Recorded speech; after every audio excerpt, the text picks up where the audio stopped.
Hello everyone and welcome to the biggest project ever, in which I'm going to cover every episode of Clifford the Big Red Dog Season 1 reviewed. Season 1 has 40 half-hour episodes and 80 episode segments total, so it's going to be a lot of reviews of episodes to talk about here. So without further ado, before I get started, however, I want to make a very quick disclaimer. If you have not seen any of those episodes that I am going to critique, I would highly suggest that you watch all the episodes first and then watch my reviews afterward. So that way, if you wish not to be spoiled, I'm just giving you a disclaimer to watch the episodes first and then watch my reviews later. Anyway, now, without further ado, let's jump into the first episode of Season 1. Episode 1A, My Best Friend. Emily Elizabeth has nothing to bring for show and tell. Also, before I talk about this episode, I would like to mention the fun facts about the series. Clifford is voiced by John Ritter. Emily Elizabeth is voiced by Gray Delisle, also known as Gray Griffin, who also voices Miss Carrington. Jetta is voiced by Kath Soucy, and Charlie is voiced by Gary Leroy Gray.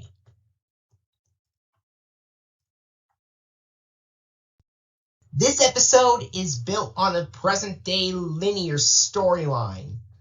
Because of that, the emotional tone stays light, soft, and low stakes. There is no emotional damage, no unfairness, and no conflict that rises above mild disappointment.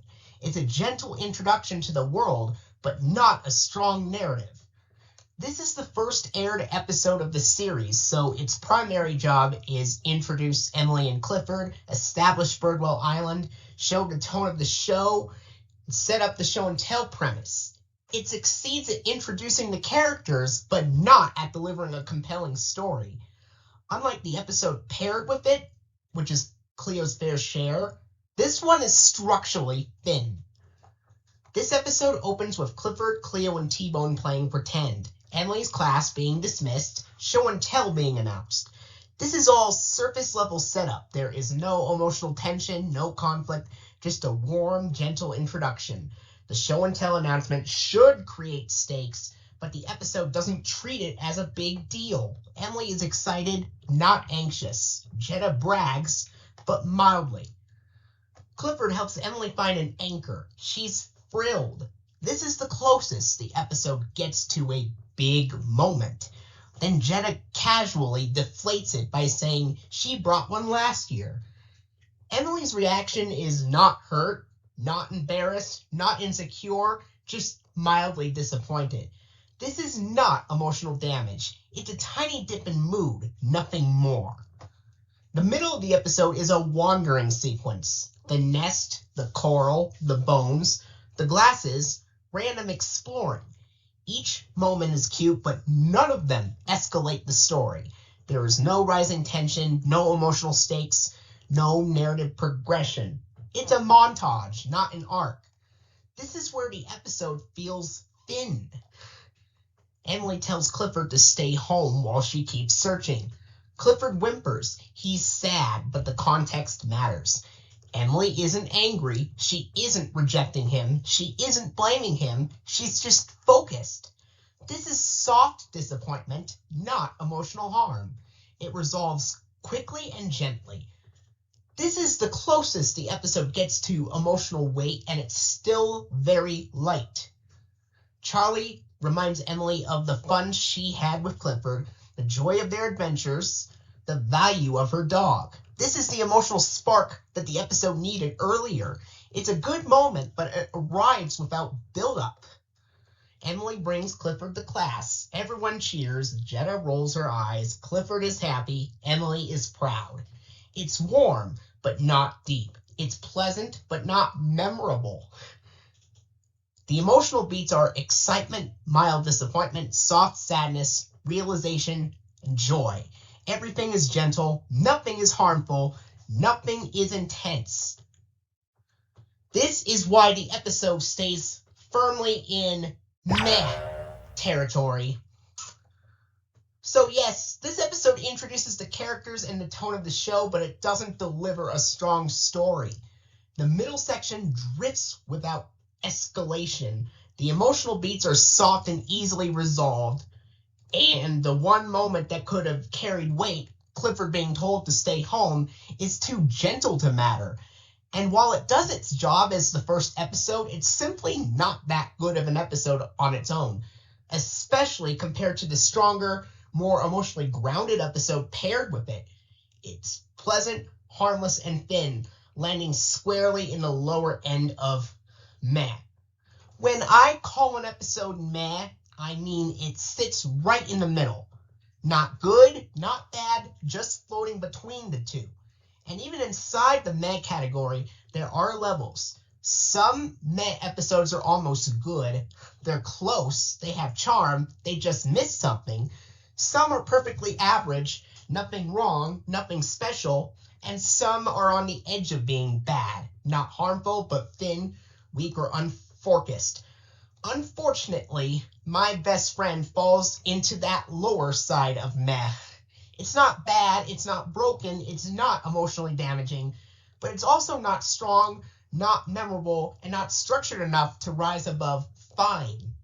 It introduces the characters, yes, but as an episode, it's simply not that good, especially compared to the stronger one paired with it. And yes, My Best Friend was close to being a Big Bad Dog episode, but it ultimately didn't cross the line. And the reason is simple. Big Bad Dog episodes require emotional damage. This episode only contains soft disappointment. There is a moment where the episode flirts with emotional harm. Emily tells Clifford to stay home.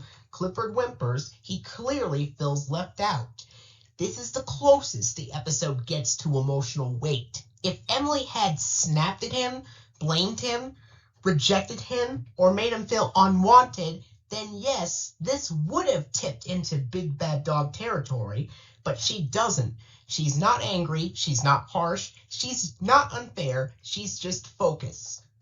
Again, Clifford's sadness is brief, gentle, repaired quickly, and not rooted in emotional harm. So the episode approaches the threshold, but never crosses it.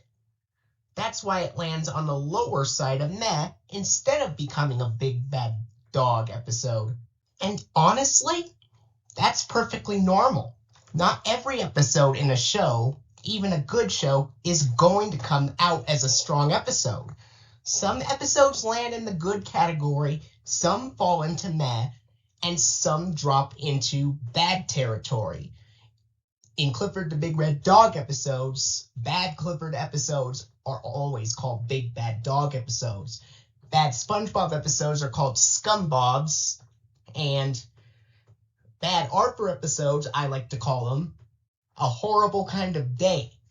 But that's just a natural distribution of storytelling quality. This applies to all television, adult shows, animated shows, sitcoms, dramas, and yes, even children's television. A series will always have standout episodes, average episodes, and weak episodes. That's part of what makes a show feel real and varied. My Best Friend just happens to be one of those episodes that sits on the lower side of meh. It's harmless, it's gentle, it introduces the characters, and it doesn't have the emotional strength or narrative structure to rise above fine. And that's okay. Not every episode needs to be a standout. Some episodes are there to set the stage. Some episodes are there to build the world. Some episodes are there to deliver the emotional punch. This one is simply doing the first job. That's all I have to say about My Best Friend. Now, on to the next episode. Episode 1B, Cleo's Fair Share. Cleo has a hard time sharing her brand new toy. Before I talk about the episode, I'd like to mention More fun facts about the series. Cleo is voiced by Cree Summer, and T-Bone is voiced by Nickelodeon's Kenan and Kel actor Kel Mitchell. Anyway, this episode is built on a present-day conflict. The emotional tension is active, unfolding in real time as Cleo struggles with sharing her new toy. The tone is warm, character consistent, and gently instructive, a classic early season Clifford dynamic. This episode is notable for how cleanly it establishes the core trio dynamic early in the series. Clifford is the emotional anchor, T-Bone is the sensitive, conflict-avoidant friend, Cleo is the energetic, impulsive, socially bold one. The animation and pacing reflect early season simplicity, but the character acting is strong. Cleo's body language, hiding the toy, stiffening when others approach, darting around, is expressive and readable even for young viewers. The episode also uses sound design effectively. The squeak of the toy becomes a running motif that reveals Cleo's secret and her guilt. The episode opens with Cleo being groomed, which she hates. This immediately sets her emotional state: overstimulated, annoyed, vulnerable, craving comfort. So when she reaches a brand new toy, she latches onto it intensely. This is the emotional seed of the episode. Clifford and T-Bone are off playing, unaware of the new development. Cleo instantly becomes possessive of the toy, hides it, growls protectively, refuses to let anyone touch it, lies about noises, and avoids her friends. This is classic Cleo logic. Impulsive, dramatic, emotionally driven, not malicious, but just overwhelmed. Her behavior is wrong, but understandable. When Clifford and T-Bone invite her to play, she refuses, she makes excuses, she hides the toy, she avoids dirt to protect it. This is the emotional shift. I want this toy more than I want to play with my friends. This is not emotional damage, it's emotional imbalance. T-Bone becomes the emotional barometer of the episode. He notices Cleo's odd behavior. He feels torn between honesty and loyalty. He tries to protect Cleo's secret. He feels guilty lying to Clifford. This is classic T-Bone logic. Gentle, conflict avoidant, easily stressed, wants everyone to be happy. His discomfort adds emotional texture without becoming distress. Clifford remains patient, confused, hopeful, and eager to include Cleo. He never gets angry, he never feels hurt, he simply misses his friend. This keeps the tone warm and safe. Cleo spends 3 days playing alone with the toy.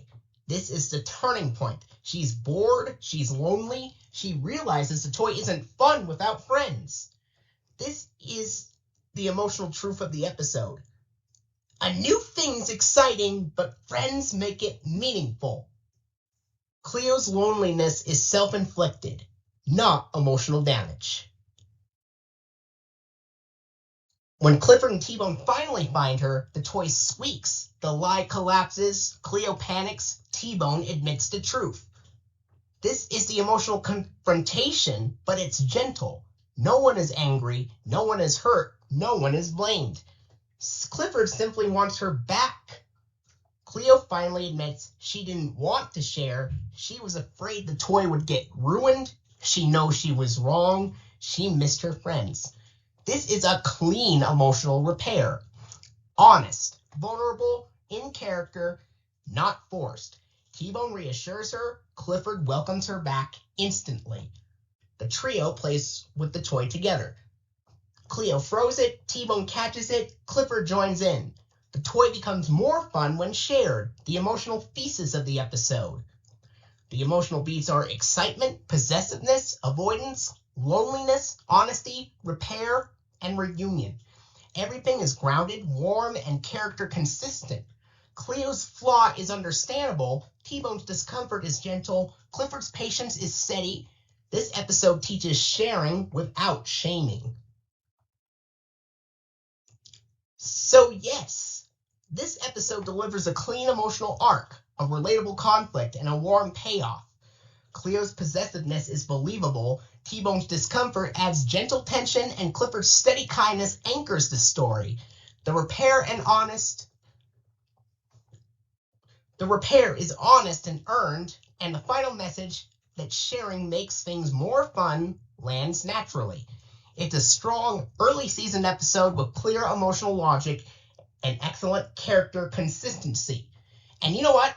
I think it is solid enough to be a good episode. Woof! And this is where the contrast becomes really clear. Even though Cleo's Fair Share is the second half of the first episode, it's much stronger than My Best Friend in almost every way. My Best Friend is gentle, harmless, and introductory, but it's also thin, wandering, and emotionally soft. It doesn't build tension, it doesn't escalate, and it doesn't challenge the characters. It's a lower-end meh episode that mostly exists to introduce the world. Cleo's Fair Share, on the other hand, has a real conflict, a clear emotional arc, a relatable problem, character-consistent behavior, a meaningful repair, and a satisfying payoff. It's not just cute, it's structured. It has a beginning, Cleo gets a toy, a middle, Cleo avoids her friends, a low point, Cleo is lonely, a turning point, the toy squeaks, the truth comes out, and an ending. Sharing restores the trio. Meanwhile, My Best Friend drifts from moment to moment without escalation. It's pleasant, but not strong.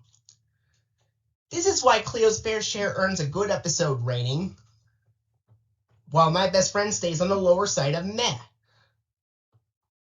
It's perfectly normal for the second half of a premiere to outperform the first.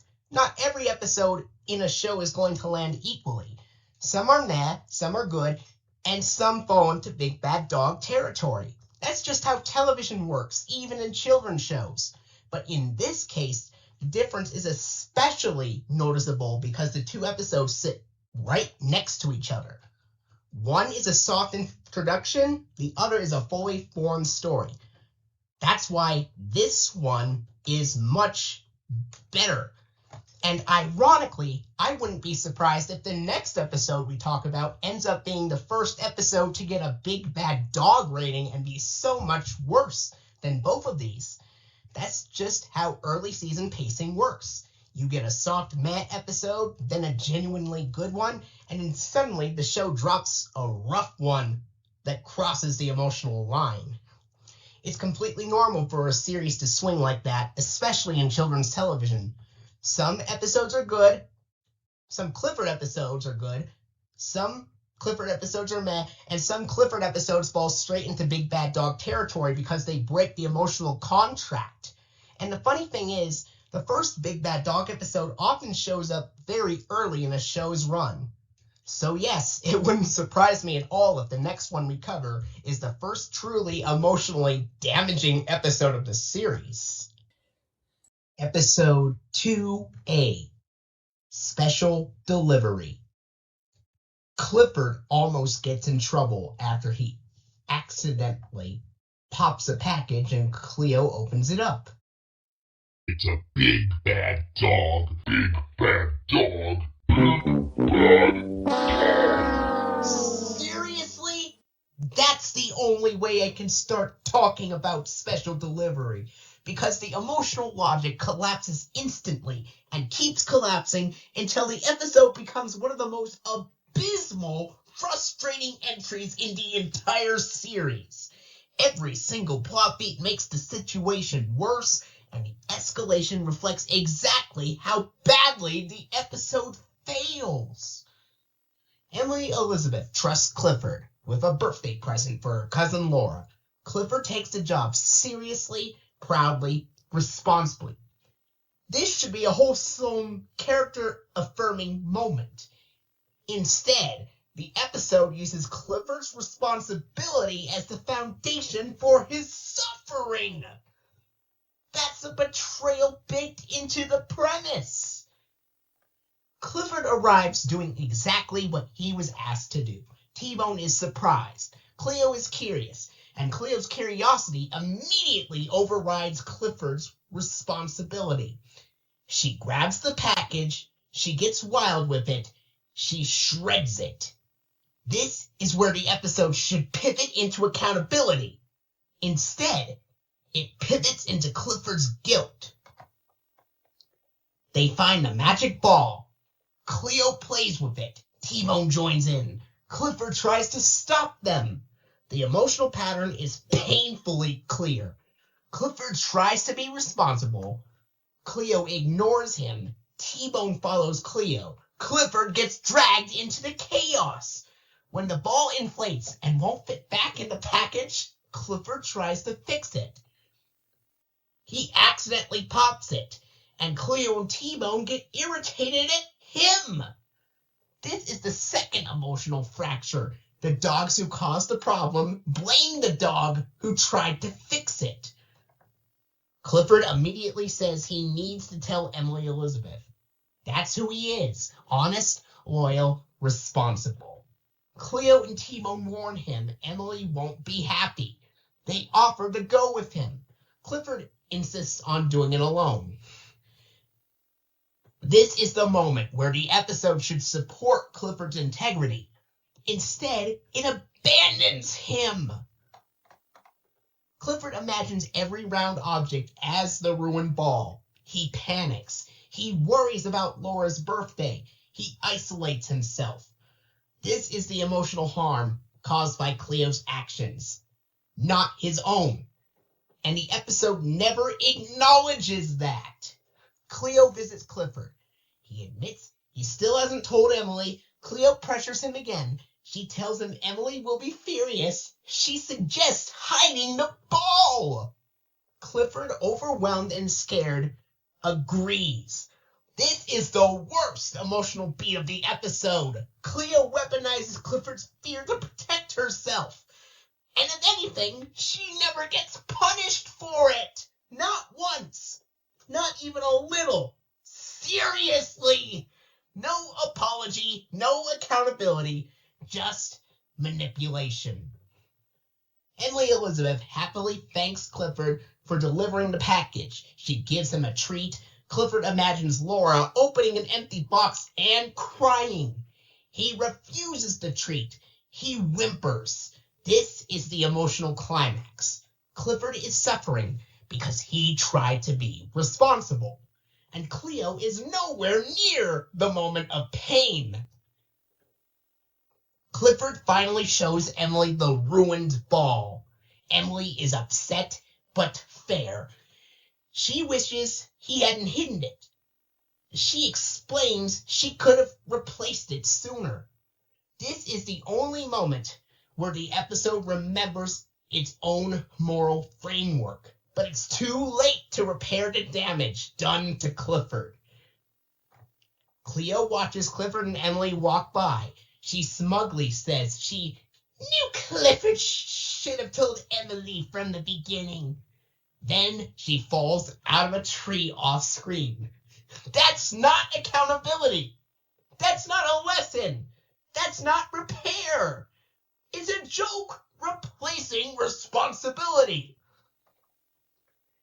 It's a big bad dog, and the plot proves it. This is one of the most abysmal, frustrating episodes of the entire series because Clifford suffers emotionally for doing the right thing. Cleo causes the problem. Cleo manipulates Clifford. Cleo avoids all consequences. The moral lesson is delivered to the wrong character. The episode replaces accountability with slapstick. The emotional contrast of the series is violated.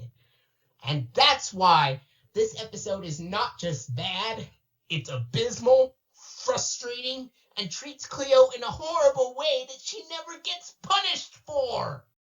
Episode 2B, A Fairy Tale. Clifford tries pleasing Emily Elizabeth by staying clean. And I want you to take a look at the fun fact.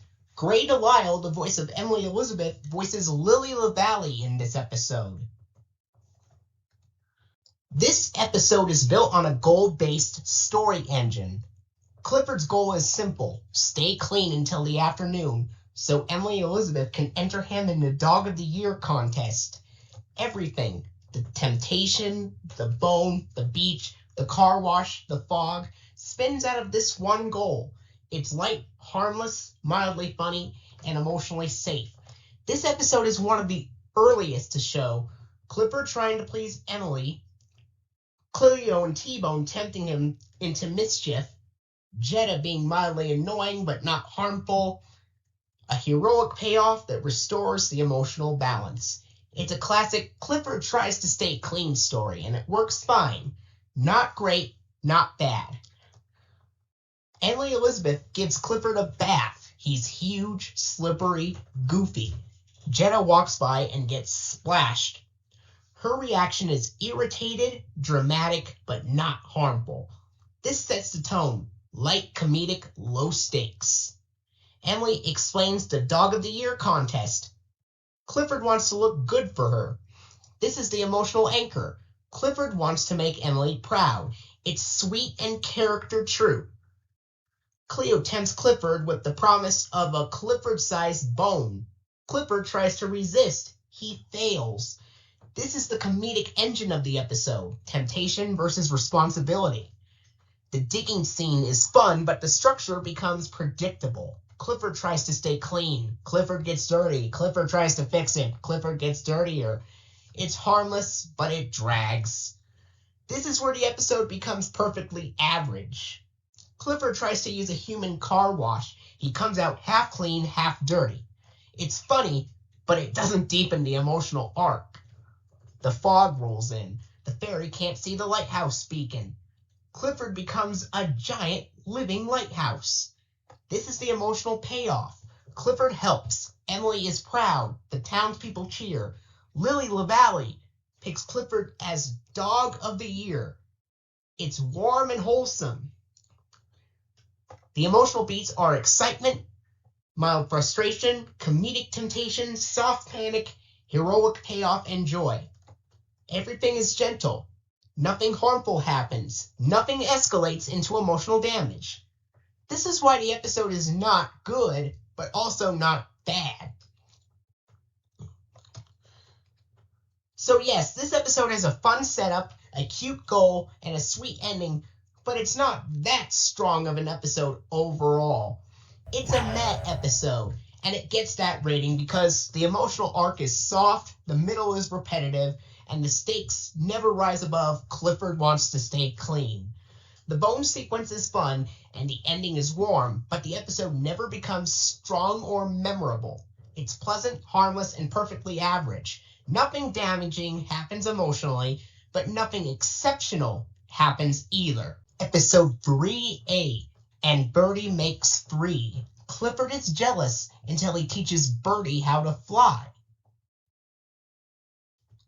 This episode is built on a soft emotional misunderstanding engine. The emotional core is simple. Clifford becomes insecure when Emily starts caring for a baby bird.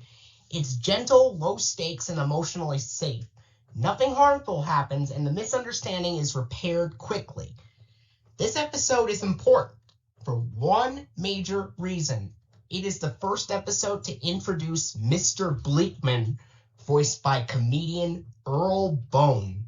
You know, the same actor who voiced Dr. Peter Silverman in the Terminator films. He's the one that voices Mr. Bleakman in the series. His debut is lightly handled, annoyed, startled, but not mean-spirited. It establishes his personality perfectly for the rest of the series. Emily tries to brush Clifford's teeth. Clifford hates it. A baby bird falls from a nest. Clifford catches her. This opening is efficient and clean. A gag, a crisis, a rescue, a new responsibility. It sets the emotional tone immediately. Emily decides they'll care for Birdy until she can fly. Clifford is instantly invested and tries to help by digging for worms. And here's the structural moment. Mr. Bleakman makes his first appearance. His entrance is classic Bleakman. Annoyed, startled, mildly dramatic, but not harmful. It's the perfect introduction. Cleo warns Clifford that babies steal attention. T-Bone backs her up with his baby rabbit story. Clifford panics and tries to act like a cute puppy. This is the emotional low point. Clifford feels insecure, he tries too hard, he scares Birdy. Emily sends him to calm down. It's not harmful, just a soft emotional wobble. Clifford tries to be cute as a baby. He yips, he rolls, he jumps around, he accidentally frightens Birdy. This is gentle comedy, not emotional damage. Emily teaches Birdy a clapping game. Birdy tries to fly and fails. Clifford comforts her. He helps her practice flapping. He lifts her higher. She finally flies. This is the emotional heart of the episode. Clifford becomes a mentor. Birdy gains confidence. The payoff is earned. It's sweet, simple, and visually strong. Birdy flies away with the other birds. Emily is proud but sad. Clifford is proud but sad. Emily reassures Clifford, "No matter what happens, you and I will always be together." This is the emotional repair. Clifford's insecurity is resolved. Emily reaffirms their bond. The episode ends on warmth. The emotional beats are cute, gentle, predictable, and lightly touching. There is no emotional damage. Clifford's insecurity is mild and resolved quickly.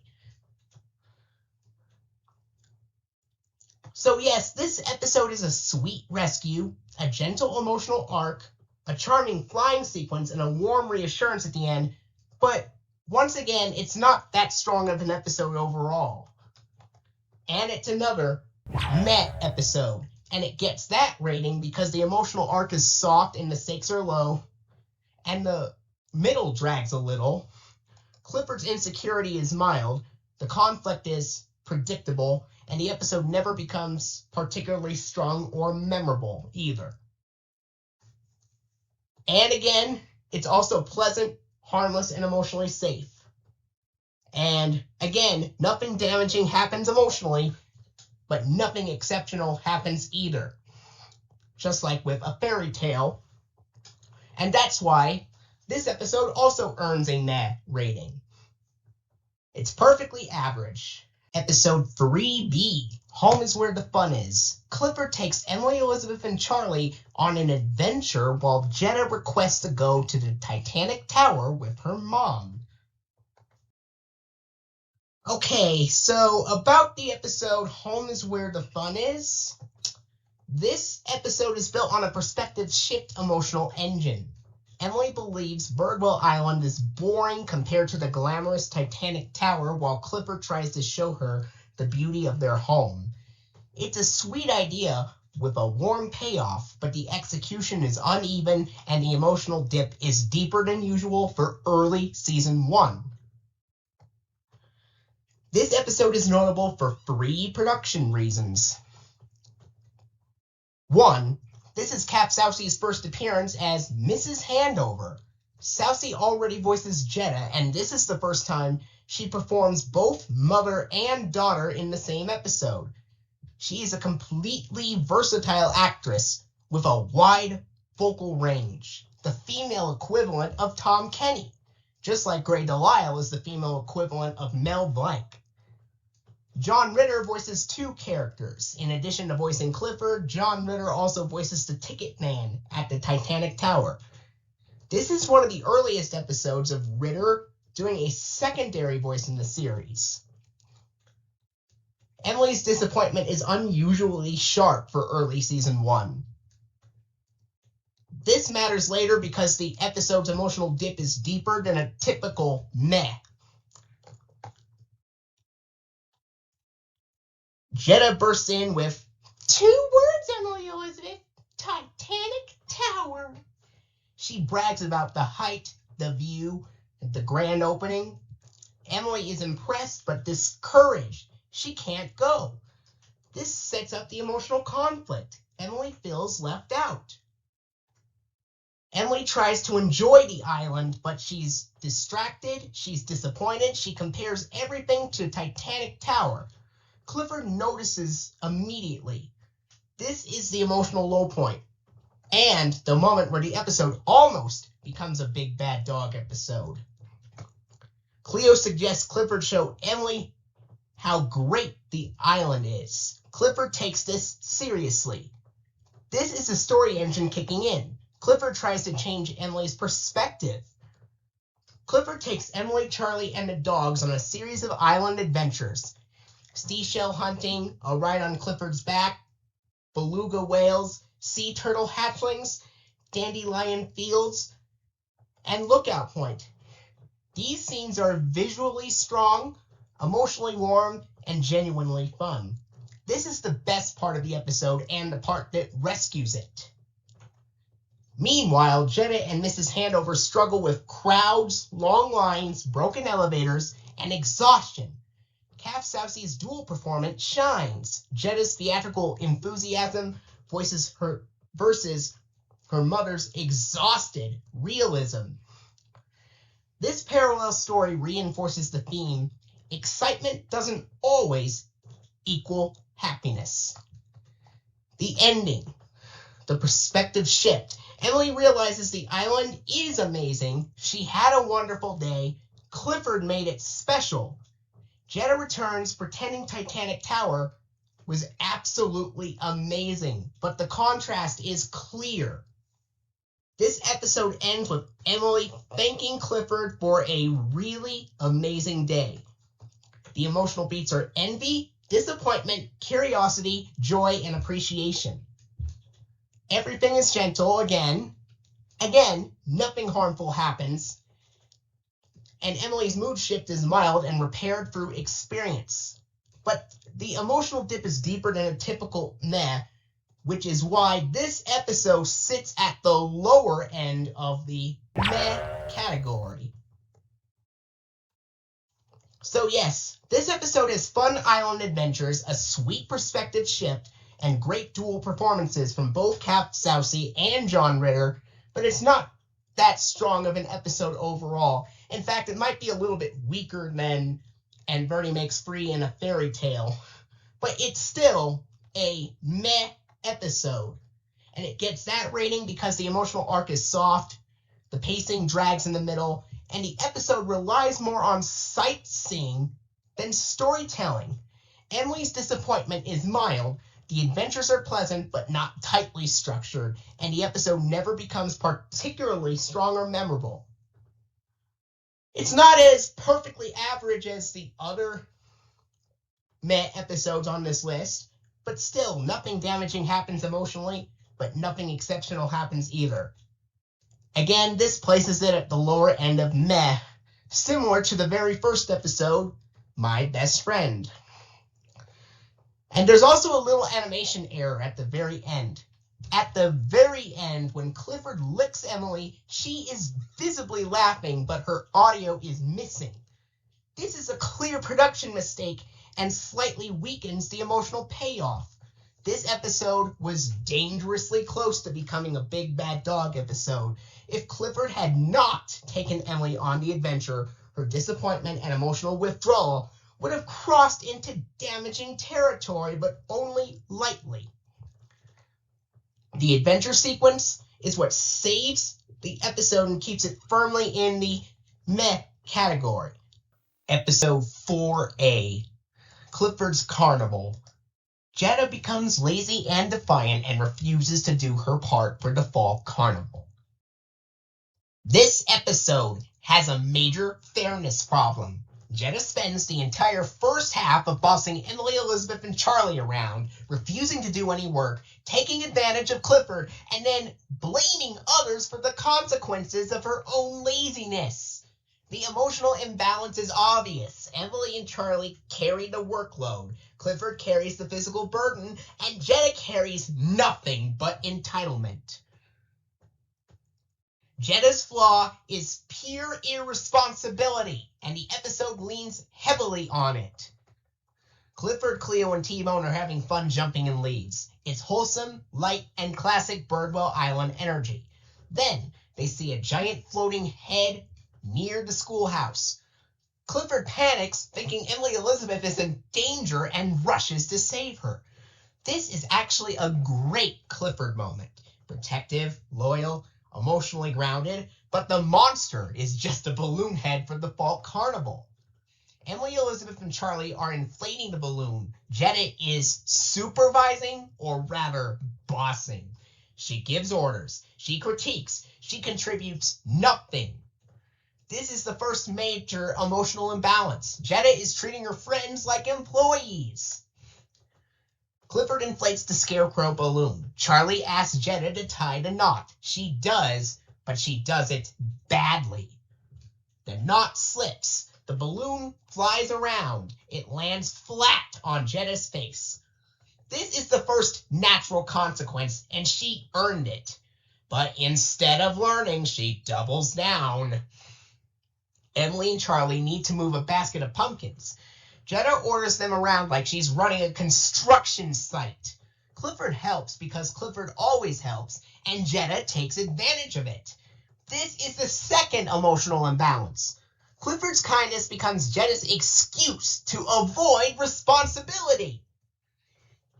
Emily washes the animals. Charlie dries them. Jetta does nothing. Charlie tries to get her to help.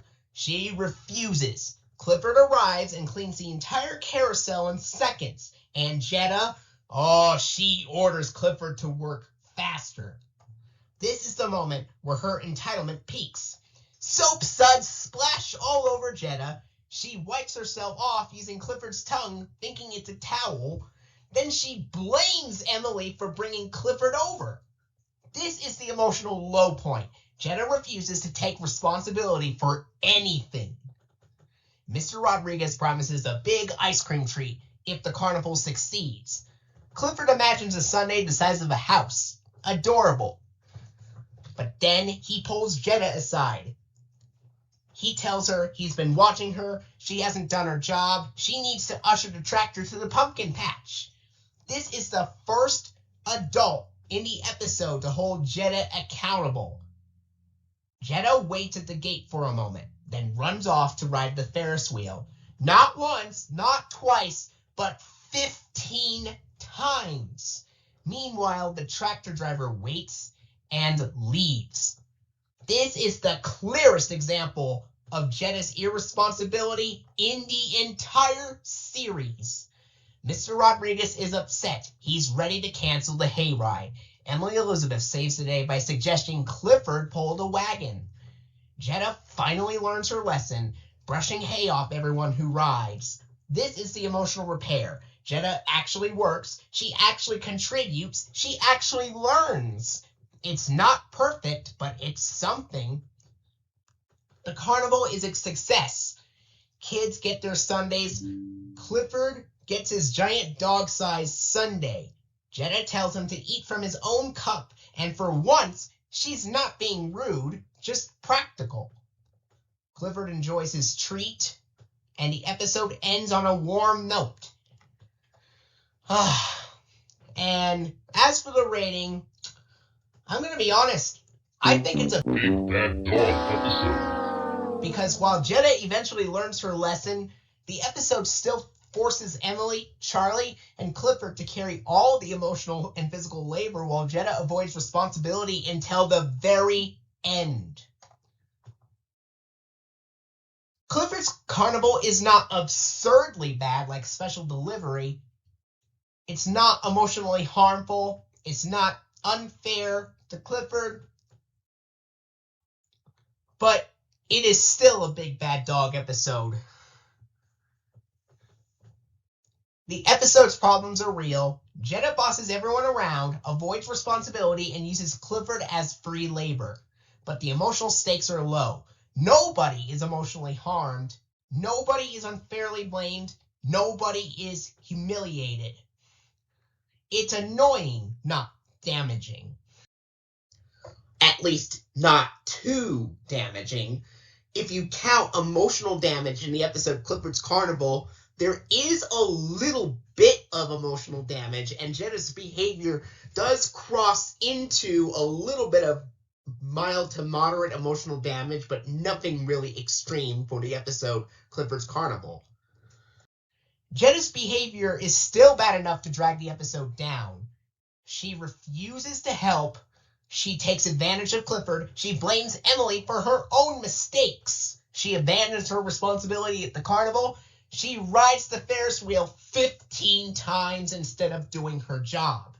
But the difference is that the episode fixes it. She gets consequences. She learns the lesson. She actually works at the end.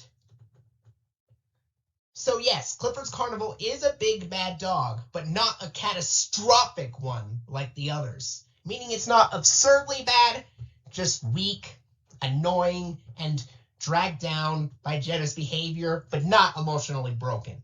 Episode 4B, Clifford's Doggy Reunion. Clifford and a new dog named Rex, who just so happens to be Cousin Laura's dog, have fun together, and Emily finds that they have changed. This episode is built on a reconnection and growth emotional engine. Clifford reunites with his old puppy friend Rex, while Emily Elizabeth reconnects with her cousin Laura, and both pairs discover they've grown in different ways. It's warm, emotionally grounded, and one of the strongest early Season 1 episodes. This episode is notable for 3 production reasons. 1. Frank Welker voices Rex. Welker is a Hanna-Barbera legend, the voice of Fred Jones and Scooby-Doo, and the actor who took over Barney Rubble in the 90s Flintstone specials after Mel Blanc. His performance as Rex is energetic, warm, and full of personality. 2. E.G. Daily voices Cousin Laura. Daily is the original Buttercup in the Powerpuff Girls and Tommy Pickles in Rugrats. Her performance gives Laura a grounded, thoughtful, emotional tone that balances Emily Elizabeth beautifully. 3. Grey DeLisle's emotional range equivalence. Remember when I said that Grey DeLisle is the female equivalent of Mel Blanc? This episode is a good reminder of that. Much like when Sousie voiced both Jetta and her mom, DeLisle voices Emily Elizabeth, Emily Elizabeth's mom, Mrs. Howard, of course, and Miss Carrington, the teacher. Her ability to shift between a child, Emily Elizabeth, a warm adult, Mrs. Howard, and a professional educator, Ms. Carrington, shows the same multi-role precision Mel Blanc was famous for. This is why DeLisle sits at the top. Pedro and Victor debate whether the ferry will be late. Emily Elizabeth can't wait to see Laura. Laura can't wait to see Emily Elizabeth. Rex can't wait to see Clifford. This is a clean, efficient setup. Everyone is excited and the emotional tone is warm. Clifford and Rex reunite with excitement, nostalgia, physical comedy, genuine affection. Emily Elizabeth and Laura reunite with warmth, gifts, shared memories. The binoculars and stickers establish their personalities immediately. The growing apart phase is the emotional dip, and this is the heart of the episode. With Emily Elizabeth and Laura, Emily Elizabeth wants to play, Laura wants to look at stickers. Neither is wrong, they've simply grown differently. Clifford and Rex, on the other hand, Rex wants to race and roughhouse. Clifford is too big for their old games. This is a soft emotional dip. Not harmful, not painful, but gently sad. It's the kind of emotional wobble that defines a solidly good episode. Meaningful, but safe. Clifford swings Rex too hard. Rex crashes. Emily Elizabeth scolds Clifford gently. You're too big to roughhouse like that now. This moment is emotionally honest, not damaging, and not a big bad dog moment, and this is repaired immediately. It's a light emotional sting, but handled with care. So, the repair, the episode's strength, is where Emily Elizabeth and Laura reconnect through stickers, scrapbooking, bird watching, and shared curiosity. Clifford and Rex reconnect through honesty, acceptance, and trying new things. This is the emotional core. You can't always do the old things, but you can find new things together. The ending. The emotional warmth. Emily Elizabeth reflects Laura has changed, she has changed, Clifford has changed the most, but love hasn't changed. The final line, I'll always love you, Clifford. You're my big red dog, is one of the sweetest endings in the entire series. The emotional beats are excitement, nostalgia, mild disappointment, reconnection, joy, and love. Everything is gentle, nothing harmful happens, and the emotional dip is soft and repaired quickly. And yes, this episode has warm reunions, meaningful emotional growth, and excellent performances by Frank Welker and E.G. Daly, making it one of the strongest episodes of the season. And, of course, this episode is definitely a good episode. And it gets that rating because the emotional arc is strong, the character growth is meaningful, and the episode balances nostalgia with change beautifully. The emotional dip is soft and repaired quickly, the pacing is tight, and the ending is genuinely touching. It's not perfect, but it's warm, heartfelt, and memorable. Episode 5A, The Great Race. Mac cheats when T-Bone, Cleo, and Clifford compete in a race at Birdwell Island. This episode is built on a competition and character test emotional engine. T-Bone is pressured into a race he never wanted, trained by Clifford and Cleo and forced to confront Mac's ego, while Mac's insecurity pushes him into cheating. It's fun, energetic, and full of charm, but Mac's behavior creates a tonal wobble that affects the final rating. This episode is notable for two production reasons. Mac's characterization is intentionally heightened. This is one of the earliest episodes where Mac's competitive streak crosses the line into overboard behavior. He's not malicious, just insecure, but the cheating is a clear emotional ding. And a fun fact, Cameron Clark voices Mac, the Blue Greyhound, and his performance here is deliberately sharper, more competitive, and more ego-driven than usual. Clark also voices another dog later in the series, which we will get into a few episodes after this, and he voices Mr. Howard, Emily Elizabeth's dad. His ability to shift between a snarky, insecure greyhound, a calm, warm father figure, and additional canine roles shows the emotional flexibility that defines voice acting. This episode opens with freeze tag, and Mac immediately refuses to apologize, dismisses T-Bone, and calls him the slowest dog on the island. This sets up the emotional conflict. Mac's ego versus T-Bone's self-confidence. It's not harmful, but it's definitely overboard. Mac proposes a contest. Outrun, outjump, outstretch T-Bone, and he raises the stakes. Winner takes the loser's collar. This is where Mac crosses the line from playful to unfair. T-Bone doesn't even want to race. He's pressured into it. Clifford and Cleo help T-Bone train. Running, jumping, strength training, and confidence building. The "I can do it" mantra is one of the most wholesome emotional beats in early season 1. This is the part of the episode that almost pushes it into good. The race itself is fast, funny, chaotic, and well-paced, but Mac cheats. He takes shortcuts, uses distractions, tries to sabotage T-Bone. If Mac cheated in dog school, he could have gotten in big trouble. It's not nice to cheat. And here's the real-world parallel. In school, if a kid got caught cheating on a test or a quiz, it doesn't matter if it's a boy or a girl, they could get in big trouble. Usually, that means a 0, a call home, a disciplinary note, and sometimes even detention.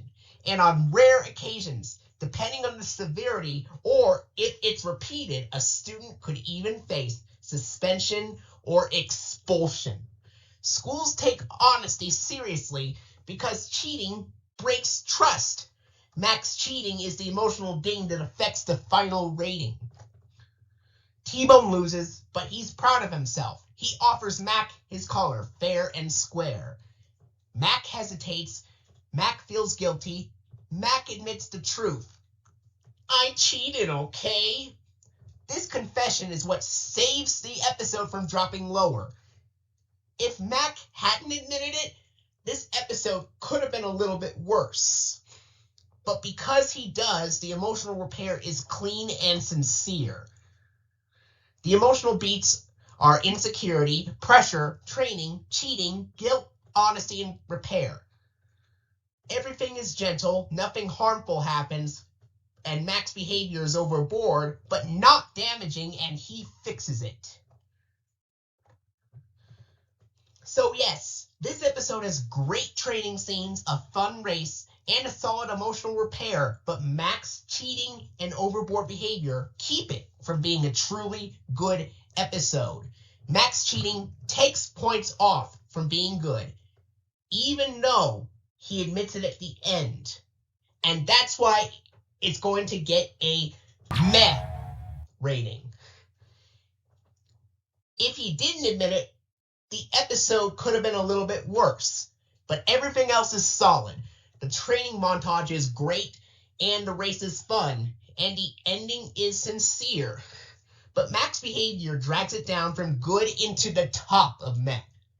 And much like teachers take points off if students get caught cheating, I have to take points off myself after realizing the situation Mac created. However, there is no emotional damage, and I have to call it a meh. Because while Mac's behavior isn't terrible, cheating is never acceptable, even in a cartoon. On the bright side, there are lots of good things in this episode, despite not earning a good episode rating. That's why it's on the upper side of meh. Episode 5B, Tummy Trouble. Clifford, Cleo, and T-Bone get an upset stomach after eating too many Bowser bites. This episode runs on a cause and effect emotional engine. Clifford expects a treat after doing a trick. Emily forgets because she's rushing to soccer, and Cleo's impulsive helpfulness spirals into overeating, chaos, and a very relatable tummy ache. It's funny, gentle, emotionally safe, and one of the cleanest natural consequence stories in early season 1. I haven't really talked about Gary Gray's performance of Charlie fully yet. I've mentioned he voices Charlie in the review for My Best Friend, but I'll talk more about it here. Gary Gray's authentic child performance as Charlie.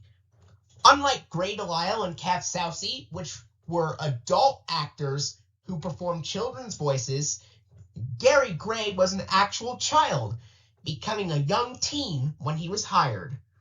He voiced Charlie in My Best Friend, Home is Where the Fun Is, and Clifford's Carnival. So, by Tummy Trouble, Charlie's emotional tone is fully established. Warm, sincere, grounded, and authentically youthful. This is why his line, "Everybody makes mistakes sometimes," lands with a real kid-to-kid empathy. Emily's line, "Even the best dog in the whole wide world, my Clifford," is the true emotional repair delivered with Gray Delisle's signature warmth.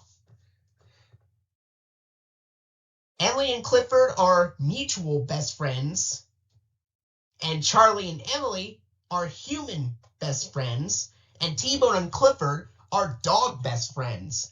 The emotional symmetry is one of the reasons the episode works so well.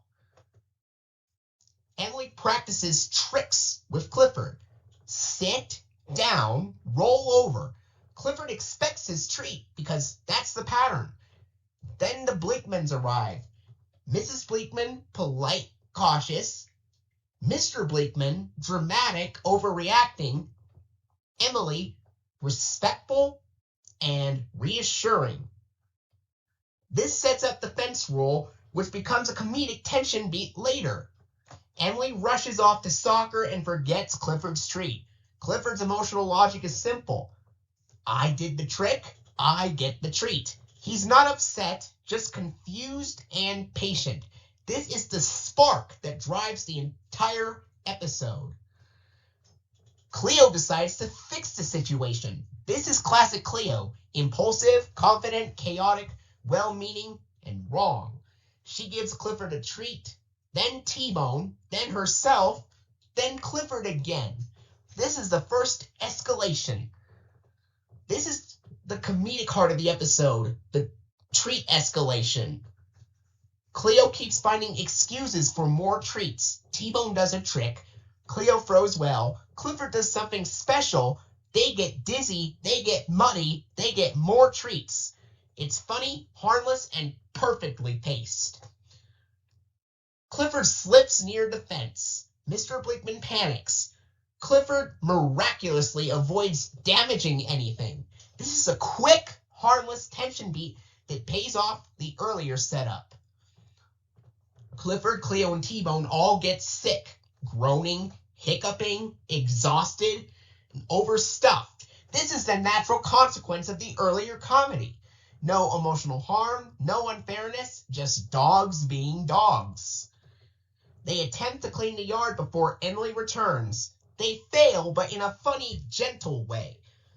This reinforces Clifford's helpfulness, T-Bone's sweetness, and Cleo's chaotic optimism. The repair with Charlie and Emily. This is where the episode shines. Charlie delivers the universal lesson. Everybody makes mistakes sometimes. Because Gray was a real child, the line feels sincere, grounded, and emotionally believable.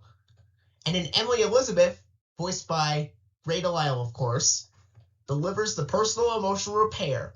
Even the best dog in the whole wide world, my Clifford. This restores Clifford's emotional security and reaffirms their mutual best friend bond. Clifford receives the reassurance, and Clifford's relief is visible because Emily's approval matters deeply to him. This two-layer repair is one of the strongest emotional endings in early season 1. The emotional beats are expectation, misunderstanding, impulsive help, comedic escalation, natural consequences, and gentle repair. There is no emotional damage, there's no unfairness, there's no cruelty, just a clean, funny, relatable story.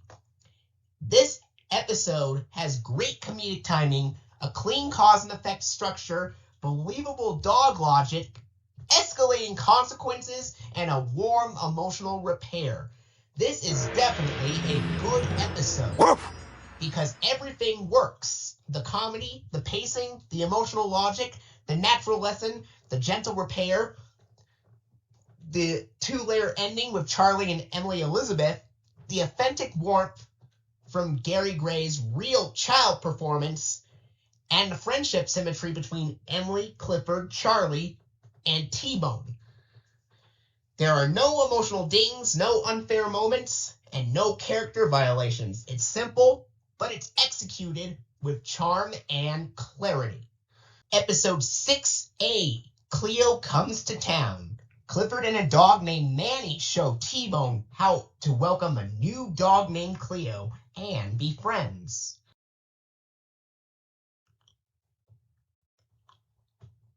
This episode runs on a friendship adjustment emotional engine. Cleo arrives in town for the first time. Clifford and T-Bone meet her, and T-Bone struggles with jealousy and insecurity as he fears losing Clifford's friendship. It's warm, funny, emotionally gentle, and one of the strongest character development episodes in early season 1. This episode is notable for 2 production reasons. 1, Frank Welker, one of the most iconic voice actors in animation, comes back to play Manny, the calm, wise dog who helps T-Bone understand his feelings. Welker's warm, grounded delivery gives Manny the perfect emotional tone for the episode's turning point. The episode uses a story within a story format. In the present day, with Manny, Clifford, and T-Bone waiting for Cleo, and in flashbacks with T-Bone remembering the day Cleo first arrived.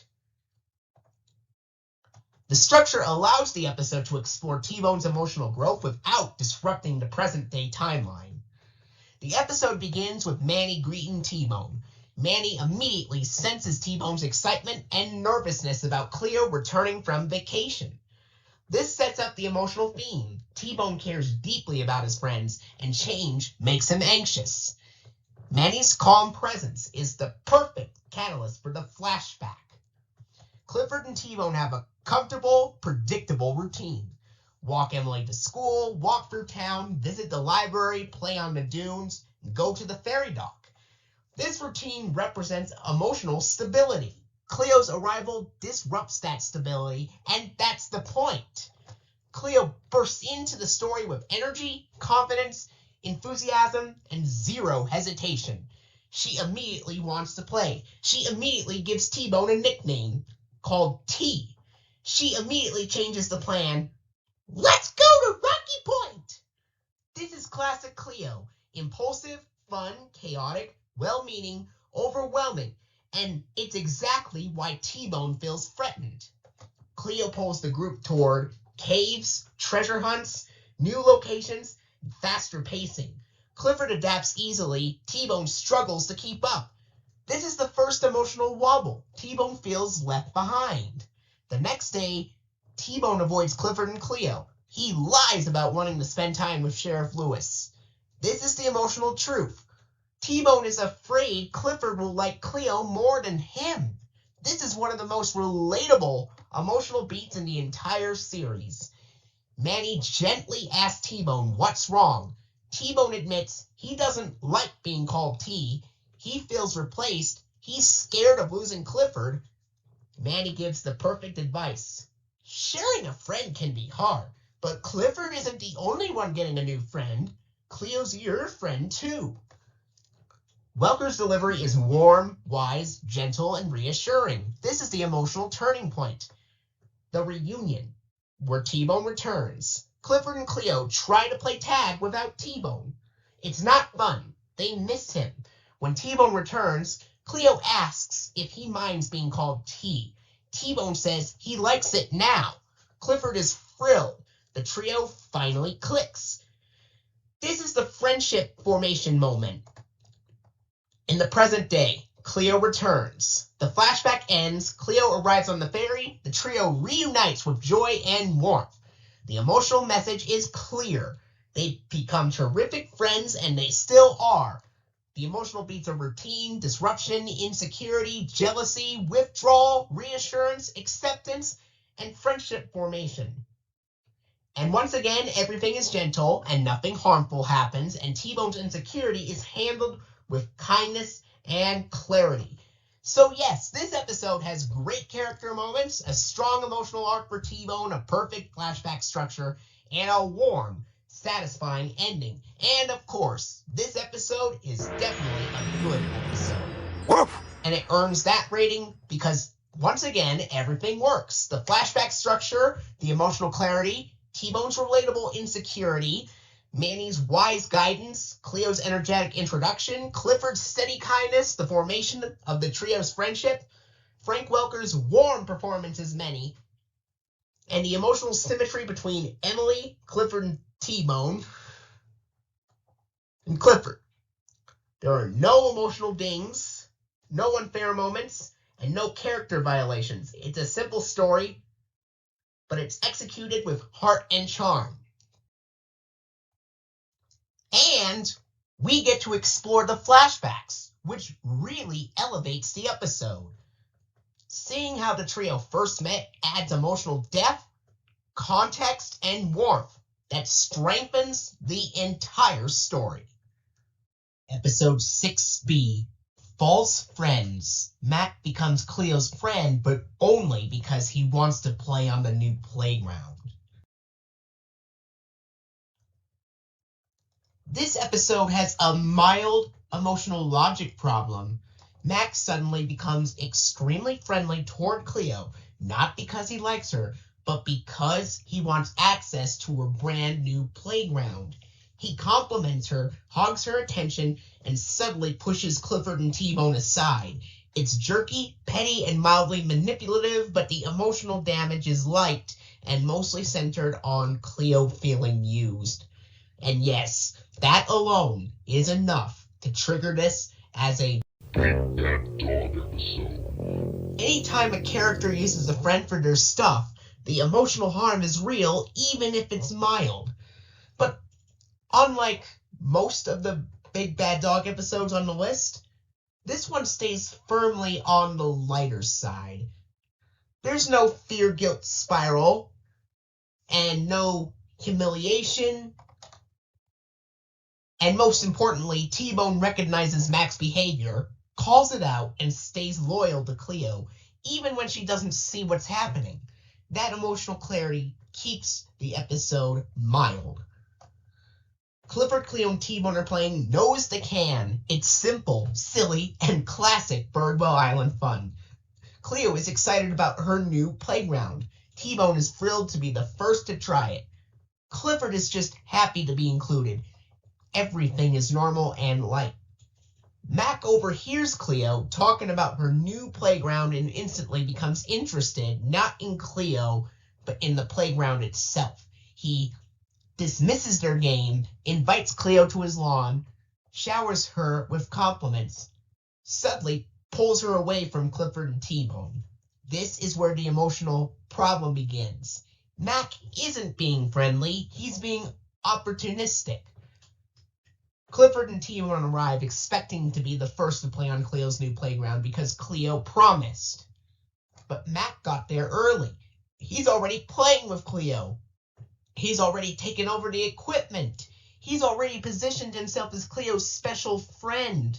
T-Bone is hurt. Clifford is confused. Cleo is oblivious. This is the emotional low point. Mild but unfair. Mac hogs the slide, the seesaw, the tire swing, and Cleo's attention. He constantly calls for Cleo. He constantly pulls her away from Clifford and T-Bone. He constantly praises her to keep her focused on him. Cleo is flattered. T-Bone is frustrated. Clifford tries to stay positive. This is where the episode becomes boring and repetitive. The same pattern loops for several minutes. T-Bone finally says what the audience is thinking. Does Mac really like Cleo? Or does she like her new playground? This is the emotional backbone of the episode. T-Bone sees the manipulation, doesn't like it, doesn't trust Mac's sudden friendliness, misses Cleo, stays loyal, even when she brushes him off. This is why the episode stays a light Big Bad Dog. T-Bone's emotional clarity keeps it grounded. At the dump, Cleo wants to play Nose to Can and Shoe Old Shoes. Mac refuses. He tries to redirect her back to the playground. He only wants to play the game he likes, the one involving her equipment. Cleo still doesn't see it. T-Bone absolutely does. This is the emotional midpoint. Repetitive but important. Cleo injures her foot while playing tag with Mac. Her first reaction is pain. Mac's first reaction is, oh well, I better go. He leaves immediately. No comfort, no concern, no loyalty. This is the moment Cleo finally sees the truth. Clifford and T-Bone stay with Cleo. They check on her, comfort her, offer to play something gentle, tell her stories, bring her a bone, stay by her side. Cleo rises. T-Bone was right. Mac only wanted a playground. Mac wasn't really her friend. Clifford and T-Bone are her true friends. This is the emotional repair. Gentle, warm, and sincere. And that's why this episode earns a Big Bad Dog rating, because while Mac's behavior is jerky, petty, and emotionally dishonest, it's the kind of jerkiness that fits his character in moderation. The emotional damage is mild, the middle is boring and repetitive, and the repair is clean. Mac doesn't get consequences, but T-Bone acknowledges the problem, stays loyal, and helps Cleo see the truth. That keeps the episode firmly in the same lighter side category as a few other later season 1 episodes on the list that we will go over soon. Episode 7A, Clifford and the Beanstalk. Emily, Elizabeth, and her friends Charlie and Jetta practice for the play of Jane and the Beanstalk, a parody of Jack and the Beanstalk, with Clifford's tail as the beanstalk. This episode runs on a misunderstanding and emotional stakes engine. Emily prepares for a school play. Clifford helps her rehearse. Jetta gets the lead but doesn't practice. And Clifford, for the first time in the series, cries twice, escalating from a soft cry to a full-on howl. It's dramatic, heartfelt, funny, and emotionally rich. This episode is notable for 3 production reasons. 1. A unique digital piano sound, and this is one of the only 2 episodes alongside False Friends that apparently uses a different piano timbre, giving the episode a slightly theatrical, dreamlike tone. Apparently, when Mothersbaugh and Mansell did the music for this episode and False Friends, the piano sample sounded completely different than it does in most of the episodes. The play within the episode structure. The episode blends rehearsal, fantasy, real-world emotional stakes, and a full performance. This structure elevates the pacing and emotional clarity.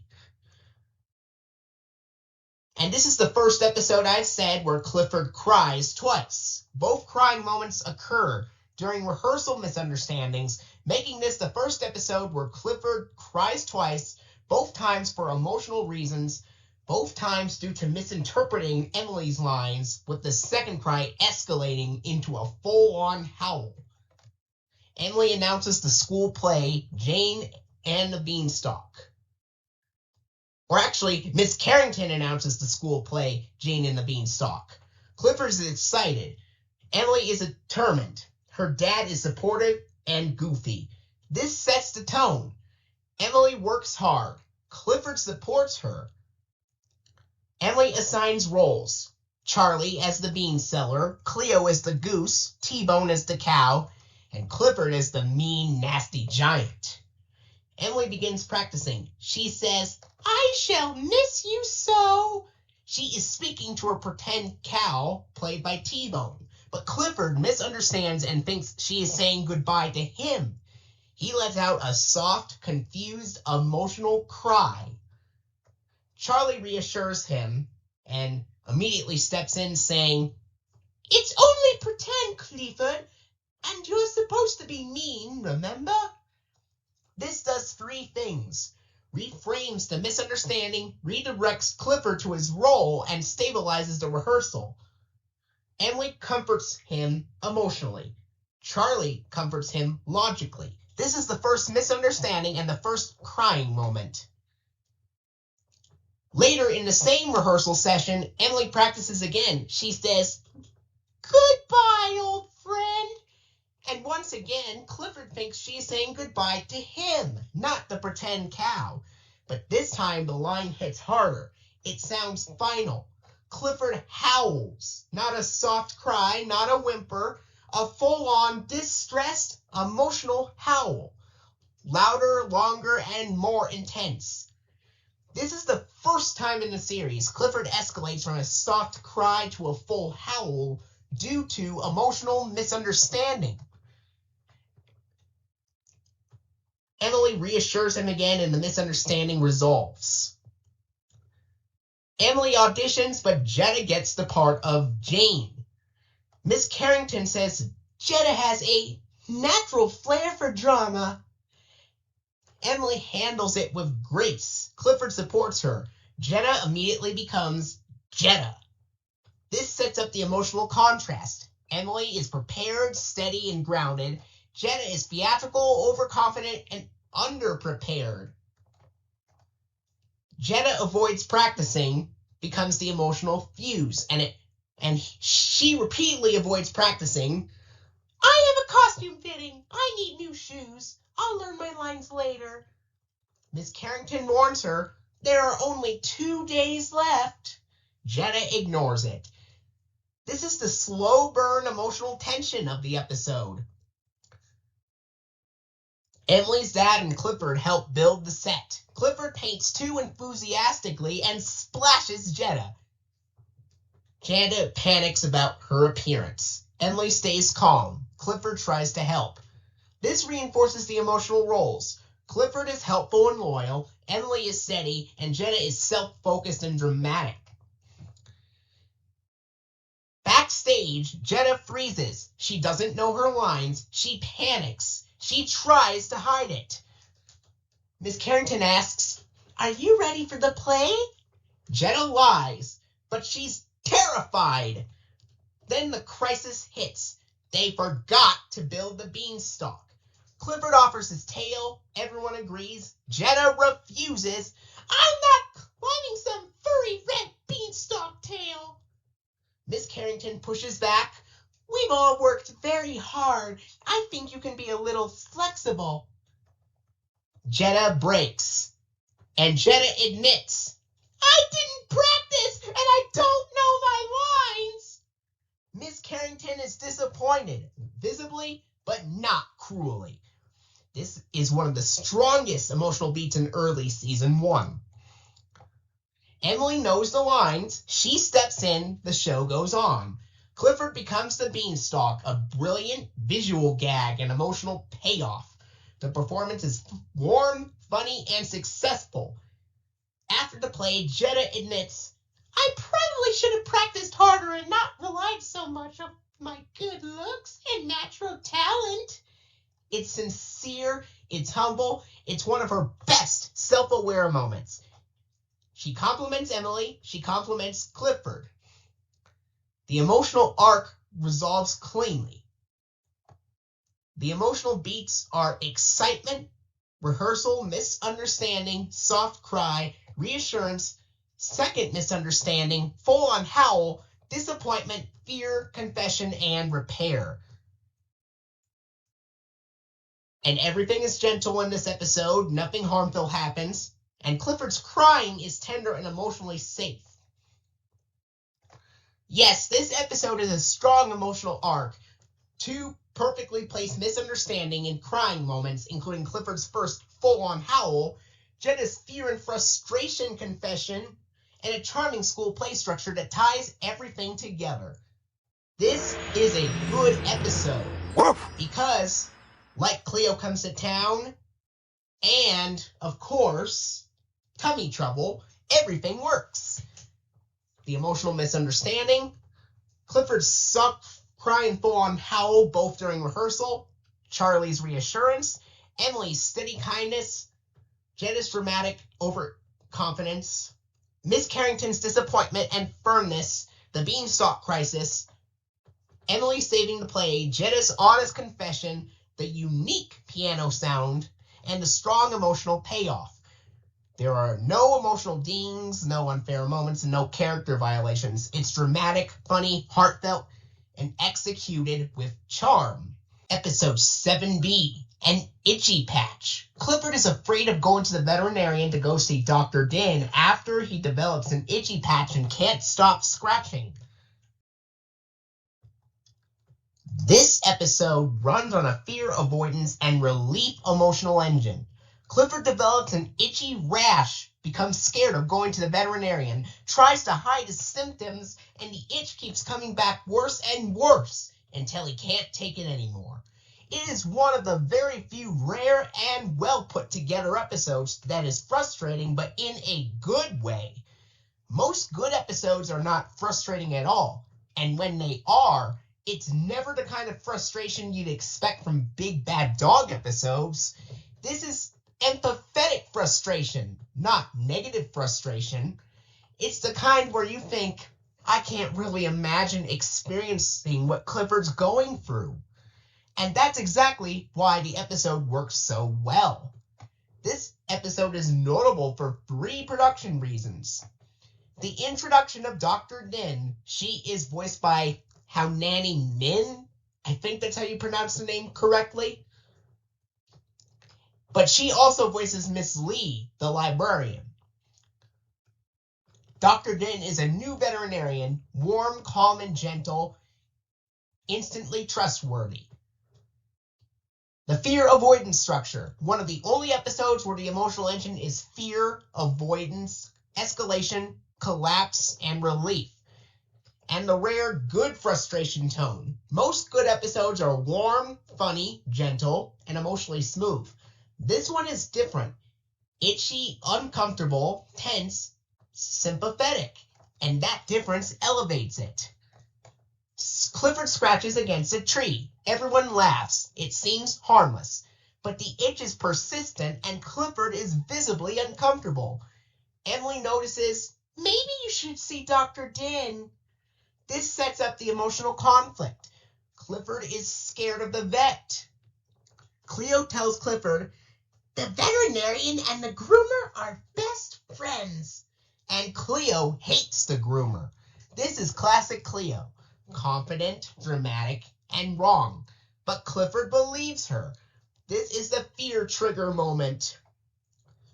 Clifford decides, if Emily doesn't see me scratch, she won't take me to the vet. This is where the good frustration starts. Because he needs help. He can't stop scratching. He's trying so hard, but the itch keeps coming back. This is the itch relief loop that defines the episode.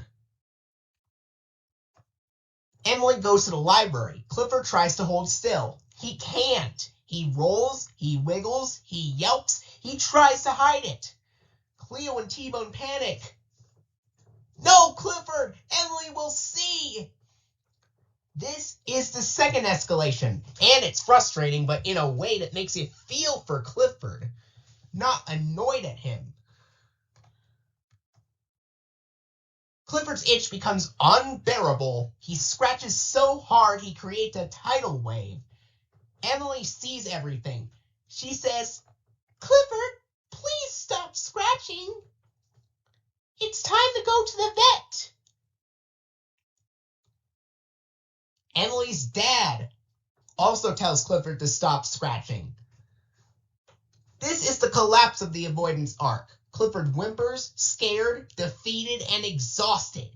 This is the moment where the frustration peaks because Clifford is overwhelmed and you just want him to feel better.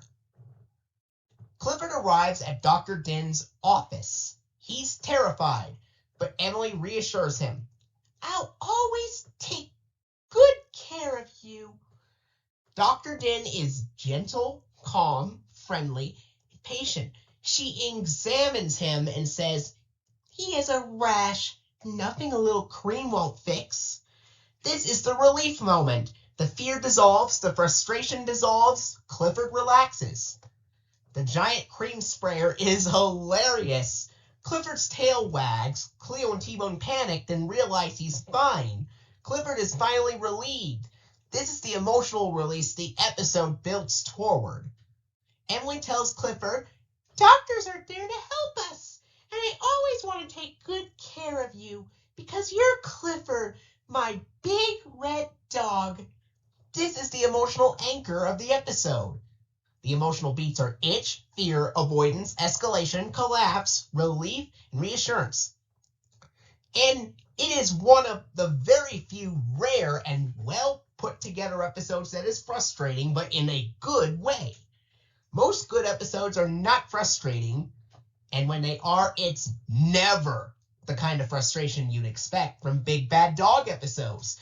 This episode's frustration is the opposite of that. Again, it's the kind where you think, I can't really imagine experiencing what Clifford's going through. Because the episode makes you feel the cycle. The itch comes, the itch goes, the itch comes back worse. Clifford tries so hard to hide it. He's scared, he's uncomfortable, he's overwhelmed. You're not frustrated at Clifford, you're frustrated for him.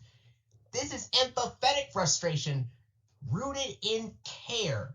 So yes, this episode is one of the very few rare and well put together episodes that is frustrating, but in a good way, because you're frustrated for Clifford as he struggles with an itch he can't control and a fear he doesn't understand.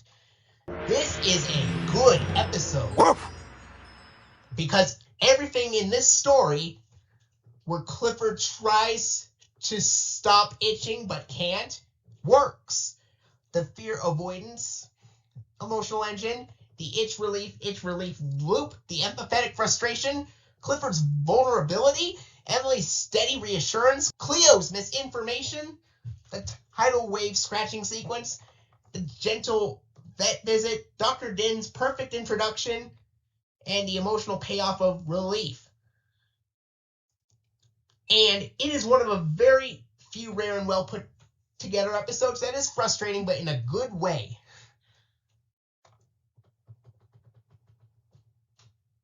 It's the kind where you think, I can't really imagine experiencing what Clifford's going through.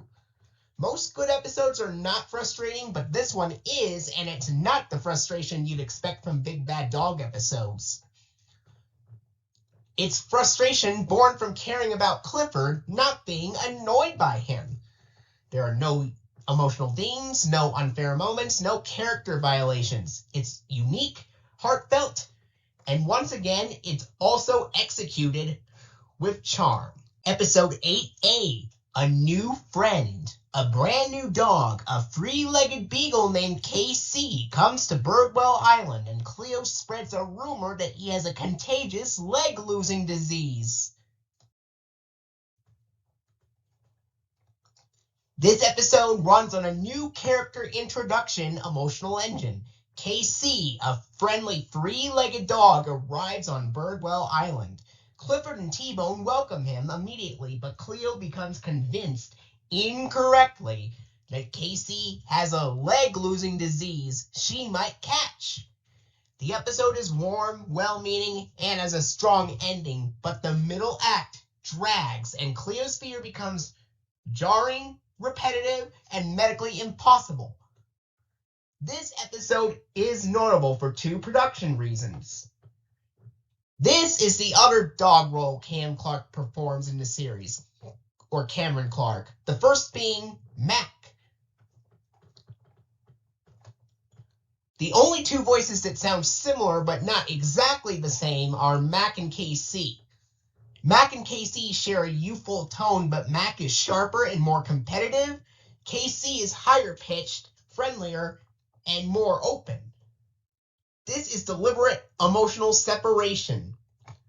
The writers attempt a comedic misunderstanding, but the gag is repetitive, tonally off, medically impossible, and too central to the middle act. This is the structural flaw that defines the rating. Clifford and T-Bone meet KC. He's friendly, energetic, and excited to explore Birdwell Island. The early scenes are warm, welcoming, lively, and full of potential. This is the best part of the episode.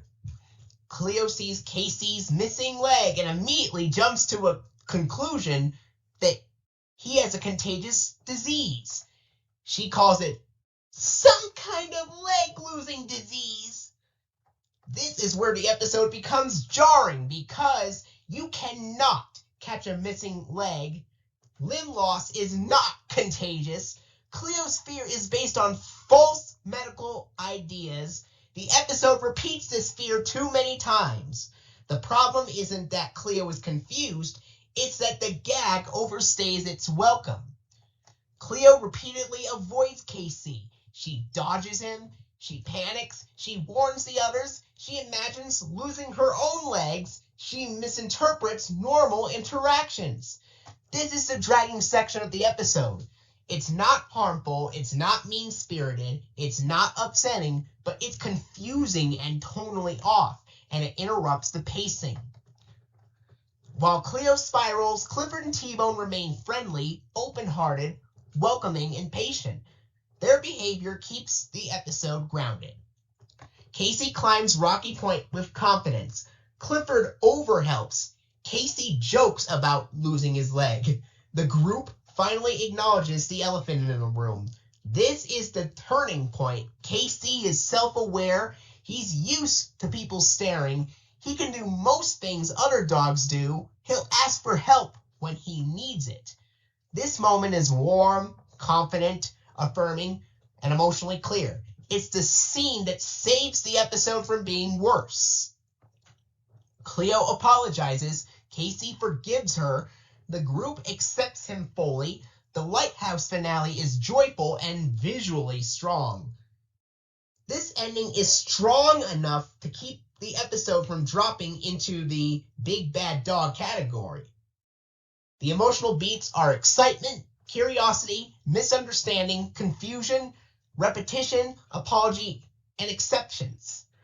The problem is not the message. The message is good. The problem is the execution of Cleo's fear. It's not harmful, it's not upsetting, it's not frustrating, it's just jarring and over-repeated, which creates a feeling that something is tonally off. And to be absolutely clear, you cannot catch a missing leg disease. So, this episode features Cam Clark's other dog role, KC. Cap Sousey's sweeter-toned Mary does not appear in this episode, but she appears in other episodes and remains part of the series, however. So yes, this episode is a great introduction for KC and a strong ending, but Cleo's fear of catching a missing leg disease drags too long and becomes jarring, and to be clear, you definitely cannot catch a missing leg disease. This is a meh episode because the middle act drags, Cleo's misunderstanding is too repetitive, the missing leg disease gag is jarring, the pacing wobbles, the emotional tone becomes confusing, but it avoids being bad because Casey is a great new character, Clifford and T-Bone stay steady, the ending is warm and affirming, and the message about disability is positive. It's far from a bad episode, but it's not good enough to be a good episode, and that's why it earns a meh rating. Episode 8B, Stormy Weather. Clifford is told not to dig holes until a severe thunderstorm with rain and strong wind comes to Birdwell Island. This episode runs on a misunderstood, talent emotional engine. Clifford loves digging, but every time he digs, he accidentally causes problems. Then a storm threatens the library, and suddenly, digging is exactly what the island needs. The emotional logic is strong, the stakes are real, and the payoff is satisfying. This episode is notable for 3 reasons. A clean, escalating emotional arc. The story moves from fun to conflict to misunderstanding to fear to repair to payoff. A rare storm stakes structure. Storm episodes in Clifford are uncommon, and this one uses the weather to raise emotional tension without frightening younger viewers. A perfect misunderstood talent story. Clifford's digging is good, useful, and helpful, but only when used at the right time and place. Clifford finds a giant bone and wants to bury it. He digs at the beach, near the tree planting, near the school, and near the flowers. Each time, Clifford means well, Clifford causes a problem, someone tells him to stop. This sets up the emotional misunderstanding. Clifford thinks digging is bad. The island prepares for a storm. Darkening skies, early school dismissal, talk of flooding, the library being at risk. This is one of the strongest storm setups in the series. The tension is real, but not frightening. Just enough to create urgency. Everyone has told Clifford, don't dig here, not now, not in this spot, go dig somewhere else, not on this island. Clifford internalizes it as digging is bad. This is a healthy emotional low point, the kind that belongs in a good episode. Real dilemma, real confusion, real stakes, no emotional harm. Clifford isn't ashamed, he's confused. The adults can't dig fast enough to build the seawall.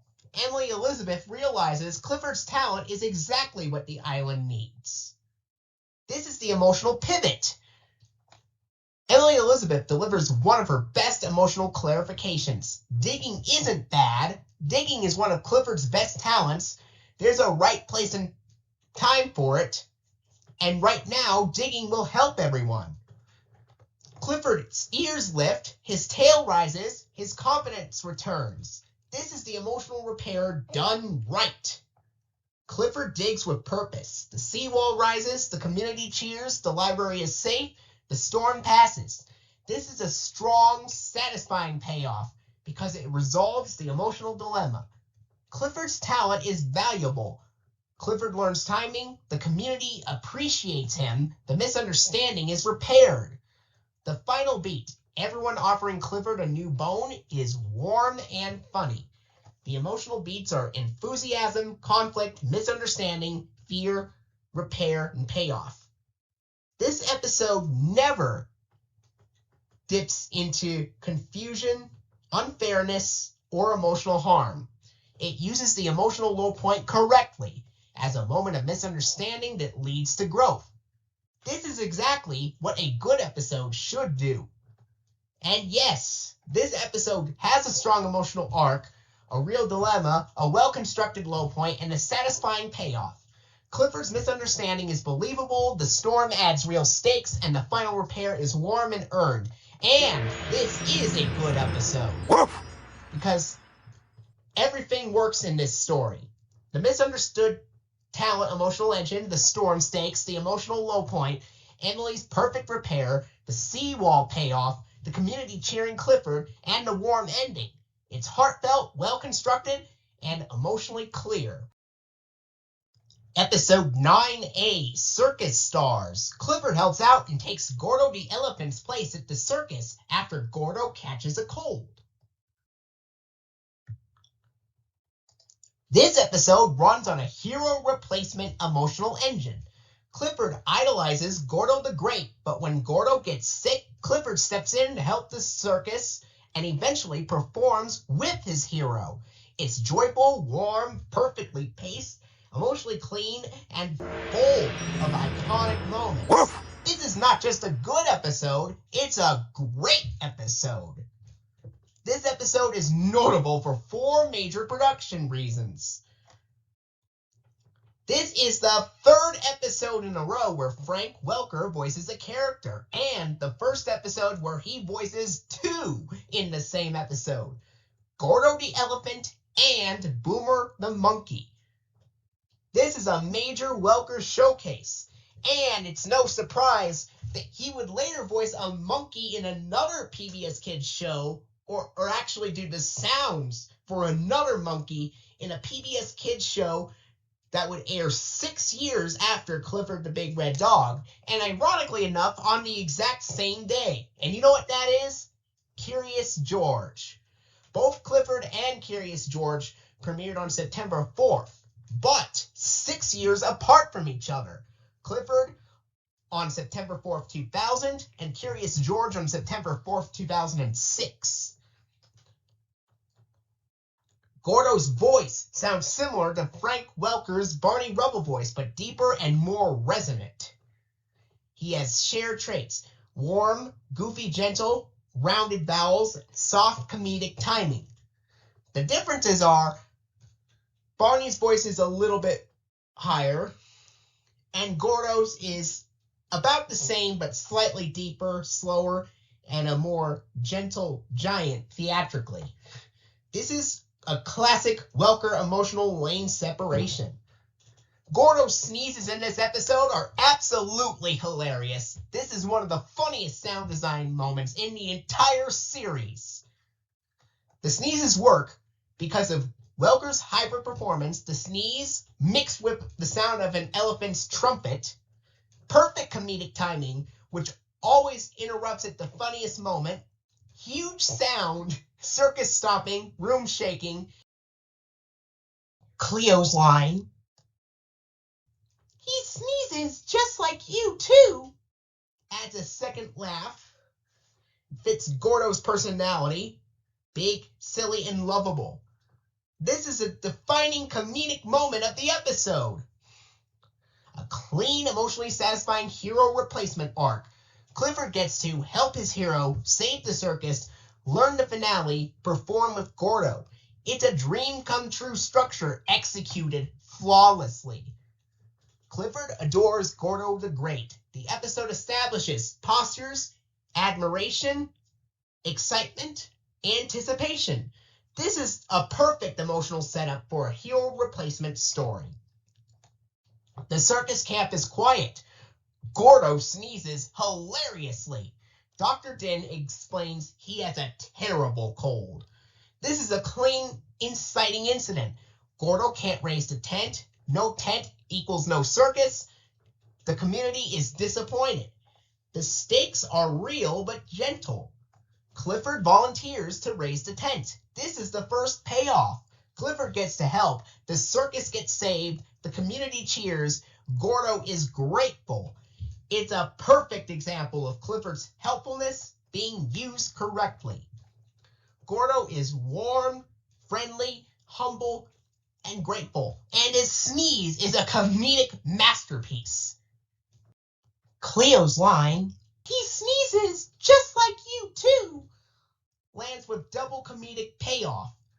Gordo asks Clifford to perform in the finale. This is the dream come true moment. Clifford is honored. Cleo and T-Bone are thrilled. Boomer trains them. The circus energy builds. This middle section is joyful and well-paced. Gordo gets better and returns to perform. This creates a gentle emotional conflict. Clifford thinks he's being replaced. Cleo and T-Bone stand up for him. Gordo reveals he always intended to include Clifford. This is a healthy misunderstanding, not a frustrating one. The finale is loud, joyful, funny, energetic, and visually strong. Clifford performs with his hero. The crowd cheers, the dogs celebrate, the circus sparkles. This is one of the most satisfying payoffs in Season 1. The emotional beats are admiration, disappointment, opportunity, teamwork, misunderstanding, reassurance, and payoff. There are no emotional dings, no unfairness, no confusion, and absolutely no tonal wobble. It's clean, warm, and character consistent. The hallmark of a great episode.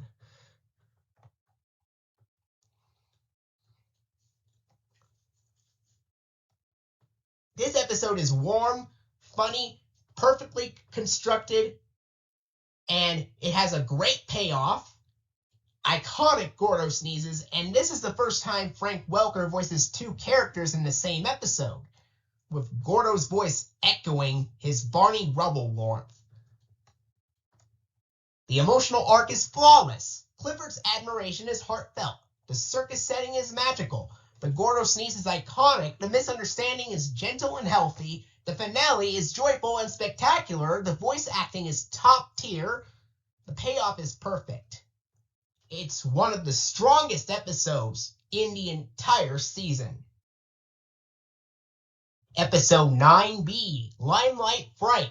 Cleo is terrified of dancing in front of people at the show. This episode runs on a stage fright emotional engine. Cleo freezes on stage, avoids the truth, receives gentle support, triumphs in the second show, and then overexerts herself to the point of collapse. It is joyful, musically electric, emotionally safe, and a character true. This is, once again, another good episode that is very, very strong like Circus Stars. This is what makes the episode great. The steel drum music gives the episode a special calypso feel. This is the episode's defining aesthetic. The steel drum creates a warm Caribbean tone, a buoyant calypso rhythm, a sunny festival-like energy, and a musical identity unlike any other episode. It elevates the entire emotional atmosphere and makes the dog performance feel alive. Clifford tail thumping, Emily rattling shells, Charlie pounding the drum, T-Bone tapping a bucket, Cleo dancing, all synced to a calypso beat. It feels spontaneous, communal, and joyful. Cleo's stage fright is handled with no shame, no guilt, no pressure, and no humiliation. Everyone supports her gently. This is one of the healthiest portrayals of fear in the entire season. There is one thing that keeps the episode from being a masterpiece, however. The only flaw is Cleo's overexertion. Cleo dances long after the show ends, panting, wobbling, and dizzy, and then collapses. The episode never addresses the health consequences. You see, overexertion happens when someone pushes their body past its safe limits. In real life, this can cause dizziness, overheating, dehydration, nausea, shakiness, rapid breathing, and collapse. Cleo shows multiple signs: panting, wobbling, continuing after the music stops, collapsing after the music restarts. The episode needed one tiny moment. Cleo, you danced wonderfully. Now let's get you water and rest. That's what Clifford should have said. That's the missing health logic beat. The opening is electric. The rhythm builds, the crowd gathers, the kids shine, the dogs shine. The applause is huge. The Calypso steel drum rhythm gives the scene a Sunny Island festival energy. The steel drum is beautiful, culturally grounded, musically rich. Samuel's delivery is warm and proud. The kids' excitement is genuine. Cleo's stage fright is handled perfectly. No one mocks her, no one pressures her, no one blames her. The crowd is confused, not cruel. Emily and Charlie stay supportive. This is excellent emotional safety. Her excuses are classic Cleo comedy. Sun in my eyes, splinter, bug flew into my mouth. She's not lying maliciously, she's scared. Clifford and T-Bone give gentle, perfect encouragement. They'll like you no matter what. You love to dance. Remember dancing on the dock? This is one of the best friendship scenes in season 1. Her second performance is joyful, confident, adorable, and energetic. The crowd cheers, the kids beam, the dogs celebrate. This is the emotional payoff. The overexertion sequence is the one flaw and the episode's most intense moment. After the show ends, the music stops, the crowd cheers, the kids celebrate, but Cleo keeps dancing, panting, and wobbling. Then the music briefly starts again, and Cleo, exhausted but determined, tries to dance one more time. She manages only a few movements before Cleo collapses from complete exhaustion. This is not cartoon tiredness, it is total physical depletion. Every Clifford episode ends with a freeze frame, zooming out, with the image becoming a page in a yellow storybook with Clifford on the cover and his name at the top. Blue words would read "The End" after the picture zooms out in the book. Then we get the book closing and Clifford winking after it closes. The freeze frame itself is normal. The choice of freeze frame is what stands out. Each episode uses exactly one unique freeze frame, never reused. In Limelight Fright, the freeze frame is Cleo collapsed on the ground from exhaustion. This is the final image before the book closes. It is visually striking, emotionally heavy, unique to this episode, and it reinforces the overexertion flaw. The emotional beats are joy, fear, avoidance, support, courage, triumph, overexertion, collapse, and freeze frame. Everything is clean except the final health logicness.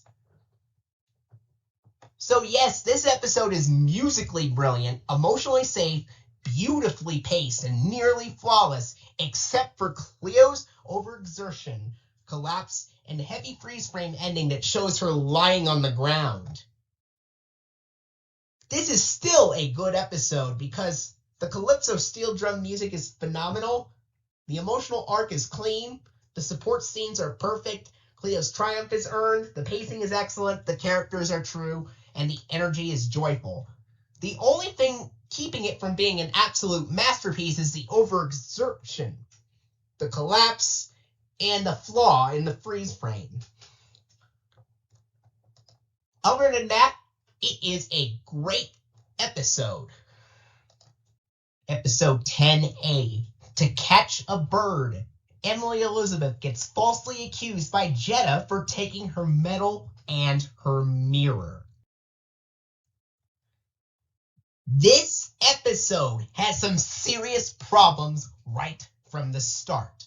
Problems with fairness, problems with emotional logic, and problems with how Jetta treats Emily Elizabeth. The entire story is built on false accusations, misplaced blame, and zero accountability. And the worst part is that Emily Elizabeth is the one who suffers emotionally, even though she did nothing wrong. Miss Carrington asked Emily Elizabeth to spell monkey. She gets it wrong. Jetta spells it correctly and wins the medal. That's fine. Jetta earned it.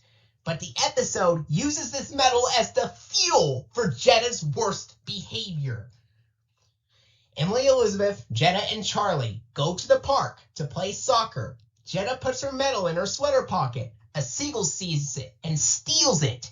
And instead of assuming she dropped it, instead of assuming it fell out, instead of assuming anything normal, Jetta immediately jumps to accusing Emily Elizabeth of stealing it! Seriously!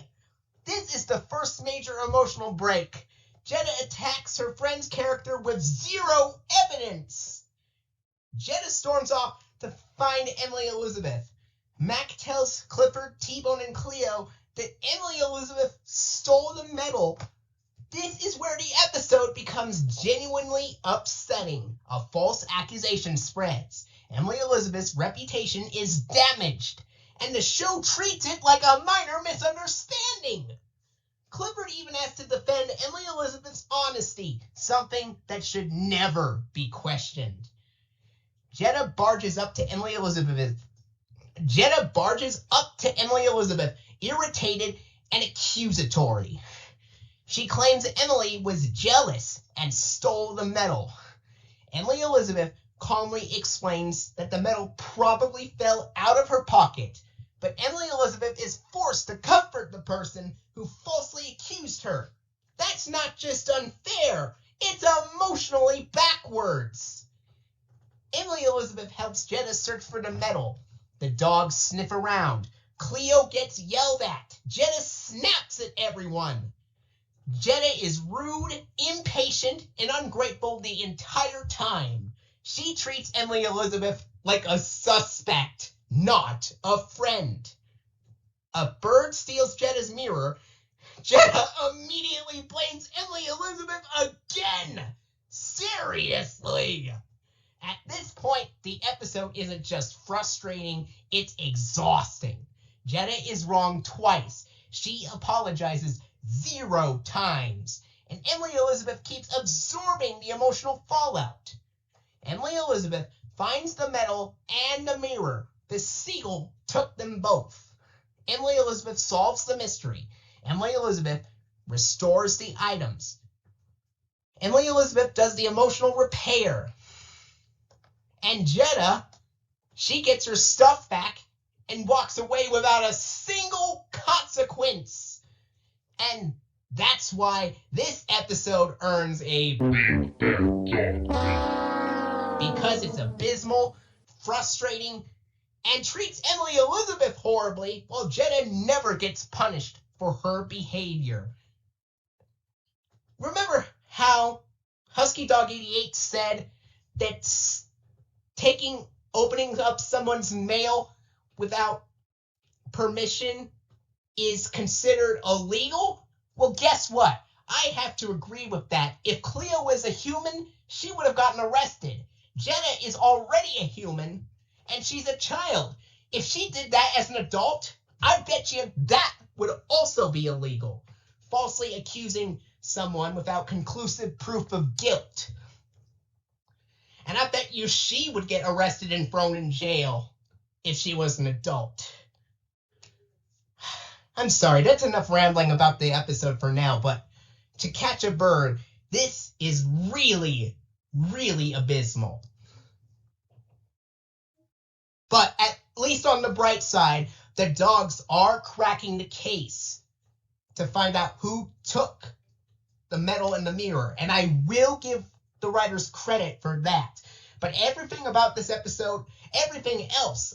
episode is really, really otherwise frustrating to watch.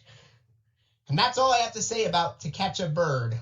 Episode 10B, The Best Party Ever. Jetta thinks a little pizzazz would make Emily Elizabeth's birthday party the best party she could possibly imagine.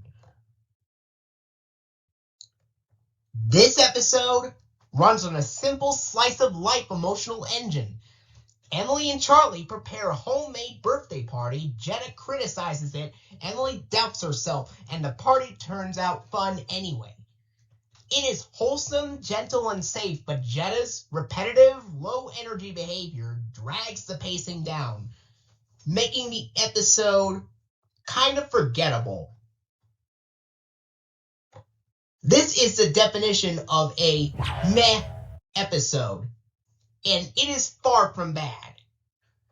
Jetta's behavior is the main reason the episode feels dull. Her attitude is dismissive, repetitive, condescending, predictable, and low energy. She keeps repeating the same idea. Your party has no pizzazz. Her scenes slow the pacing and drain energy. The party itself is cute, creative, and not the issue. The homemade party is charming. Newspaper hats, bean shakers, leaf jumping, bobbing for apples, Clifford helping with decorations. The party is not dull. Jetta's commentary is. The Clifford and Mac moment is one of the episode's highlights. Mac's line, "Nope, she's in the house, moping around with nothing to do," is honest, funny, and plot-moving. It's one of the few lively beats.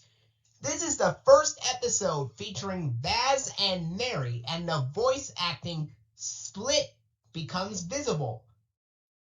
The girl characters are voiced by adult women.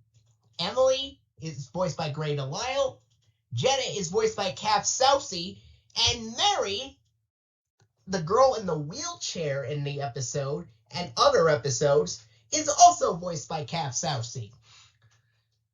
And the boy characters, voiced by real child actors close to their teen years, are Charlie, voiced by Gary Gray, and Baz, voiced by Ulysses Kiwadra.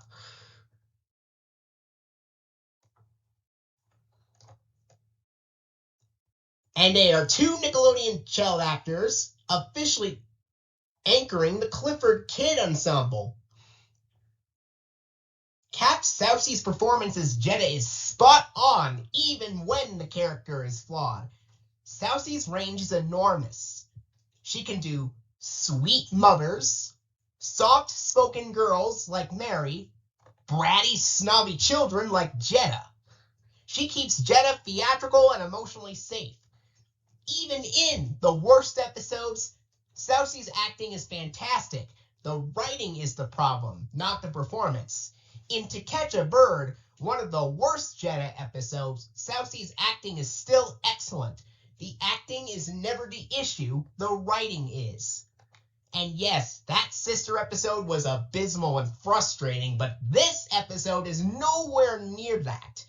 To Catch a Bird earned its big bad dog rating for a reason. This episode is wholesome, safe, emotionally clean, and never harmful. It is not bad, just flawed. Jetta is not a bad character. She's just one of the least favorites because of how her episodes are written. Jetta belongs in the same category as Mr. Bleakman, Mac, and sometimes Cleo, characters whose episodes often land in the meh zone because the conflicts are mild or repetitive. They are not bad characters, they simply get scripts that lean too heavily on their flaws. Only when their behavior goes too far does an episode push the rating down into big bad dog territory. The character isn't the problem, the writing is. Some Jetta episodes do rise above meh, and the next 2 episodes fall into that category. Jetta episodes are not doomed to be average. When the writing gives her stronger motivation, clearer emotional stakes, better pacing, genuine growth, or a meaningful emotional payoff, she can carry a good episode. And the next 2 episodes in the viewing order are exactly that. Good Jetta episodes, not meh ones. This episode simply isn't one of them. The emotional beats are clean but not powerful. This is the definition of a meh episode. This episode is gentle and wholesome, far from bad, but Jetta's repetitive, low-energy behavior drags the pacing down, with the Clifford and Maxine and Cap Sousey's excellent performance being the standout elements. This episode gets a meh rating because Jetta's behavior is dull and repetitive, her scenes slow the pacing, the conflict is mild, the resolution is predictable, the humor is limited, only a few scenes stand out, the party itself is fine. Jetta is the problem. Sousey's performance is excellent, but the writing for Jetta is not. And unlike To Catch a Bird, this episode is not bad, just flawed. And yes, some Jetta episodes do rise above meh. This just isn't one of them. It's far from bad, just perfectly average. Episode 11A, Come Back Mac. Mac leaves home after he accidentally tears Jetta's sweater apart. This is the first truly good Jetta-centered episode in the entire series. It succeeds because it gives Jetta something she almost never gets: real emotional vulnerability. And when Jetta is vulnerable instead of snobby, the entire episode transforms. This is the blueprint for how a Jetta episode should work. Jetta's emotional vulnerability is genuine, not exaggerated. The episode begins with Jetta upset about losing her favorite sweater. Dramatic, yes, but not mean. But the moment she realizes Mac is missing, everything changes. She becomes scared, frantic, worried, and sincere. She calls for him repeatedly. She tries every nickname she has. She's on the verge of tears. This is the best version of Jetta, the one who loves deeply and feels deeply. And Cap Sousey delivers one of her strongest performances in the entire series. This is the only episode where Jetta actually bursts into tears. This is a series-wide rarity. When she breaks down in the woods and cries, "Oh, what am I going to do without my Mackie? I love him so much." It is the only time in the entire show where Jetta fully cries, loses composure, expresses raw fear, and admits how much Mac means to her. This moment is the emotional core of the episode. Mac accidentally unravels Jetta's sweater. He panics. He hides in the woods. He decides he's going to live out here. It's adorable, sad, and funny all at once. His fear is real. He thinks Jetta will stop loving him. This is one of Mac's most honest character moments. Clifford, Cleo, and T-Bone support this story instead of derailing it. This is rare for a Jetta and Mac episode. The trio search for Mac, encourage him, reassure him, help him face Jetta. They don't distract from the emotional core, they strengthen it. This is ensemble writing done right. The thorn bush gag is the perfect comedic midpoint. Cleo getting stuck in the thorn bush is funny, physical, well-timed, not filler. It keeps the pacing lively without undercutting the emotional stakes. This is how humor should work in a Jetta and Mac episode. Jetta's reunion with Mac is one of her best scenes in the entire series. When she finally finds him, she doesn't yell, she doesn't scold, she doesn't blame.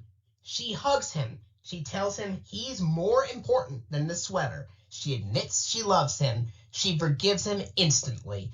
This is the emotional payoff the episode earns. It's the moment that proves Jetta is not a bad character. She just needs the right script. This episode proves that Jetta-centered stories can be good. This is the key point. Jetta belongs in the same category as Mr. Bleakman, Mac, and sometimes Cleo, characters whose episodes often land in the meh zone because their conflicts are mild or repetitive, but this episode shows when the writing gives Jetta emotional stakes instead of shallow conflict, she can carry a genuinely good episode. And the next episode continues this trend. Jetta loses her sweater in the opening. She's dramatic, but not mean. Sousy plays it perfectly. Mac is missing. That's the emotional shift. This is where the episode becomes good. Jetta's panic is real. Her worry is sincere. Her love for Mac is obvious. Clifford and the gang search for Mac. The humor is gentle. The pacing is smooth. The emotional stakes stay high. Mac reveals the truth. He's scared. He's ashamed. He thinks Jetta will hate him. This is one of Mac's best scenes in the entire show. Jetta's breakdown in the woods. She cries out for him. She's desperate. She's scared. This is the most human Jetta has ever been. The reunion. The emotional payoff. Jetta forgives him instantly. She hugs him. She reassures him. She chooses Mac over the sweater. This is the moment that elevates the episode from meh to good. This episode works because it finally gives Jetta emotional depth, and Mac's guilt arc creates one of the strongest payoffs in season 1. This is a good episode, and that's because Jetta is vulnerable instead of snobby. Mac's guilt arc is heartfelt. The reunion is emotional and sincere. The trio supports the story instead of distracting from it. Sousy's performance is fantastic. The writing finally gives Jetta depth. The emotional payoff is strong. The pacing is smooth and focused. And this is the only episode where Jetta actually bursts into tears, giving it unique emotional weight.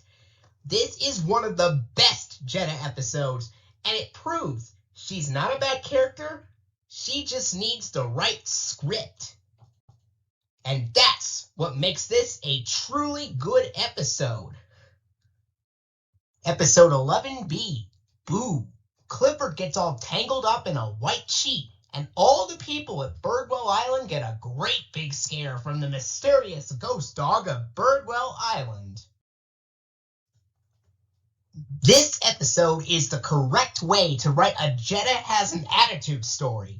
Her confidence, bragging, and denial are all present, but they're used for comedy, character contrast, emotional payoff, and Halloween atmosphere.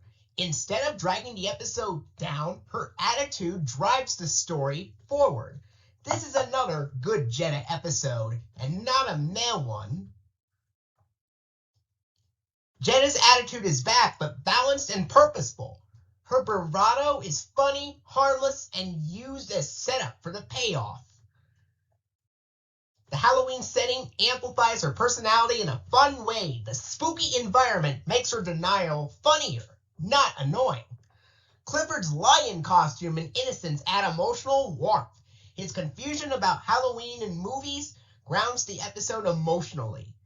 Mac's "I'm scary" energy is adorable and character true. His bravado collapsing later is one of the episode's best beats.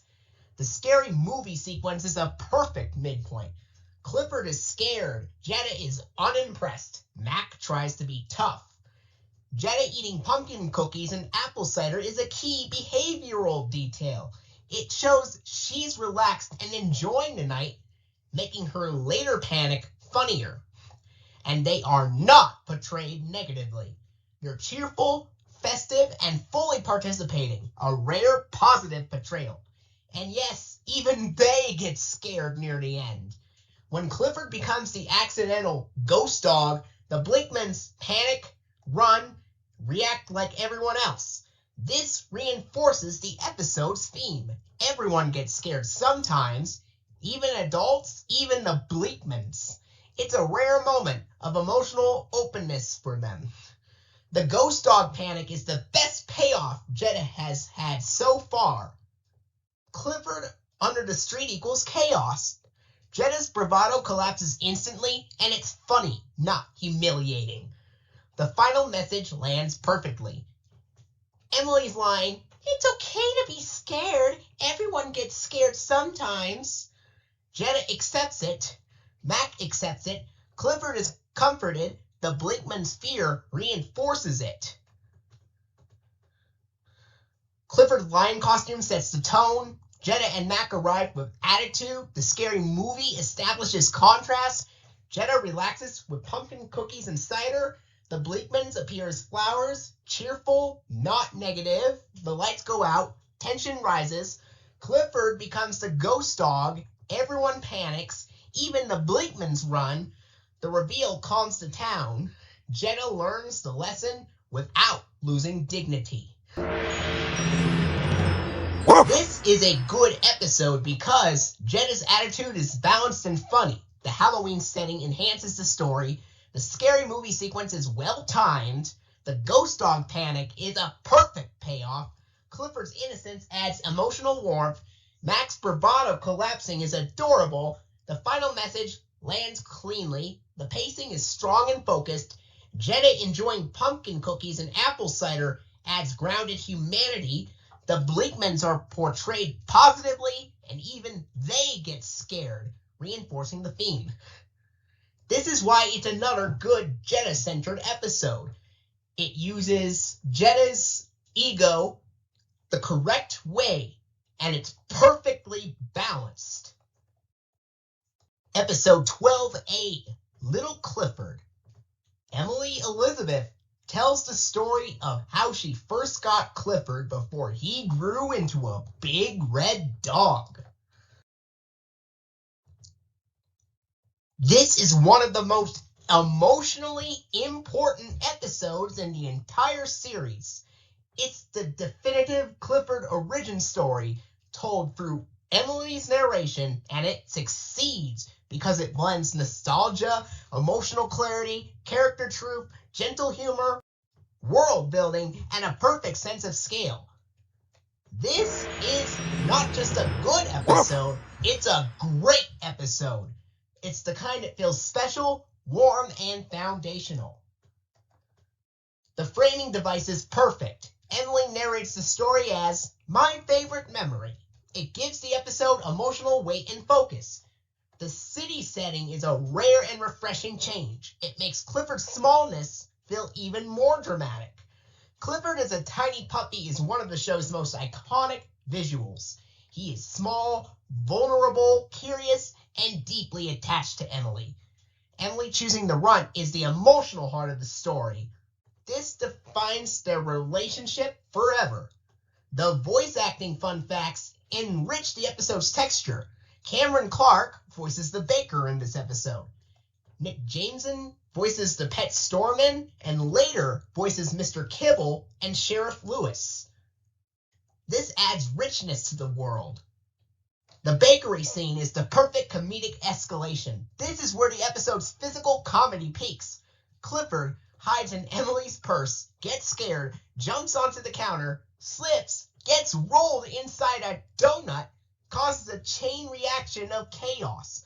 Then the baker kicks them out, and only after they leave does he post the iconic "No Dogs Allowed" sign with a red circle and slash over a dog picture. This timing is crucial. It's reactive, not preemptive. It symbolizes the city rejecting Clifford. It foreshadows the need to move. It's one of the most memorable visuals in the entire origin story. Emily's parents are written with warmth and realism. They worry about Clifford's size, but they never shame Emily or the dog. The growth sequence is magical without being fantastical. Clifford grows because Emily loves him. Emotional logic, not scientific logic. Clifford becomes too big for the apartment, handled with gentle humor and emotional clarity. the decision to move to Birdwell Island is handled with emotional maturity. Emily's dad doesn't say, "We can't keep him." He says, "We'll just have to move." It's one of the most loving decisions in the entire series. The ending ties the entire series together. The move, the new house, the new friends, the new life. It's the perfect emotional closer. This episode feels special, not just good. It's not just well made, it's emotionally foundational. Emily narrates her favorite memory. She wishes for a dog. She chooses to run. Clifford comes home. The bakery chaos peaks. Clifford gets rolled in a donut. They are kicked out. Only then the baker posts the "No Dogs Allowed" sign. Emily vows to help Clifford grow. Clifford grows magically. He becomes huge. The family decides to move. They arrive on Birdwell Island. Emily closes the story with emotional clarity. This episode is very special. And that's what makes this one of the most nostalgic episodes of the entire series. Oh, and if you want to know who the pet store owner is, it is Mr. Bradley. That is mentioned by Mrs. Howard at the beginning of the episode. Episode 12B, Welcome to Birdwell Island. After Clifford, Emily, and his family move to Birdwell Island, the other islanders become afraid of Clifford. This episode is the second half of the Clifford origin duology, and it succeeds because it explores something little Clifford only sets up. How the world reacts to Clifford, and how Clifford changes the world. It's a story about prejudice, misunderstanding, community, and acceptance, told with warmth, humor, and emotional clarity. It's another episode that is not just a good episode, but it's another great episode. It's the kind that feels meaningful, foundational, and thematically strong. It completes the emotional arc started in Little Clifford. If Little Clifford is the story of how Emily found Clifford, then Welcome to Birdwell Island is the story of how Birdwell Island learned to accept Clifford. This pairing gives season 1 its emotional backbone. The theme is powerful and universal. The episode's core message: people often judge before they understand, and they're usually wrong. This is delivered through Pedro and Victor's fear, the Bleakman's panic, Jetta's initial rejection, the townspeople's gossip, the fire scene reversal. It's one of the clearest moral arcs in the entire season. Clifford's size is finally treated as a social challenge, not just a comedic one. In the city, Clifford's size caused chaos. On Birdwell Island, it causes fear. This is a deeper emotional conflict. People think he's too big, he'll cause trouble, he doesn't belong. This is the emotional low point of the original story, and it's handled with nuance. Mr. and Mrs. Howard are written with warmth and dignity. They are polite, patient, optimistic, and community-minded. They never get defensive about Clifford. They simply introduce themselves, smile, and try to fit in. This is one of their best portrayals. The Bleakman's introduction is iconic. Their first reaction to Clifford is startled, comedic, exaggerated, but not mean-spirited. Horace's line, "A huge dog means huge trouble," is the perfect setup for the later reversal. This is the correct way to introduce the Bleakmans into the Clifford mythos. Jetta's introduction is pitch perfect. This is the first time Emily meets Jetta, and the writing nails her personality immediately. Confident, competitive, status-focused, proud of Machiavelli, dismissive of Clifford. Her line, "Your dog is too big. I don't think he belongs on our island," is the emotional sting that sets up the episode's theme. This is the correct way to introduce Jetta's early season persona. The fire sequence is one of the best action beats in season 1. The fire is visually dramatic, emotionally intense, thematically important. The bucket brigade is failing. The townspeople are panicking. Clifford steps forward, and the moment he uses the water he drank to put out the fire is funny, heroic, surprising, and character true. It's the perfect payoff to the episode's theme. The town's reversal is earned, not rushed. Pedro and Victor admit they were wrong. The Bleakman soften. The townspeople cheer. Clifford is welcomed. This is one of the most satisfying emotional reversals in the entire series. Charlie summarizes it perfectly.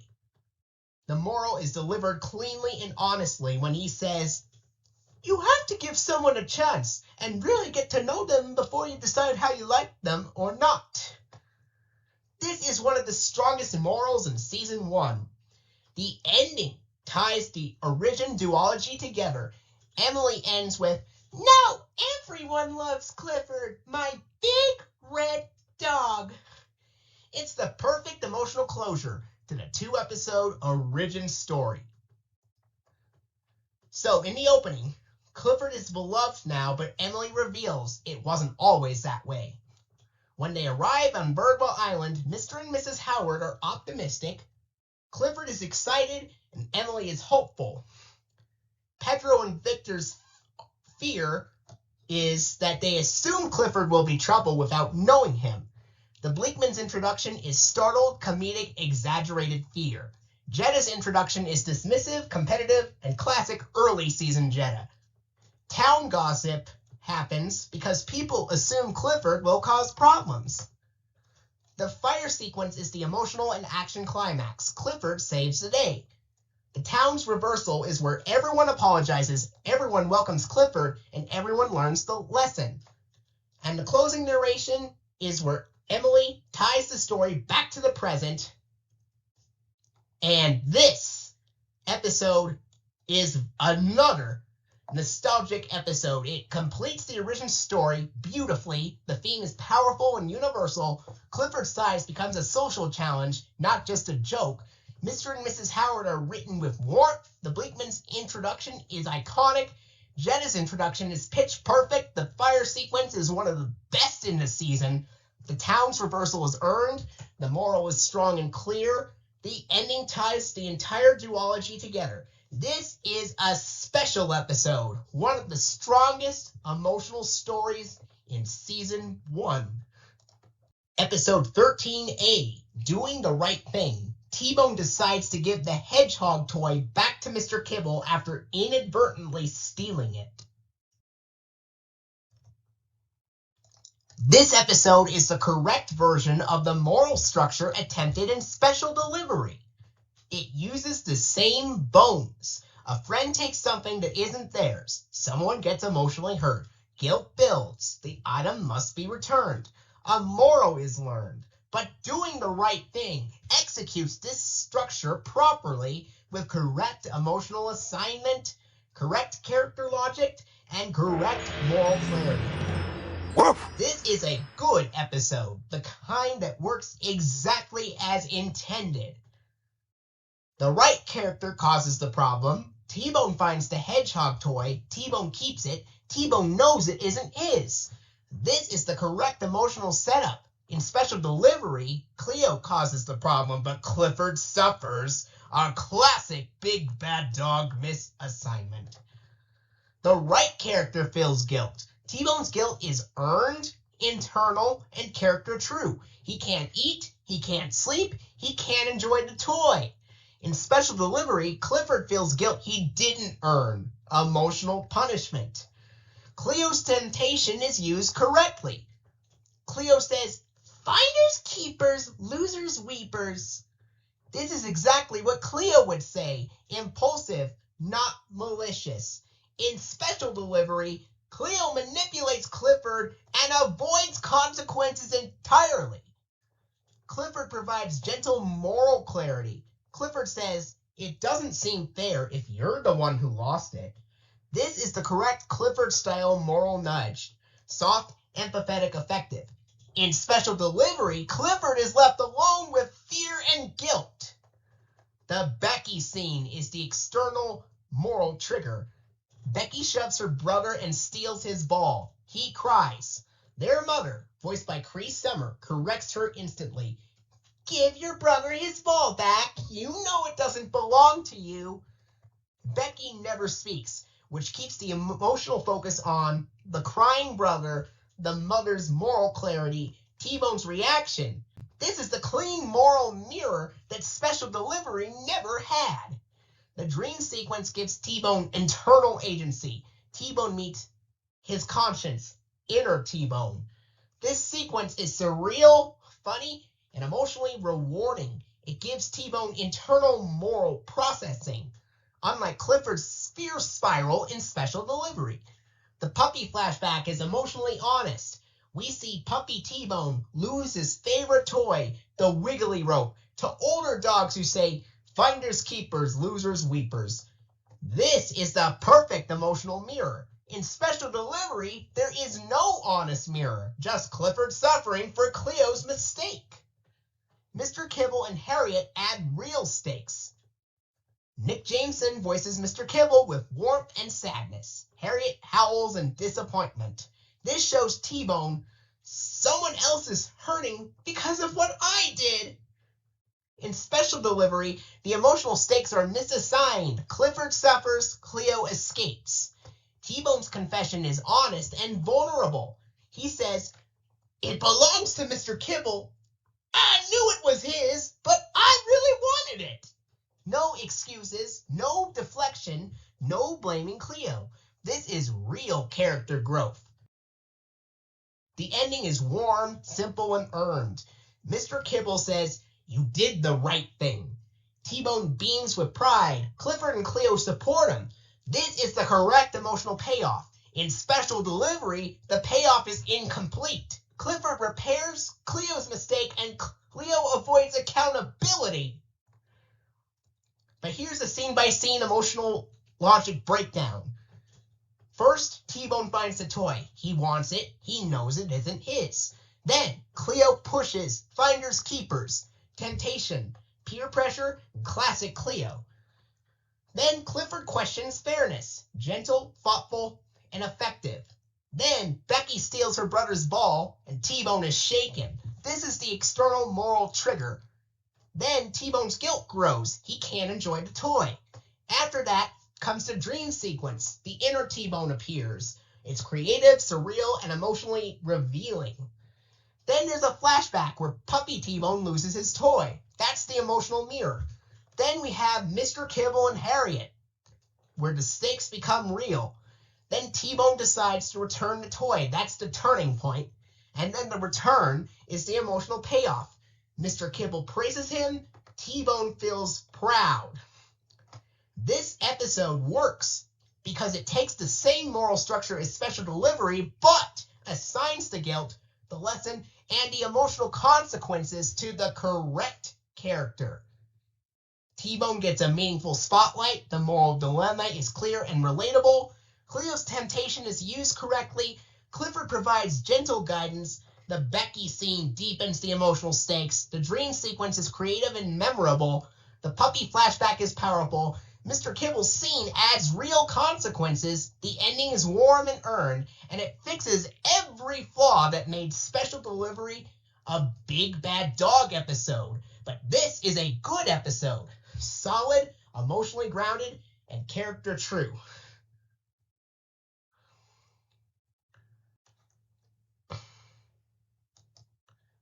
And it also works because T-Bone is worried that he'll suffer the consequences if he doesn't fix this mistake immediately. That is why this episode is a good episode. And another fun fact about this episode, the older dogs in the flashback, they are voiced by Cameron Clark and John Ritter, the voices of Mac and Clifford, respectively. Episode 13B, The Dog Who Cried Woof. Cleo tricks Clifford and T-Bone after all of them hear Samuel's story of Whiffy the skunk ghost.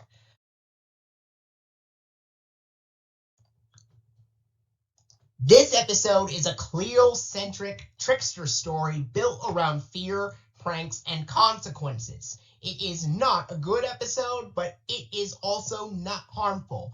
It avoids the emotional damage of special delivery because Cleo is a trickster, not a weaponizer, inconsiderate, not malicious, annoying, not emotionally abusive. And unlike special delivery, she does face consequences. There are 8 structural problems with this episode. First of all, Emily and Charlie's scare sets a shaky tone. Samuel's ghost story spooks Emily, Charlie, Clifford, and T-Bone. This is harmless, but it sets up a fear-based humor loop that becomes repetitive. Second of all, Cleo's behavior is uncalled for. She repeatedly lies, scares her friends, breaks promises, treats their fear as entertainment. But she does it from a playful, not malicious place. This is why the episode is weak, not harmful. 3. The prank cycle repeats too many times. The structure repeats. Cleo scares them, they panic, she laughs, they forgive her. And then it repeats. 3 cycles is too many. It drags the pacing. 4. Clifford and T-Bone's feelings are hurt, but not deeply. They are startled, frustrated, briefly upset, but they are not guilt-ridden, emotionally punished, manipulated, or isolated. This keeps the episode safe. 5. The Whiffy the Skunk Ghost setup is too long. Samuel's story is charming, but it takes too much runtime. It sets up a fear that never pays off. It creates a tone mismatch. The ghost story is a device, not a theme. 6. Cleo's apology cycle is weak. She apologizes twice. Once insincerely, once sincerely. The first apology is brushed off too easily. The second apology is earned but arrives late. 7. The real skunk encounter is predictable. The moment Cleo says, "No more tricks," the audience knows she's going to get sprayed. Predictable, but thematically appropriate. 8. The episode lacks emotional depth. There is no internal conflict, no dream sequence, no moral mirror, no emotional growth for Clifford or T-Bone. It's a surface-level story. But this episode is not a big bad dog episode either. There are 4 safeguards. 1. Cleo's a trickster, not a weaponizer. She wants laughs, not control. She's inconsiderate, not cruel. This is a huge difference from special delivery. Second of all, Clifford and T-Bone are not emotionally harmed. They are annoyed, startled, briefly upset, but they are not guilt-ridden, punished for someone else's actions, or emotionally manipulated. This keeps the episode safe. 3. Cleo faces real consequences. She gets ignored, left behind, stuck in a bush, sprayed by a real skunk, forced to take multiple baths, is embarrassed, and corrected by her friends. This is the correct moral balance. Number 4. Clifford's boundary setting line saves the episode. This is the key moment. When he says, "Let's just start to leave." When she figures out she can't trick us anymore, she'll follow us and say she's sorry. This line is calm, fair, emotionally intelligent, proportionate, not punitive. It proves Clifford is not being mean, he's setting a boundary. This single line prevents the episode from collapsing into big bad dog territory. So here's a scene-by-scene emotional logic for this episode. Samuel's ghost story spooks Emily, Charlie, Clifford, and T-Bone.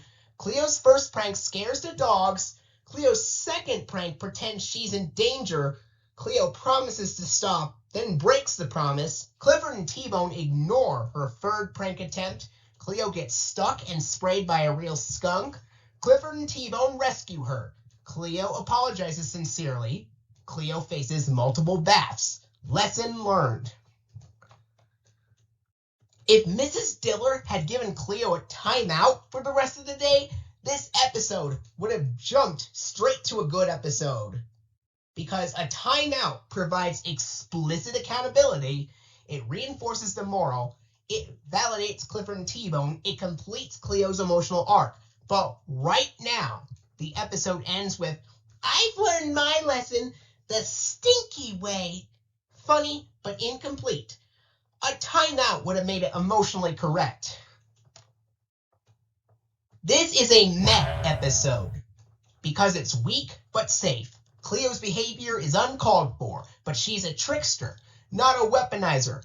Clifford and T-Bone's feelings are hurt but not damaged. Clifford's line makes leaving Cleo deserved, not mean. If Mrs. Diller had given Cleo a timeout for the rest of the day, the episode would have jumped straight to a good episode. Without any consequences at all, it would drop instantly to a big bad dog rating. But luckily, this episode isn't like that. It's meh. And that's all this episode is. Perfectly average. Not good, not bad.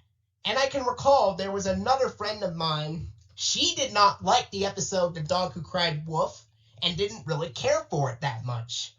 And I completely understand that. Everybody's got their own opinions about certain episodes. I find it mediocre. Not bad, not good, just meh. Episode 14A, Leave of Absence. Clifford feels bad after jumping into T-Bone's leaves even after he promised not to let anything happen to them.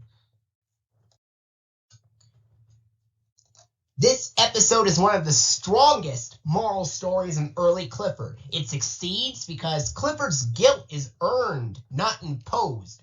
The moral is clean and universal. The emotional logic is correct. The conflict is internal, not punitive.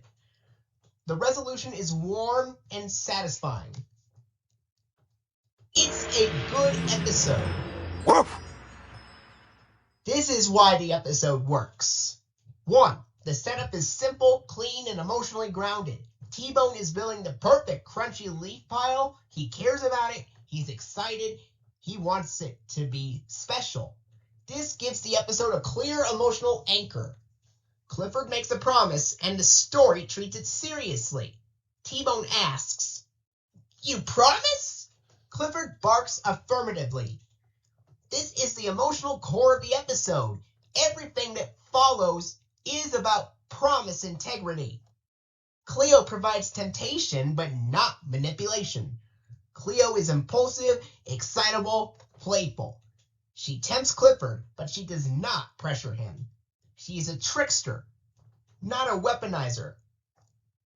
This keeps the episode safe. Clifford's internal conflict is honest and relatable. He wants to jump in the leaves. He knows it would feel amazing. He knows he shouldn't. This is the correct emotional tension for Clifford. Clifford breaks the promise, and the episode treats it with weight. He jumps, the leaves scatter, he immediately regrets it. This is earned guilt, not imposed guilt. Clifford's guilt is healthy, not harmful. This is the key contrast with Special Delivery. In Leave of Absence, Clifford's guilt is tied to his own actions, proportional, motivating, and constructive. In Special's Delivery, Clifford's guilt is unearned, exploited, and emotionally unsafe. This is why Leave of Absence is good, and Special Delivery is a big bad dog episode. The leaf chasing sequence is fun and meaningful. Clifford and Cleo work together, problem solve, persevere, and show teamwork. This is the emotional repair process. The final leaf chase is the emotional climax. Clifford risks falling off a cliff to catch the last leaf. This moment is dramatic, funny, heroic, and emotionally satisfying. It shows how seriously Clifford takes his promise. The resolution is warm, earned, and character true. T-Bone returns, Clifford kept his promise, Cleo supports him.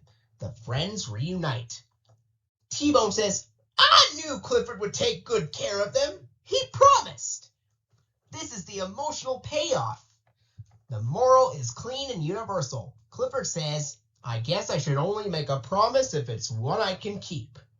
This is the correct moral. Simple, honest, child-appropriate, and emotionally grounded. So, first, we have T-Bone building the perfect leaf file, then Clifford promises to protect it, then Cleo tempts Clifford, then Clifford breaks the promise, then leaves scatter across the island, then Clifford feels earned guilt, then Clifford and Cleo retrieve every leaf, then Clifford risks himself to catch the last one, then T-Bone returns, and then Clifford's promise is fulfilled. The friends celebrate with a giant leaf jump. This is a good episode because Clifford's guilt is earned, healthy, and leads to growth. The emotional logic is correct, the story respects Clifford's feelings, and gives him agency. Cleo is a temptation, not a manipulator. T-Bone's trust is treated with care. The resolution is warm and satisfying. This is on the lower end of good, but it's still a solidly good episode. Episode 14B, Nobody's Perfect. Charlie almost gives up when he can't juggle gelatin perfectly on Silly Sports Day. This is a Charlie-centered story about frustration, effort, and learning to enjoy something even when you're not naturally good at it. It succeeds because Charlie's frustration is earned, not bratty. Clifford becomes the emotional stabilizer. Samuel provides the grounding adult wisdom. The moral is universal. The ending is joyful and silly. And it is a good episode. Woof! This is why the episode works here. Charlie's confidence is believable, not arrogant. He thinks juggling will be easy. He even says he'll juggle 6 jiggly bags. This is kid optimism, not ego. Silly Sports Day is the perfect low-stakes environment. Miss Carrington frames it. This isn't something to win at. It's a day to have fun. This gives the episode emotional safety and room for silliness. Charlie's first attempts are funny and meaningful. He gets splattered, sticky, and embarrassed, but the frustration is earned because he's genuinely trying. Clifford supports without enabling. Clifford barks encouragement, nudges Charlie, stays by his side, but he never fixes the problem for him. This is emotionally correct and mirrors Emily's pillow toss moment. The key emotional moment, Charlie's line to Clifford. This is the heart of the episode. Charlie, discouraged and covered in gelatin, says, I can't, Clifford. I'm not good at this. This line is vulnerable, honest, emotionally grounded, not bratty, not self-punishing. Clifford's gentle bark and nudge is what stops Charlie from giving up. Clifford becomes the emotional stabilizer of the episode. Samuel's advice is the turning point. This is where the correction matters because Samuel gives the perfect grounding. Even if you're not good at it, it is still fun to try new things. And don't be afraid to try, son. Just do your best and enjoy yourself. Samuel is warm, wise, patient, emotionally grounded. He reframes the entire conflict. Without Samuel, Charlie's frustration would risk becoming hopeless. With Samuel, it becomes healthy. Charlie tries again because he feels supported, not because he expects perfection, not because he wants to impress anyone. He tries again because Clifford believes in him, Samuel grounded him, he feels emotionally safe. This is the correct emotional shift. The juggling climax is joyful and earned. Charlie juggles 1, 2, 3, 4, 5, 6, and then splatters gelatin everywhere. The kids cheer, Clifford barks proudly, Charlie laughs. This is the perfect emotional payoff. Charlie says, Thanks, Clifford. I couldn't have been silly without you. He's not proud of being perfect. He's proud of having fun. This is the correct moral. Jetta's whipped cream gag is the perfect comedic ending. Jetta does the cream pie long jump. She gets splattered. Clifford tries to lick her clean. She yells, "Clifford, stop it!" Everyone laughs. This ending mirrors Charlie's gelatin mishaps, reinforces the nobody's perfect theme, ends the episode with joy. It's the ideal final beat. So, Charlie gets jiggly juggling. He overestimates his ability. His first attempts fail. He gets covered in gelatin. He becomes frustrated. He tells Clifford, "I can't. I'm not good at this." Clifford encourages him. Samuel grounds him. Charlie tries again. He succeeds, then splatters. Everyone laughs. Jetta gets her whipped cream moment. Clifford tries to help. Jetta protests. The episode ends with laughter. Nobody's Perfect is a solidly good episode because Charlie's frustration is earned, healthy, and emotionally correct. His line, "I can't, Clifford. I'm not good at this," shows vulnerability, not bratty behavior. Clifford becomes the emotional stabilizer who keeps him from giving up. Samuel gives the grounding wisdom that reframes the situation. The moral is clean, the emotional logic is grounded, and the ending is joyful. It's not perfect, and that's exactly why it works. Episode 15A, Teacher's Pet. T-Bone is very nervous on his first day of dog school. This episode is a dog school ensemble story centered on T-Bone's insecurity, Clifford's supportive care, Cleo's enthusiasm, Machiavelli's treat-driven behavior, and Brittany Spaniel's structured teaching style. It succeeds because the emotional logic is clean, T-Bone's insecurity is earned, not exaggerated, Clifford and Cleo behave in character, Machiavelli is a fun foil, and the graduation ceremony is warm and satisfying. It is a good episode, and this episode works because the setup is charming and emotionally grounded. Emily Elizabeth says Clifford was too excited to sleep. Sheriff Lewis says T-Bone is worried. Cleo's owner baby talks her.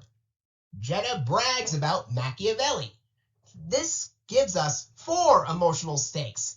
Clifford is excited, T-Bone is anxious, Cleo is dramatic, and Machiavelli is smug. It's a perfect ensemble setup. Brittany Spaniel is a great teacher, and she is voiced by Kat Soucy. Brittany is patient, structured, encouraging, observant, and fair. She gives each dog feedback tailored to their personality. This is why she works so well as a one-off character in this episode. Cleo's creativity is played for humor, not ego. Cleo's rollover is extra, dramatic, show-offy, and adorable. Brittany says, "That was a little more than a simple rollover. You certainly are creative." This is perfect Cleo energy. Clifford's big impression moment is classic Clifford. Clifford tries to roll over and accidentally bowls Brittany over. This is interesting because she responds with, "You certainly do make a big impression, Clifford." This is gentle, humorous, and affectionate. It reinforces Clifford's gentle giant identity. Machiavelli is a perfect comedic foil. He refuses to do anything without treats. No treats, no tricks. He's not mean, just spoiled. His dynamic with Jetta is funny, consistent, harmlessly self-absorbed. A great contrast to Clifford and T-Bone. T-Bone's insecurity is the emotional core. T-Bone gets fine, just fine. That was fine, T-Bone. He interprets fine as not good enough, not impressive, not special. This is earned insecurity, not melodrama. It's emotionally correct for T-Bone. The episode handles insecurity gently and respectfully. T-Bone never spirals. He never becomes bratty. He never lashes out. He just quietly worries, "I don't think she likes me." This is emotionally safe and child appropriate. The week-long montage is efficient and character true. We see Clifford improving, Cleo staying enthusiastic, Machiavelli staying treat-motivated, T-Bone trying his best. The pacing is smooth and warm. Graduation day is the emotional payoff. Brittany gives awards that match each dog's personality.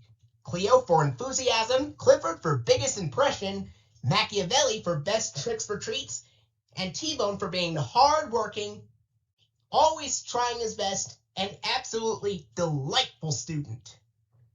T-Bone's award is the emotional climax. He finally hears what he needed.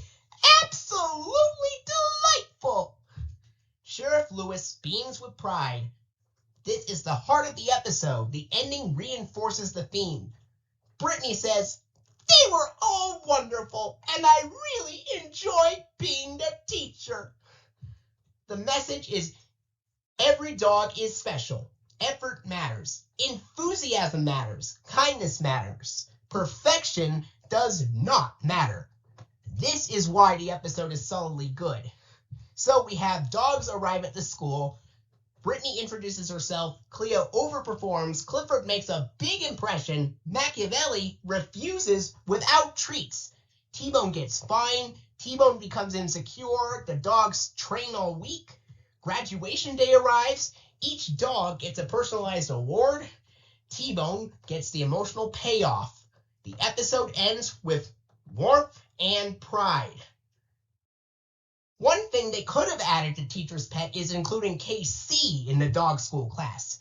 KC shares T-Bone's gentle insecurity, and having him there would have strengthened the emotional logic. He could have reassured T-Bone during break time, tried his best during the tricks, and received a Most Improved or Best Team Player award at graduation. It wouldn't change the episode's rating, but it would make the ensemble feel more complete and give T-Bone a peer who understands exactly how he feels. Episode 15B, Islander of the Year. Everyone gets to find out who wins the prize of Birdwell Islander of the Year. This episode is a community-centered story about gratitude, service, and recognizing the people who make Birdwell Island a better place. It succeeds because the emotional logic is clean, the kids' essays reveal their values, Clifford's contributions are shown through flashbacks, Jetta's self-centeredness is played for humor, not cruelty, and the ending is warm, communal, and earned. It works because the setup is warm, grounded, and community-focused. Miss Lee finishes reading a story, then announces, "It's time for our annual Birdwell Islander of the Year essay contest." The rules are simple. Write about someone who helps others. No prize, but the winner's picture goes on the Wall of Fame. The winning essay is published in the Birdwell Beacon. This is a perfect Birdwell Island premise. Clifford wants to participate, and the show treats it as sweet, not silly. Clifford barks excitedly. The kids laugh affectionately. This reinforces Clifford's role as a community helper, a beloved island figure, someone who does deserve recognition. It's a subtle foreshadow. Emily's essay about Dr. Din is heartfelt and grounded. Emily chooses Dr. Din, the island veterinarian. Her reasons are: she helps animals, she saved a stranded whale, Clifford helped return the whale to the ocean. The flashback is emotionally strong. Dr. Din is calm and confident, Clifford is gentle and heroic, the whale returns to its family. This is one of the best flashback sequences in season 1. Charlie's essay about Sheriff Lewis is warm and community-oriented. Charlie chooses Sheriff Lewis, highlighting safety, coaching, teamwork, and creativity, the improvised goalposts. The soccer flashback is funny, energetic, and character true. Sheriff Lewis is shown as a supportive adult who makes kids feel capable. Jetta's essay is the comedic centerpiece. Jetta nominates herself. Her essay is self-aggrandizing, exaggerated, revisionist, unintentionally hilarious. Miss Lee interrupts, "I thought you said you did this by yourself." Jetta backpedals, except for Clifford and Emily Elizabeth, and this is classic Jetta. Dramatic, self-centered, harmless, and funny. Her kitten rescue flashback is a perfect comedic contrast to the others. Vaz's essay about Fire Chief Campbell is heroic and exciting. Vaz chooses Fire Chief Campbell, highlighting fire safety lessons, the fire engine ride, the museum rescue. The flashback is dynamic. The fire truck gets a flat, Clifford becomes the ladder, the museum is saved. This is a great example of Clifford helping in a crisis. Ms. Lee's narration ties the episode together. How Nanny Min's performance gives the episode warmth, authority, and emotional grounding. She praises all the essays and emphasizes community values. The twist ending is emotionally perfect. Miss Lee announces, our winner is someone who was not nominated. Clifford, the big red dog. This works because every essay included Clifford. Clifford helps everyone. Clifford never seeks recognition. The kids cheer sincerely. It's a wholesome, earned moment. Miss Lee says, it's not just helping in an emergency that makes someone great. It's helping people every day in all sorts of ways. This is the heart of the episode. The ending is warm, communal, and celebratory. Clifford gets his picture taken, the kids cheer, the community acknowledges him. It's a perfect Birdwell Island ending. So, Miss Lee announces the contest, kids brainstorm nominees, Emily reads her essay, Charlie reads his, Jetta reads her exaggerated version, Vaz reads his heroic story, Miss Lee praises everyone, Clifford is revealed as the winner. The kids celebrate, Ms. Lee delivers the moral, Clifford gets his photo taken. Islander of the Year is a solidly good episode. Woof! Because the essays reveal the kids' values, the flashbacks show Clifford's everyday heroism, and the twist ending is earned.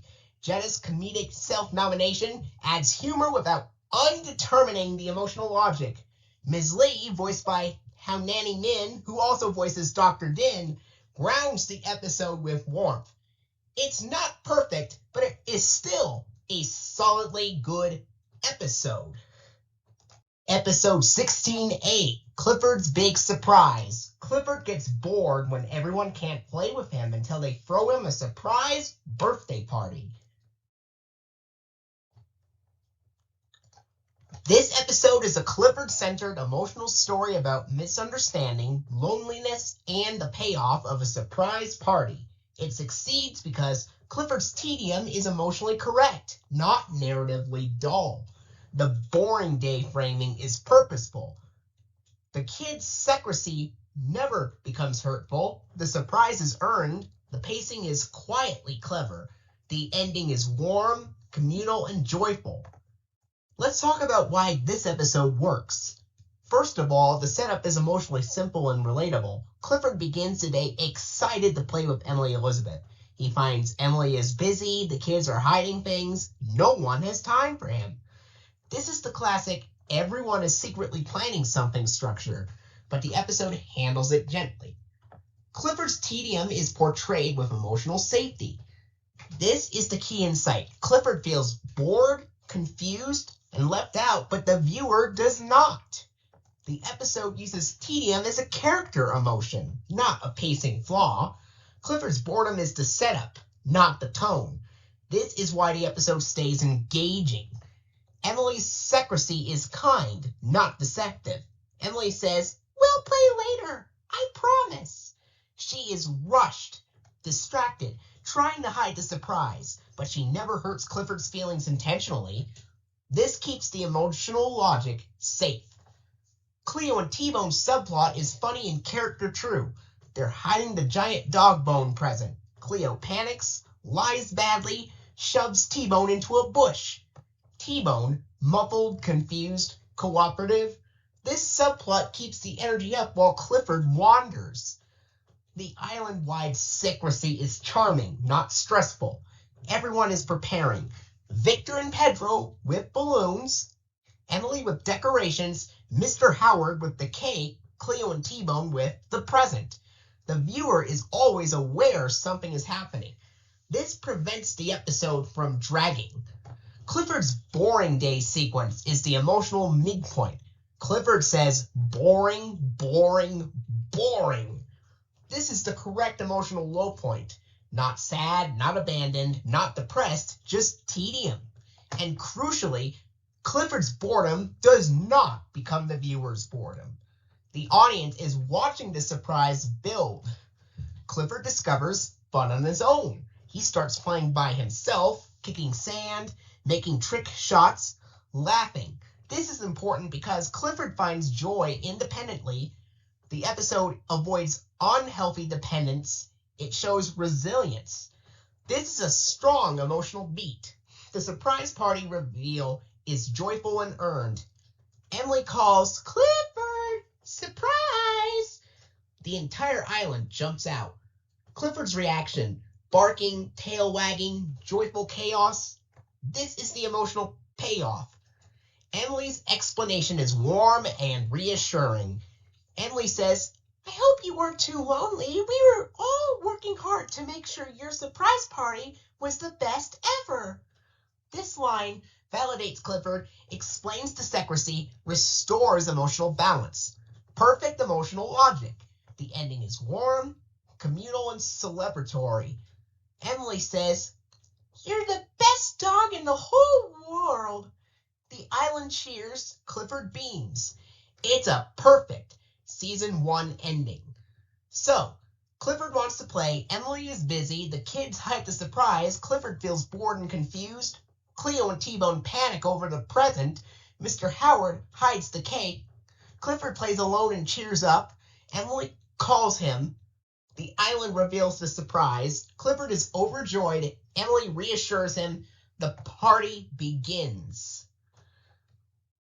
While the episode may seem like it's boring or that it drags the pacing, the tedium is actually part of the story's construction. Clifford experiences a slow, empty-feeling day, but the viewer doesn't. His boredom is the emotional setup for the surprise, not a flaw in the pacing. Meanwhile, the audience watches the island scramble to prepare the party, which keeps the episode lively.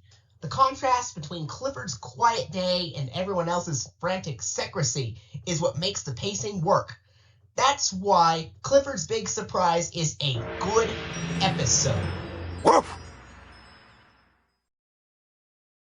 Episode 16B, The Ears Have It. After hearing loud noises, T-Bone refuses to watch the fireworks because he's afraid of loud noises. This episode is a T-Bone-centered, emotional masterpiece about fear, vulnerability, friendship, and unconditional support. It succeeds because T-Bone's fear is deeply human and perfectly portrayed. Clifford and Cleo respond with peak emotional intelligence.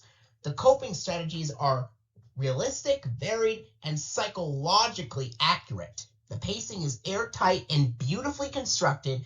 The fireworks are loud on purpose, and that loudness perfects the story. T-Bone's reactions are hilarious without ever undermining the emotional logic. The line, "I'm nothing but a big scaredy cat," is both funny and essential. Every emotional beat lands on the first try. Nothing is boring, annoying, or frustrating. This is the first truly flawless episode. Founders Day creates a lively, energetic backdrop. The episode opens with crowds, decorations, excitement, and Sheriff Lewis preparing fireworks. This high-energy setting contrasts perfectly with T-Bone's fear, giving the episode emotional depth from the start. T-Bone's fear is introduced with emotional clarity and realism. Sheriff Lewis explains he doesn't like loud noises much. T-Bone immediately reacts to a clang, jumps, whimpers, and hides. This is earned fear, not exaggerated cartoon fear. It's relatable, grounded, and emotionally correct. T-Bone's shame is handled with nuance and respect. T-Bone admits, "I didn't want you to think I was a big scaredy cat." This is a perfect emotional beat. Fear, embarrassment, vulnerability, desire for acceptance. The episode treats this with gentleness, not mockery. Clifford and Cleo respond with perfect emotional intelligence. Clifford is calm, supportive, and steady. Cleo is enthusiastic, encouraging, and impulsive. They reassure him, "We'd never think that, T-Bone. Maybe with a little help, you can." This is the trio at their absolute best. The coping strategies are varied, realistic, and psychologically accurate. The episode tries 3 distinct approaches, each true to the characters. Cleo's scare it back method is silly, energetic, and character true. It fails, but in a way that's funny, not harmful. T-Bone's tiny "ow" is comedy gold. Clifford's gradual exposure method. This is shockingly accurate to real desensitization therapy.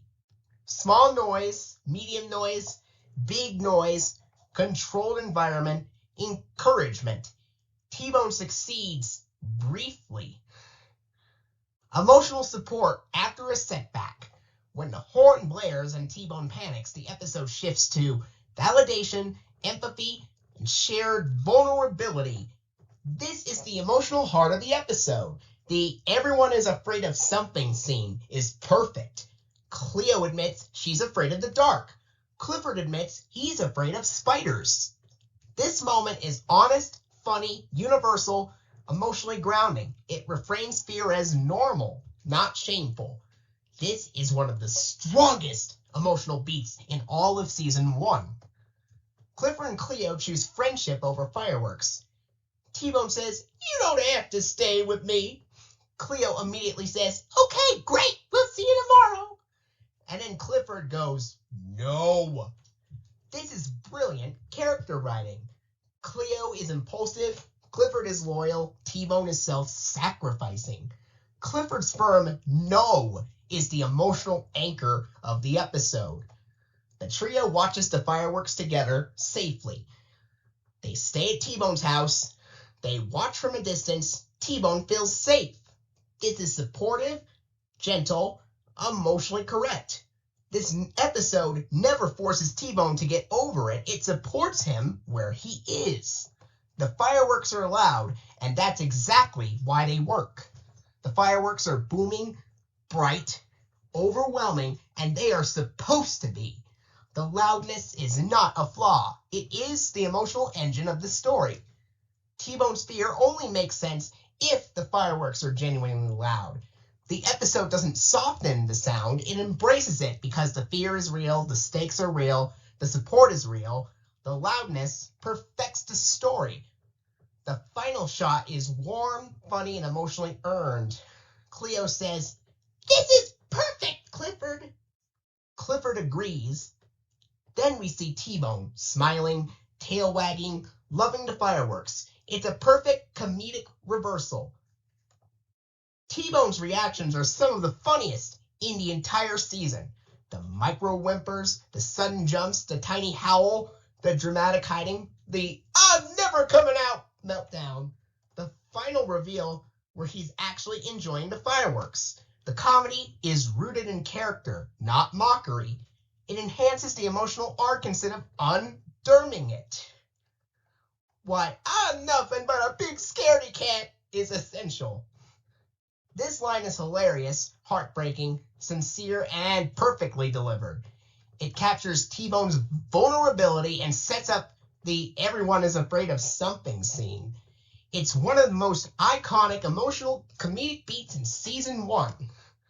We have the Founders Day excitement, T-Bone's fear being introduced, Clifford and Cleo promise support, Cleo's scare it back attempt, Clifford's gradual exposure method, T-Bone's temporary success, the horn setback, T-Bone's hiding, the trio sharing their fears, Clifford refusing to leave them watching the fireworks safely, T-Bone feeling loved and supported.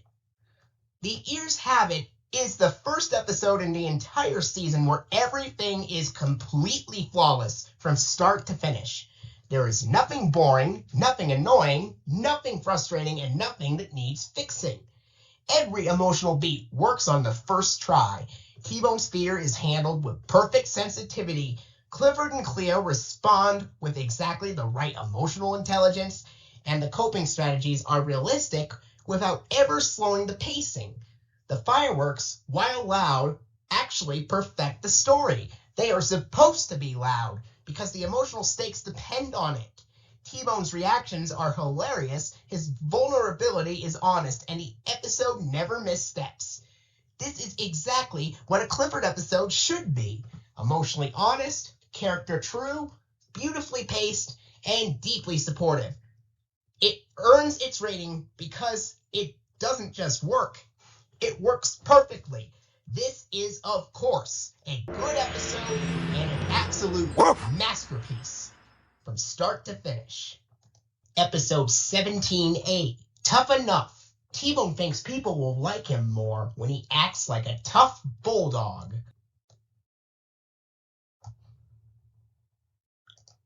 This episode is a T-Bone identity story about insecurity, self-image, and the pressure to be something you're not. It succeeds because T-Bone's emotional arc is clear and relatable. Clifford and Cleo's reactions are character true. The comedy is gentle and well-timed. The message is warm and grounded. The pacing is smooth and never drags. The ending is emotionally correct. And the woman who says, "Sheriff, there's a mean dog out here, help!" is Martha, voiced by Cynthia Songe, not Grey Delisle, Calf Sousey, or Cree Summer. This episode works because the setup is simple and emotionally grounded. Sheriff Lewis calls T-Bone his funny little tough guy, then jokes, "You couldn't scare the fly off of jelly donut." T-Bone hears, "You're not tough. You're not bulldog enough. You're not what a sheriff's dog should be." This is the emotional spark of the episode. T-Bone's insecurity is believable and character true. T-Bone internalizes the comment immediately. "I don't think Sheriff Lewis really thinks I'm tough at all." This is classic T-Bone. Sensitive, eager to please, easily shaken, deeply loyal. His insecurity is the emotional engine of the episode. The trying to be tough montage is comedic gold. T-Bone tries growling, barking, sneaking up on Clifford and Cleo, making tough guy faces, posing like a bodybuilder. Every attempt is adorable, funny, harmless, character consistent. This is the episode's comedic backbone. Cleo's advice is hilariously terrible. Cleo says, "All you need is big muscles and a tough guy face." Clifford and T-Bone both know this is questionable. Cleo barrels ahead anyway. This is peak Cleo, confident, wrong, enthusiastic, lovable. Her training program is a disaster in the funniest way. The rock pushing scene is a perfect emotional beat. T-Bone pushes a rock, it moves, he beams. This moment is sweet, encouraging, a tiny victory. Then he immediately overdoses it with the frog. Classic T-Bone. Cleo says, "If you can scare this crab, you can scare anyone." T-Bone scares the wrong crab. He celebrates. Then the real crab appears. What follows is barking, panic, running, howling. It's the funniest sequence in the episode. The emotional low point is sincere, not heavy. T-Bone says, "I guess I was just never meant to be a tough dog." This is the emotional dip, but it's gentle. The episode never lets T-Bone spiral. It keeps the tone safe and warm. Clifford delivers the emotional truth. Clifford says, "Sheriff Lewis loves you just the way you are." This is the heart of the episode. Clifford is the emotional anchor, as always. The Martha scene is the turning point. Martha, voiced by Cynthia Songe, sees T-Bone and screams, "Sheriff, there's a mean dog out here, help!" T-Bone panics. He didn't want to be mean. He wanted to be tough. This is the moment he realizes toughness does not equal meanness. He doesn't want to scare people. He wants to be loved. It's the perfect emotional correction. The ending is warm, affirming, and emotionally correct. Sheriff Lewis says, "Everyone loves my T-Bone, and I love my nice, sweet little boy more than any other dog in the whole wide world." T-Bone beams. He finally understands he is loved, he is enough, he doesn't need to be tough, he doesn't need to change. It's the perfect ending. Sheriff Lewis unintentionally hurts T-Bone's feelings. T-Bone tries to be tough. Cleo gives terrible advice. Clifford tries to help gently. The crab scene goes wrong. T-Bone gives up. Martha misinterprets his barking. Sheriff Lewis reassures him. T-Bone accepts himself. Emotional resolution. Tough Enough is a solidly good episode because T-Bone's insecurity is relatable, the comedy is gentle and well-timed, and the emotional resolution is warm and satisfying. The episode never becomes frustrating or mean-spirited, and the message that you don't need to change who you are to be loved is delivered with clarity.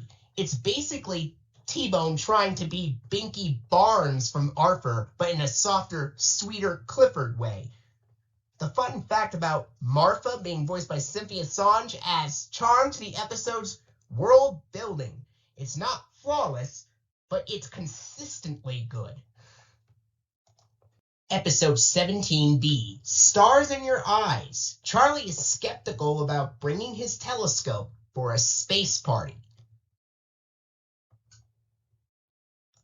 This episode is a Charlie-centered story about excitement, anxiety, friendship, and the pressure of sharing something precious. It succeeds because Charlie's emotional arc is clear and grounded. Emily Elizabeth is warm and emotionally intelligent. Clifford is joyful and comedic.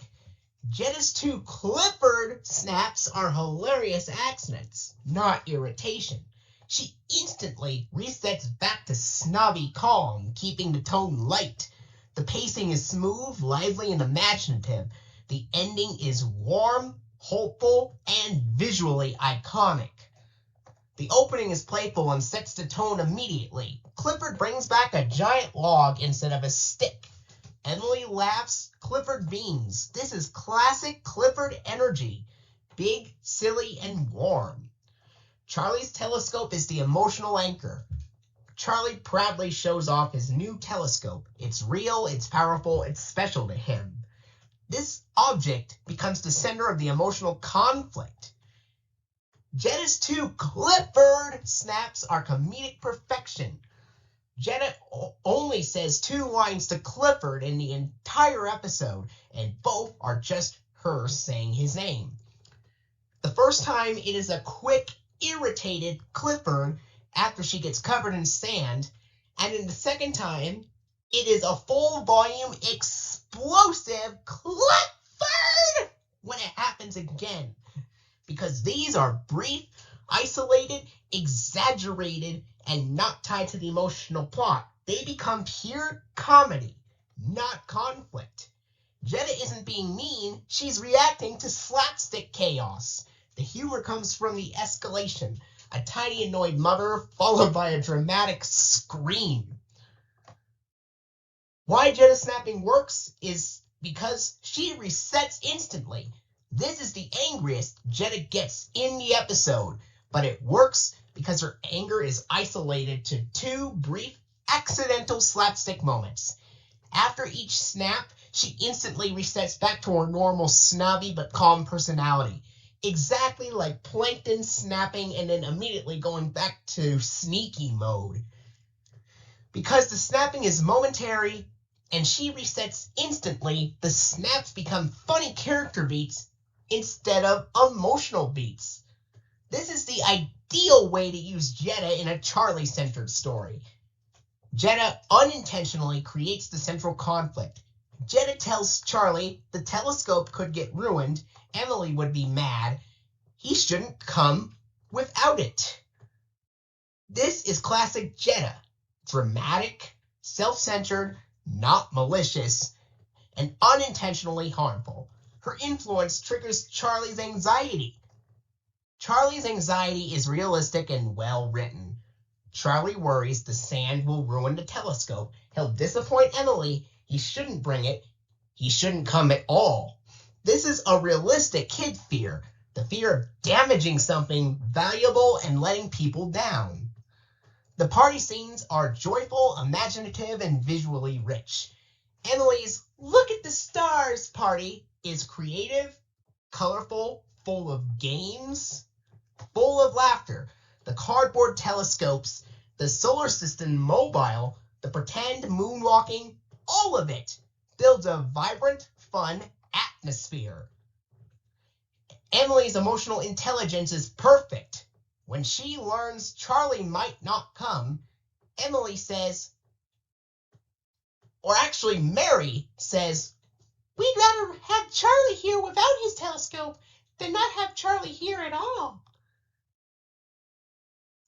But Emily is kind, understanding, supportive, and never demanding. She grounds the story. The Big Red Spaceship Rescue is imaginative and iconic. Clifford becomes a spaceship. The kids chant a silly rhyme. Charlie is amazed. This is creative, funny, visually memorable, and emotionally uplifting. It's one of the most charming sequences in season 1. The ending is warm, imaginative, and hopeful. The kids look at the stars. Charlie feels safe. Charlie says maybe he'll travel to the stars someday. And then Emily replies, "You and me and Clifford, my big red spaceship." It's a perfect ending. So, Clifford has a playful opening, then Charlie shows the telescope, Jetta plants the fear, Charlie decides not to bring it, Emily's party begins, Jetta reveals her influence, Emily clarifies the emotional truth, the kids go rescue Charlie, Clifford becomes a spaceship, Charlie returns, the telescope is used safely, and there is a warm, hopeful ending. Stars in Your Eyes is not only a good episode, it's a great episode. And it's a strong episode because Charlie's emotional arc is clear, the party scenes are joyful, and the Big Red Spaceship Rescue is one of the most imaginative sequences in season 1. Jetta's brief accidental snaps are funny instead of annoying. She resets immediately, and the message about respecting someone's special belongings is delivered gently. The ending is warm and hopeful. It's one of the best Charlie episodes in the season. In fact, it might be better than the episode Nobody's Perfect. I would also like to mention that this episode and the previous episode were the last episodes of Clifford the Big Red Dog in this season to air in 2000. After this episode, and beginning with episodes 18 and onward, the rest of the season would air in 2001. Although a grand majority of early episodes airing in 2001 would still use the 2000 copyright notice in the end credits. Not only does Charlie have a central focus here, but even Vaz and Dan have a couple of spotlight moments here and there, and a couple of dialogue. And this is a pretty great and imaginative episode. With space exploration, it gives a very classic Jetsons vibe in a Clifford episode. That's why it's one of the strongest episodes of season 1. Episode 18A, Mac's Secret Dog Club. Mac refuses to let T-Bone join his secret dog club. Much like the episode False Friends, this is another episode that revolves around Mac. And just like False Friends, this episode has another minor but clear emotional logic problem. Mac creates a club with exclusionary rules designed specifically to keep T-Bone out. He uses authority, status, and presidential power to justify unfair treatment. It's slightly mean-spirited, slightly frustrating, and a little petty, but it hurts T-Bone, who is the most sensitive dog in the group. And honestly, that alone is enough to trigger this episode as a Big Bad Dog episode. when a character creates a rule designed to exclude a friend, not by accident, but intentionally, the emotional harm is immediate. But unlike the truly bad episodes, like To Catch a Bird and Special Delivery, and also just like the episode False Friends, this one is on the lighter side of Big Bad Dog. There's no emotional harm to humans, no false accusations, no fear-guilt spiral, and, most importantly, Max sincerely regrets it, apologizes through action, and fixes the problem himself. Clifford, Cleo, and T-Bone are playing Shuffle Dog. Cleo scores 10 points. Clifford knocks the shuttlecock into the water. 10 bounces, 10 points. T-Bone takes forever to shoot.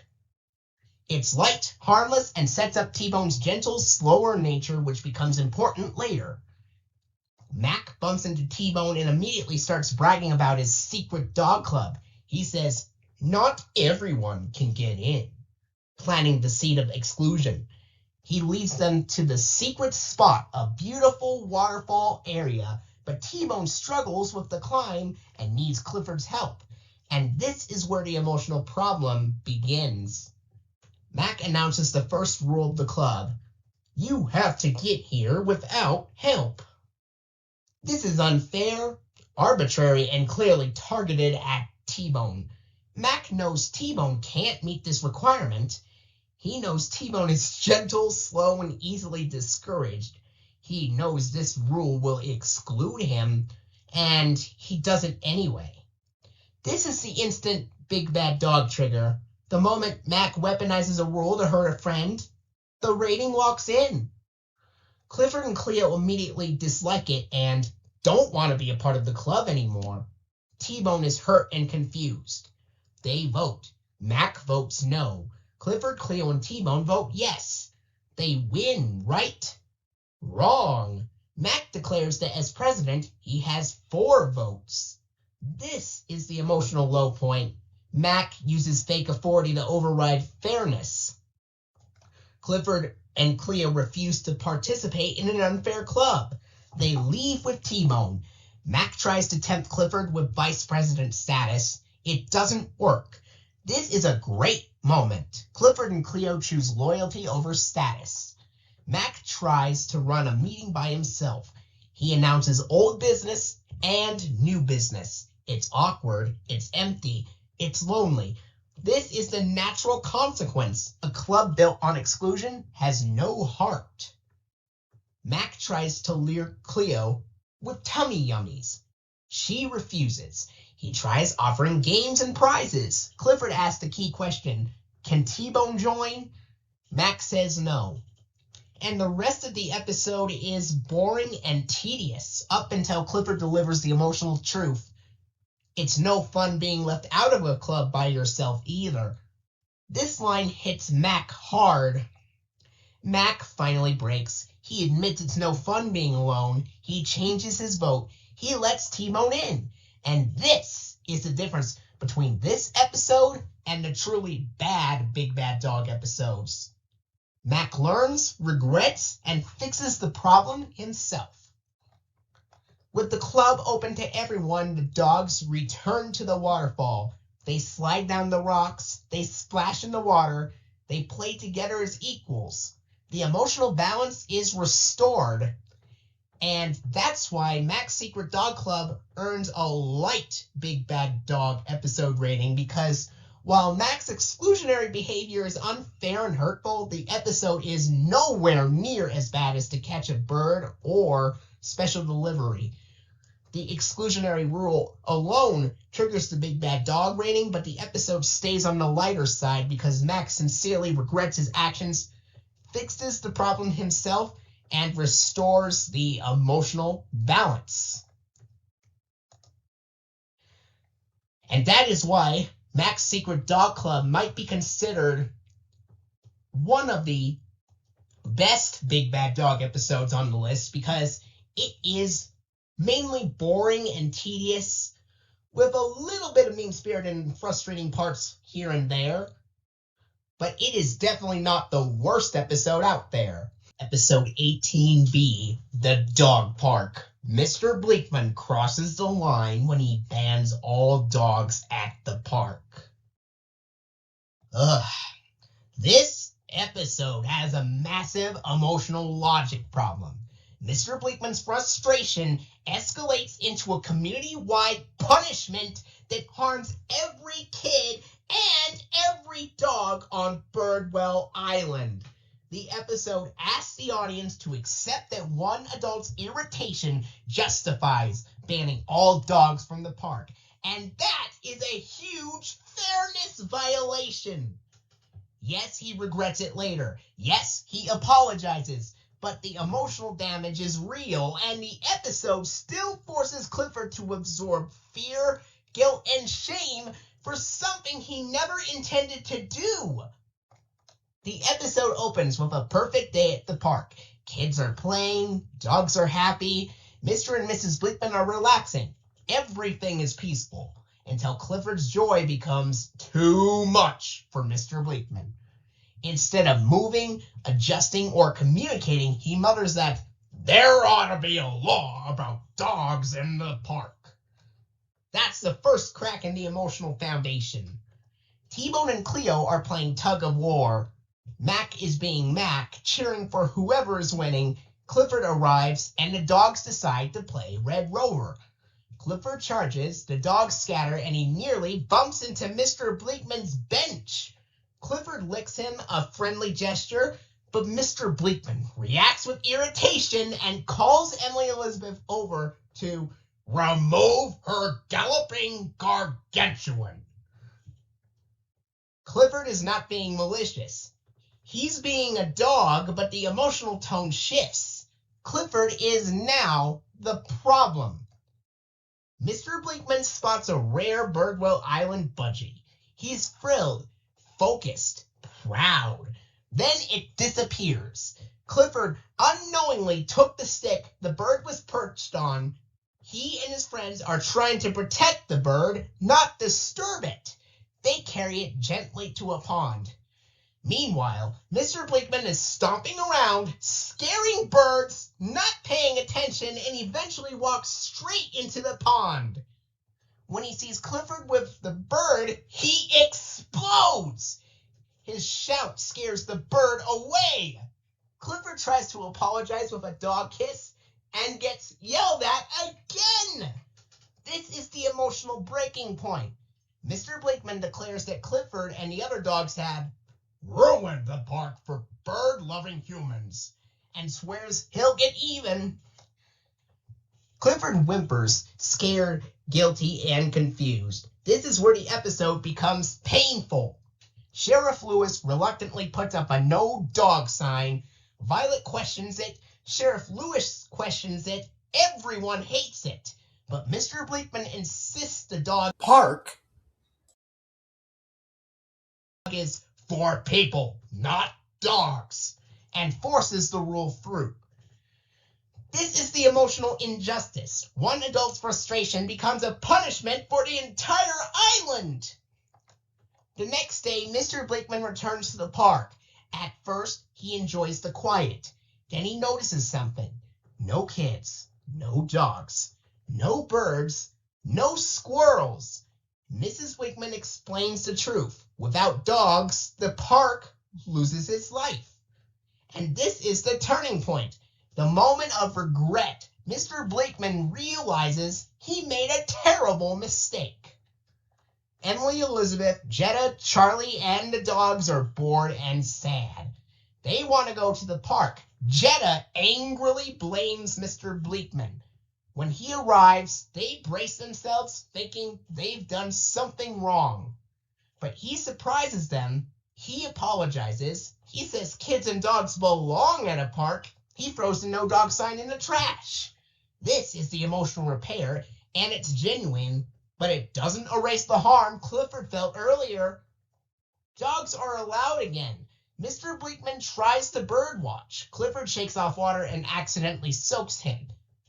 Mrs. Bleakman asks if Clifford's presence is a problem. Mr. Bleakman says no, and he means it. It's a sweet ending. But the emotional journey to get there was rough. And that's why the dog park earns a Big Bad Dog Rating. Because even though Mr. Bleakman regrets his actions, the episode still puts Clifford through fear and guilt, punishes the entire community for one man's frustration, and creates an emotional imbalance that takes too long to repair. One of the most important emotional differences between the dog park and To Catch a Bird is Jetta's anger. In To Catch a Bird, her anger is baseless, unfair, and aimed at the wrong person. But in the dog park, her anger is completely justified, and it actually strengthens the episode's emotional logic. In the dog park, Jetta is angry at Mr. Bleakman, not Emily Elizabeth, not Clifford, not the dogs. And she's right. He bans all dogs from the park, punishes the entire community, acts out of irritation, not logic, refuses to listen to anyone. Jetta's anger is a community-level reaction to an adult abusing his authority. That's fair. That's earned. That's emotionally coherent. Everyone is upset. The kids, the dogs, even Sheriff Lewis and Violet. Jetta is simply the one who says it out loud. This is the rare moment where Jetta's bluntness is helpful, her frustration matches the stakes, her emotional temperature is accurate. She's not being petty, she's not being jealous, she's not blaming the wrong person, she's reacting to a real injustice.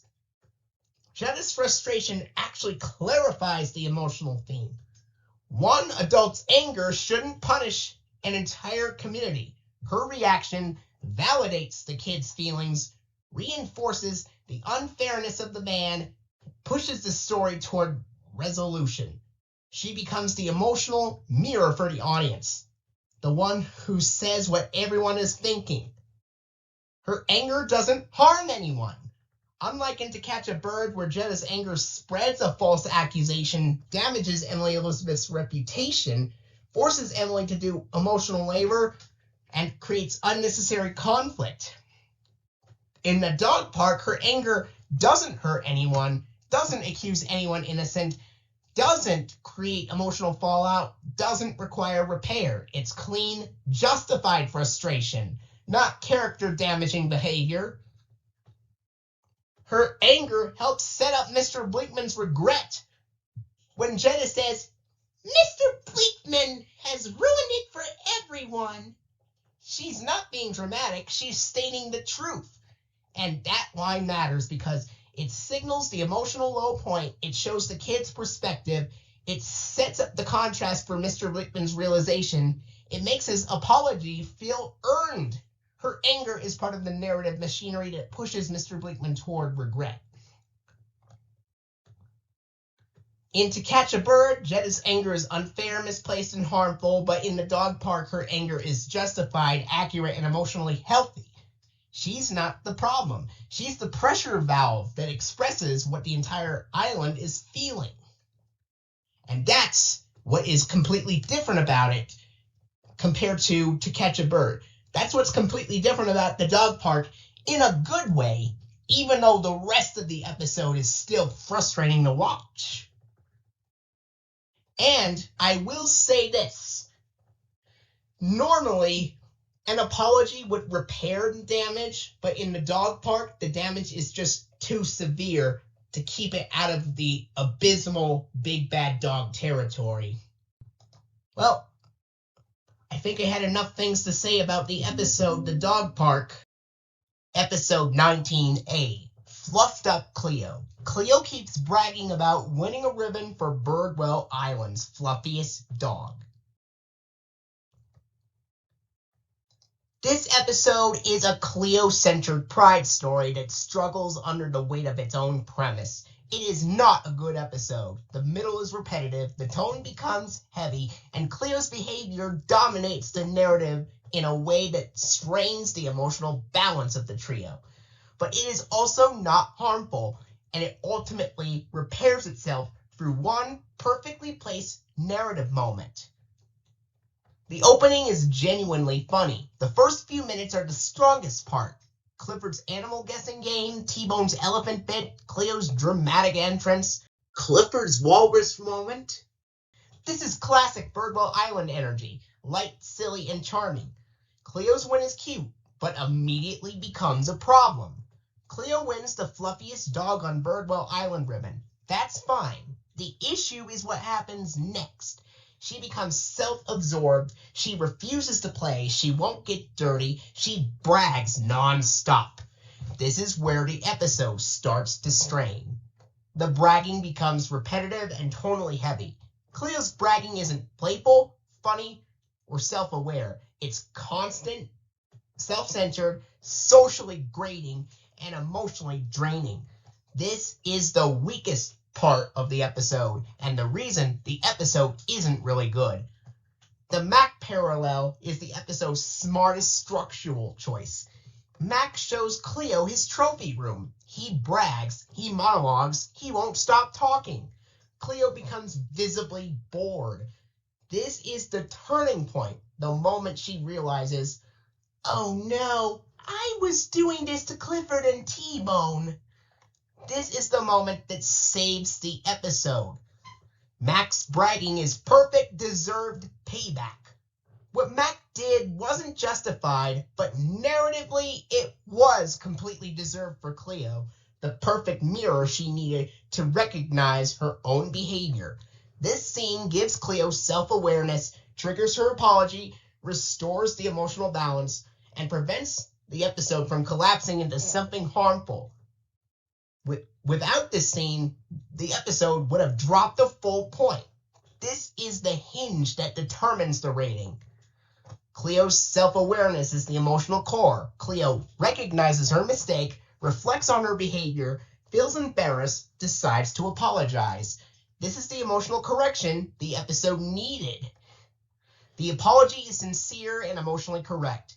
Cleo apologizes without excuses, without deflection, without minimizing. Clifford and T-Bone accept immediately. This is the emotional repair the episode needed. The seaweed scene is a strong comedic reset. Cleo dives into seaweed. She gets dirty. She laughs. She plays again. This is the symbolic moment where she sheds the fluffy princess persona. The ribbon being left at home is the perfect final beat. Cleo says, "It was great winning it, and I'm proud that I did, but it's boring when that's all you talk about." And yes, this episode is boring and tedious at times, but this is the emotional thesis of the episode. The swimming ending restores the trio's dynamic. Cleo joins Clifford and T-Bone in the water. They laugh, they play, they're friends again. This is the correct emotional reset. There's a funny opening animal game, Cleo winning the ribbon.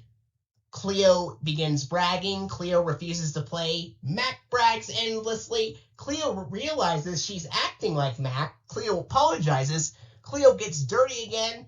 Cleo joins the swimming. The trio is restored. As for the rating, I was conflicted. It was dangerously close to being a big bad dog episode, but there is no emotional damage, and that alone is enough to give it a meh, but only by a hair.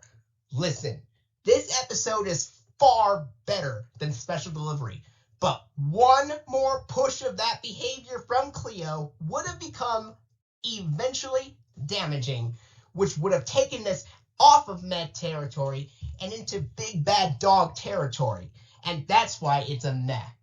The episode spends too long on Cleo's bragging, and the middle becomes repetitive and tonally heavy. The only thing that saves it is Mac bragging back at her. Perfect deserved payback that forces Cleo to see her own behavior reflected back at her. That moment gives her self-awareness, leads to a sincere apology, and stabilizes the episode at the lowest possible bottom of meh territory. Episode 19B, Team Spirit. The Birdwell Birds compete with the Sea City Sharks. This episode is a strong, character-balanced, emotionally healthy team story that uses Jetta's competitiveness, Vaz's insecurity, and Coach Howard's steady guidance to create a genuinely uplifting narrative. It's not perfect, but it's solid and warm, and it is solid enough to be a good episode, and it confidently lands in that good category. The opening establishes the team dynamic immediately. The warm-up sequence is simple but effective. Mr. Howard encouraging the team, Emily Elizabeth warming up, Vaz missing the kick, Jetta's first jab, Clifford and T-Bone as mascots. Cleo is an additional mascot in this episode as well. Right away, the episode sets up the emotional tension. Vaz wants to belong, Jetta wants to win, and the team wants to work together. The game scenes are energetic and well-paced. The soccer match is one of the better animated sports sequences in the series. Charlie's goal, the Sharks' pressure, Clifford unintentionally blocking views and accidentally causing minor disturbances to Mr. and Mrs. Bleakman. The pacing is tight, the commentary from Miss Lee is fun, and the stakes feel real without ever becoming stressful. Jetta's behavior is competitive, not harmful. This is important because Jetta teases Vaz, pushes too hard, wants to win, and gets frustrated, but she never crosses into emotional damage. She's intense, but not cruel, competitive, but not destructive. This is why the episode stays firmly as a good episode. Vaz's insecurity is handled with emotional honesty. Vaz is nervous, self-doubting, aware he's not the best player, but still wants to be part of the team. His line, "I just like being part of the team," is the emotional thesis of the episode. And Coach Howard's response is perfect. Everyone takes a turn on the bench, Vaz. This is healthy, supportive adult intervention, the opposite of special delivery. Jetta's halftime moment is the emotional pivot. Jetta tells Vaz, "If you cared about the team, you'd stop playing." This is the worst thing she says, but even here, it's not emotionally damaging. It's misguided competitiveness, not cruelty. And Vaz's reaction is hurt, confused, but not broken. This is why the episode stays good. Coach Howard's guidance is the emotional anchor. When Vaz tries to bench himself, Coach Howard doesn't shame him. He doesn't pressure him. He simply says, "You're a very important part of this team." This is the adult intervention that To Catch a Bird desperately lacked. The ending is genuinely uplifting. The final sequence is one of the best emotional payoffs in season 1. Vaz gets the ball, he hesitates, he passes to Jetta, Jetta misses. Jetta blames herself, the team reassures her, she reassures Vaz, everyone ends united. This is pure team spirit storytelling. It's got a warm-up sequence, Vaz missing the kick, Jetta's early frustration, the first half action, halftime drink center, Jetta pressuring Vaz, Coach Howard's reassurance, final minutes of the game, and Vaz's pass, along with Jetta missing the goal, and the team unity ending. This is a warm, balanced, emotionally healthy episode that celebrates teamwork without ever crossing into harmful territory.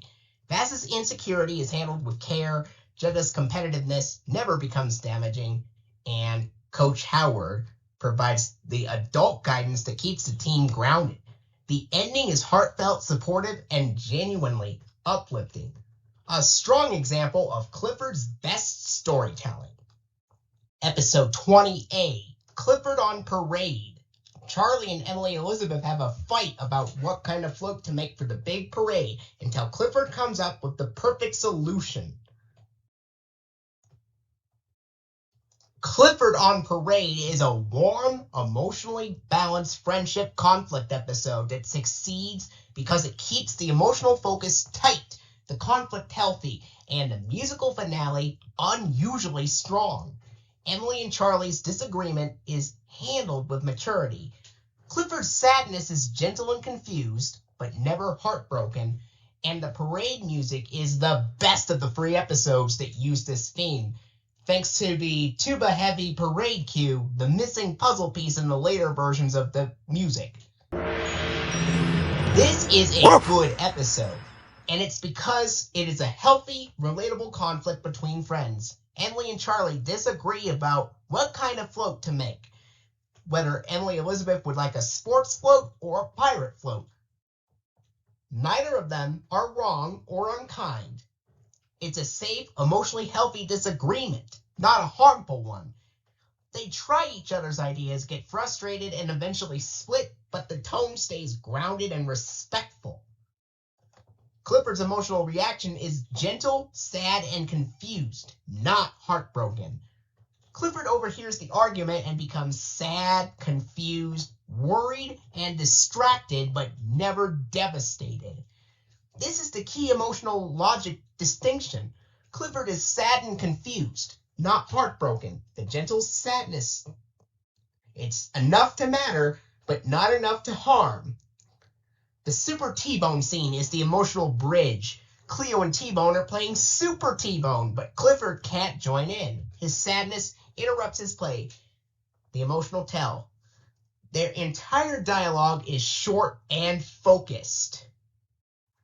This tiny exchange reveals Clifford's emotional state, shows Cleo and T-Bone's concern, and sparks the hybrid float idea. It is the turning point of the episode. Clifford's hybrid float idea is perfect emotional logic. Clifford realizes both ideas matter, both friends matter. The parade is supposed to be fun, so he creates a float that blends both concepts. Clifford's hybrid float. This is the emotional hinge that brings Emily and Charlie back together. The reconciliation is warm, mutual, and earned.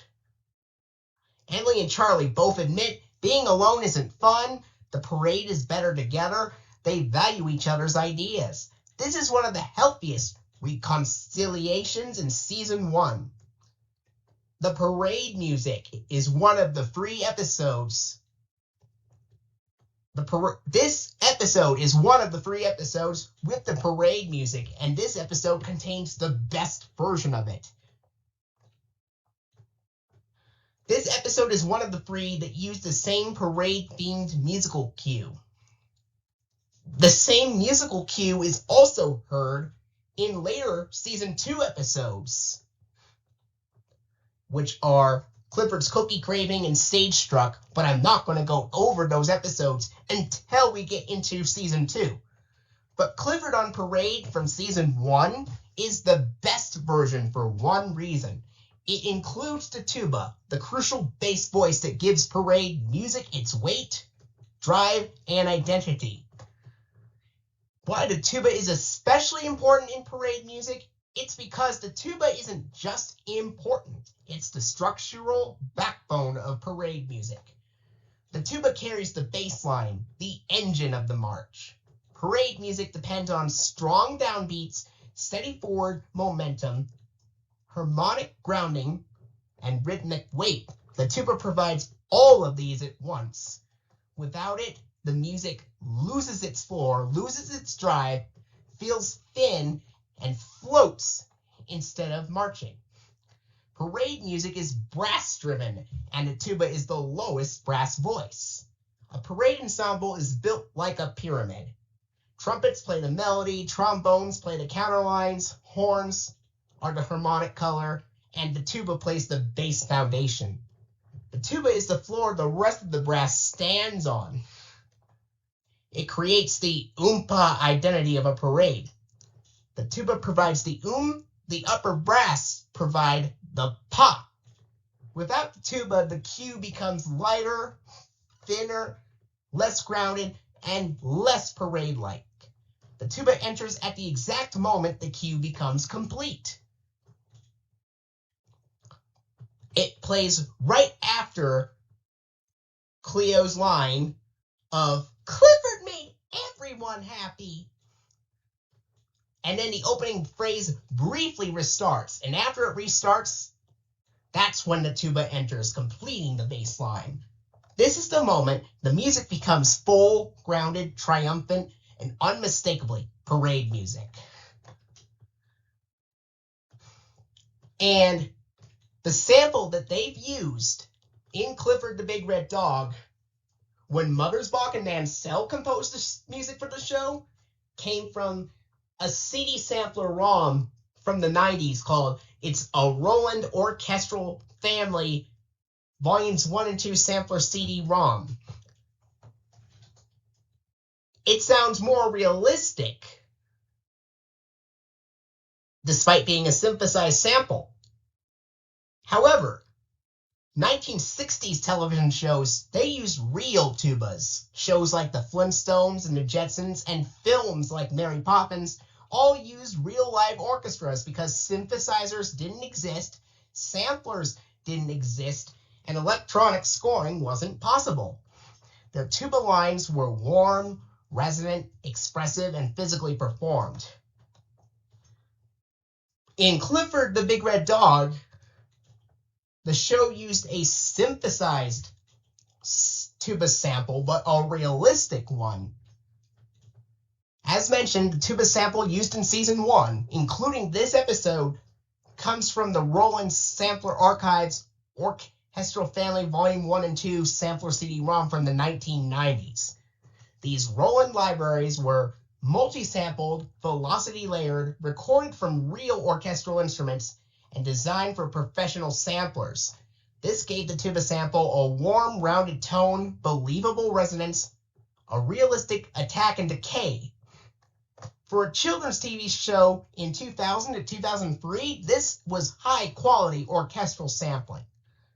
In Season 2, the tuba was still there, but it was toned down.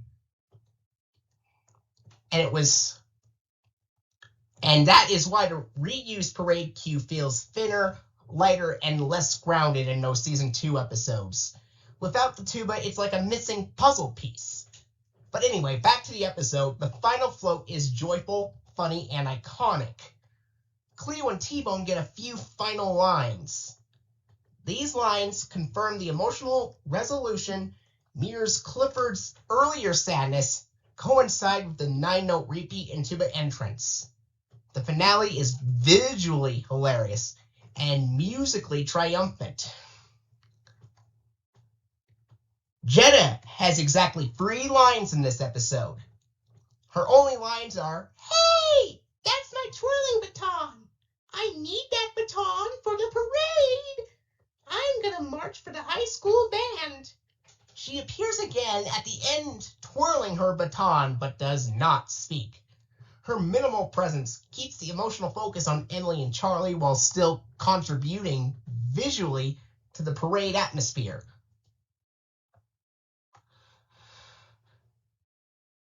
And the final rating is, of course, a good episode. It's a warm, emotionally healthy conflict resolution story with the strongest musical identity of the 3 parade theme episodes. Emily and Charlie's disagreement is handled with maturity, Clifford's sadness is gentle and grounded, and the Super T-Bone scene bridges the emotional gap perfectly. The tuba-reinforced parade cue, powered by the Roland Orchestral Family Sampler, gives the finale its full emotional weight. The ending is joyful, collaborative, and iconic. And they've used that sampler, that tuba sampler. I think the first episode to use that sampler was episode 6, which was Cleo Comes to Town. The first 5 episodes didn't really include that. But regardless, this is a good episode, especially because of the parade music. Episode 20B, Follow the Leader. Cleo takes a very long turn playing Follow the Leader. Alright, so let's talk about this episode. About Follow the Leader, this episode is not terrible, but I don't really think it's a good episode at all. Because Cleo's behavior is overboard and inconvenient, but not emotionally harmful. At the same time, there's nothing bad really about the episode, but not much good either. Clifford acknowledges the moral lesson, don't make up your own rules, and Cleo apologizes for not letting T-Bone lead, recognizing that it's more fun to play when you play fair and take turns. This episode is mild, harmless, and lightly frustrating. Not a big bad dog episode, but not a good episode either. You know what that means? Yep, it's a meh episode. This is given that rating because Cleo's behavior is overboard, but it's not emotionally damaging. Cleo's entire arc is built around hogging the leader role, making up fake rules, stretching her turn indefinitely, ignoring T-Bone's repeated requests. But crucially, Cleo is annoying, not harmful. She's self-centered, not manipulative. This places her in the mild frustration category, not the weaponizer category.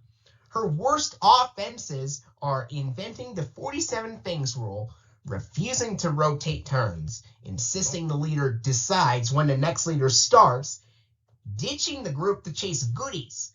But none of this causes emotional injury, just irritation. T-Bone's emotional arc is gentle and sympathetic. T-Bone repeatedly asks, "Is it my turn yet, Cleo? When's it gonna be my turn? I really think it's my turn to lead now." He never gets angry. He never shuts down. He just withdraws. He's just patient, hopeful, confused, mildly disappointed. This is classic T-Bone. Soft-hearted, conflict-averse, and eager to participate. Clifford plays the moral compass. Clifford's role is small but important.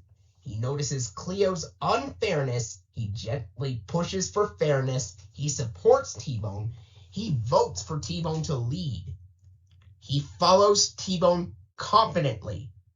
He assures Cleo when she's alone. His key moral line is, "It seems like it should be T-Bone's turn by now."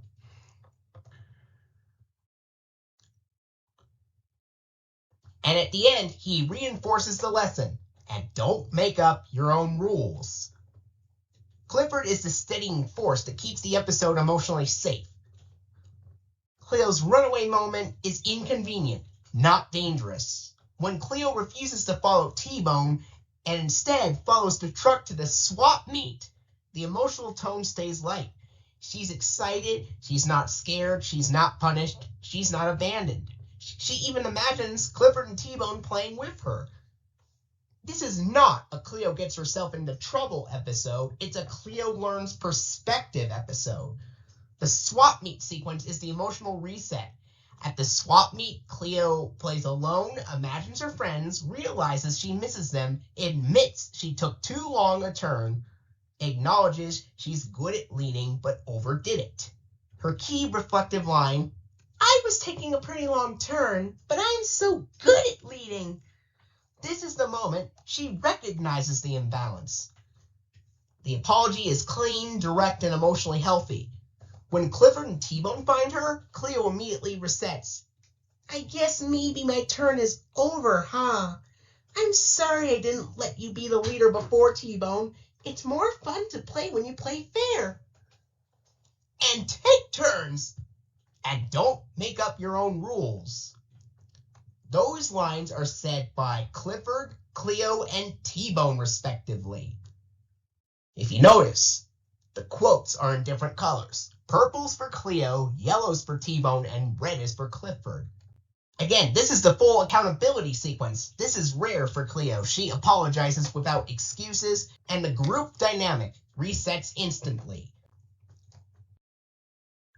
As stated, this episode is lightly and mildly frustrating, but it's also kind of boring and tedious, especially because Cleo takes especially a very long turn playing Follow the Leader.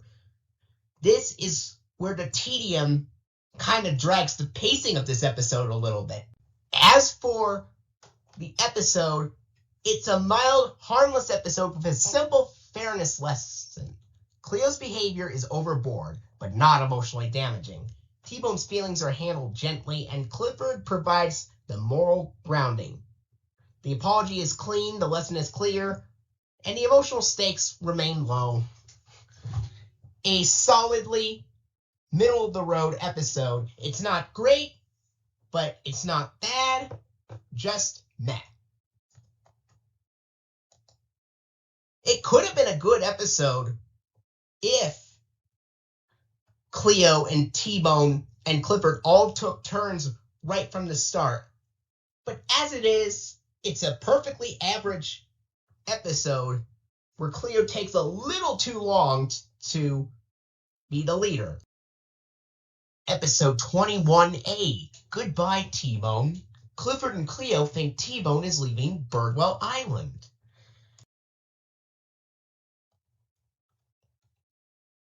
Goodbye, T-Bone is a sweet, gently sad, and emotionally sincere episode because it balances high emotional stakes with warmth, loyalty, and one of the strongest cognitive lessons in Season 1.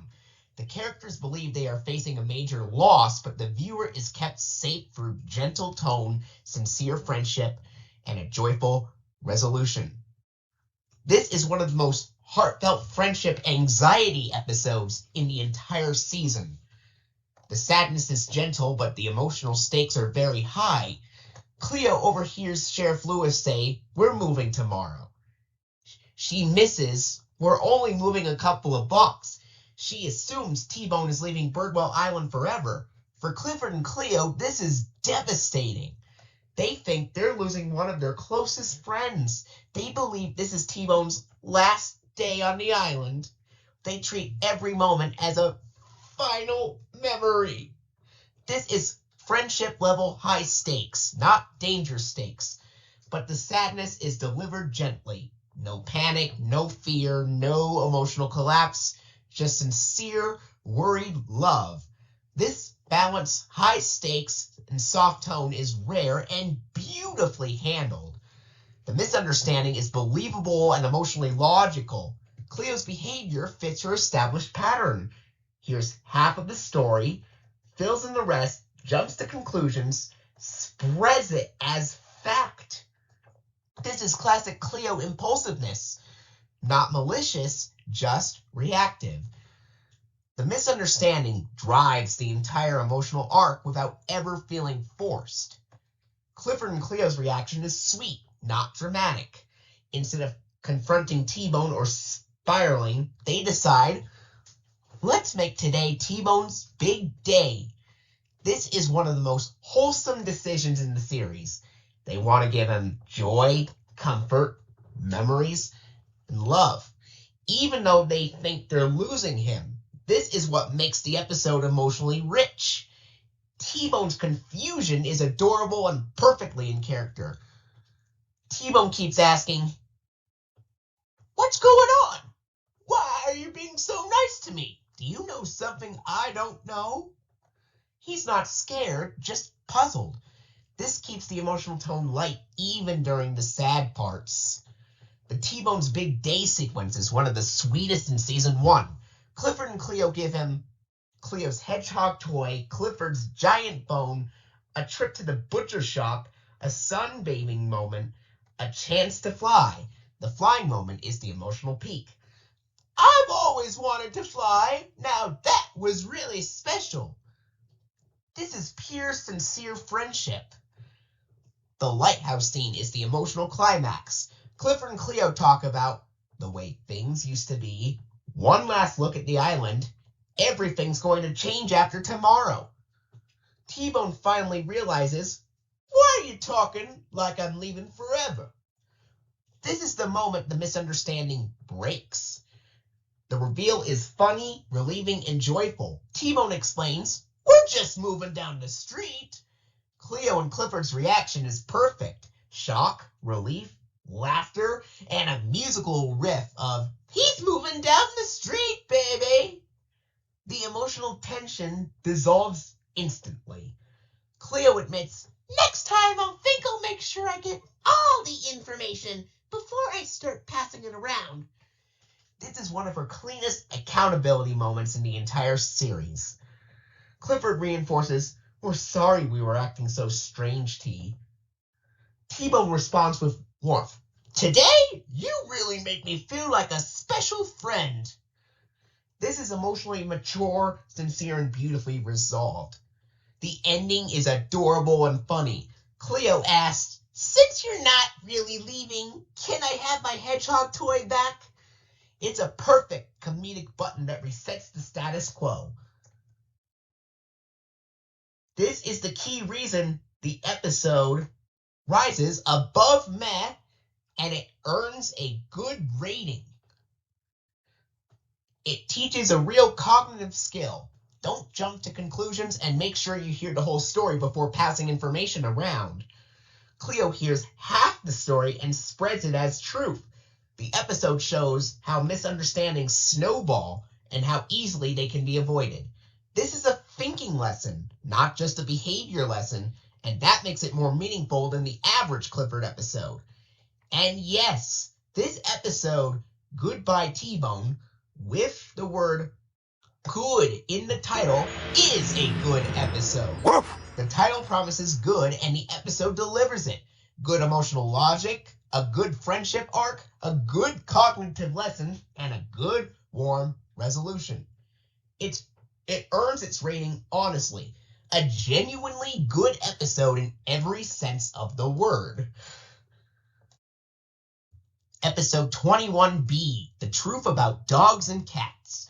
Two cats named Billy and Betty explain to Clifford, Cleo, and T-Bone that every cat is different than you'd expect. The Truth About Dogs and Cats earns its rating because it teaches a genuinely meaningful lesson. Don't judge a book or an animal by its cover. Through humor, misunderstanding, and a warm, cooperative resolution, the episode dismantles stereotypes about cats and dogs in a way that is gentle, funny, and emotionally healthy. This is one of the strongest assumption-breaking episodes in the entire season. The central conflict is built on stereotypes, and the episode dismantles them. Cleo, Clifford, and T-Bone believe dogs and cats don't get along, cats hate dogs, cats hate water, cats chase mice, dogs aren't supposed to have cats in their yard. They are learned assumptions, not personal experiences.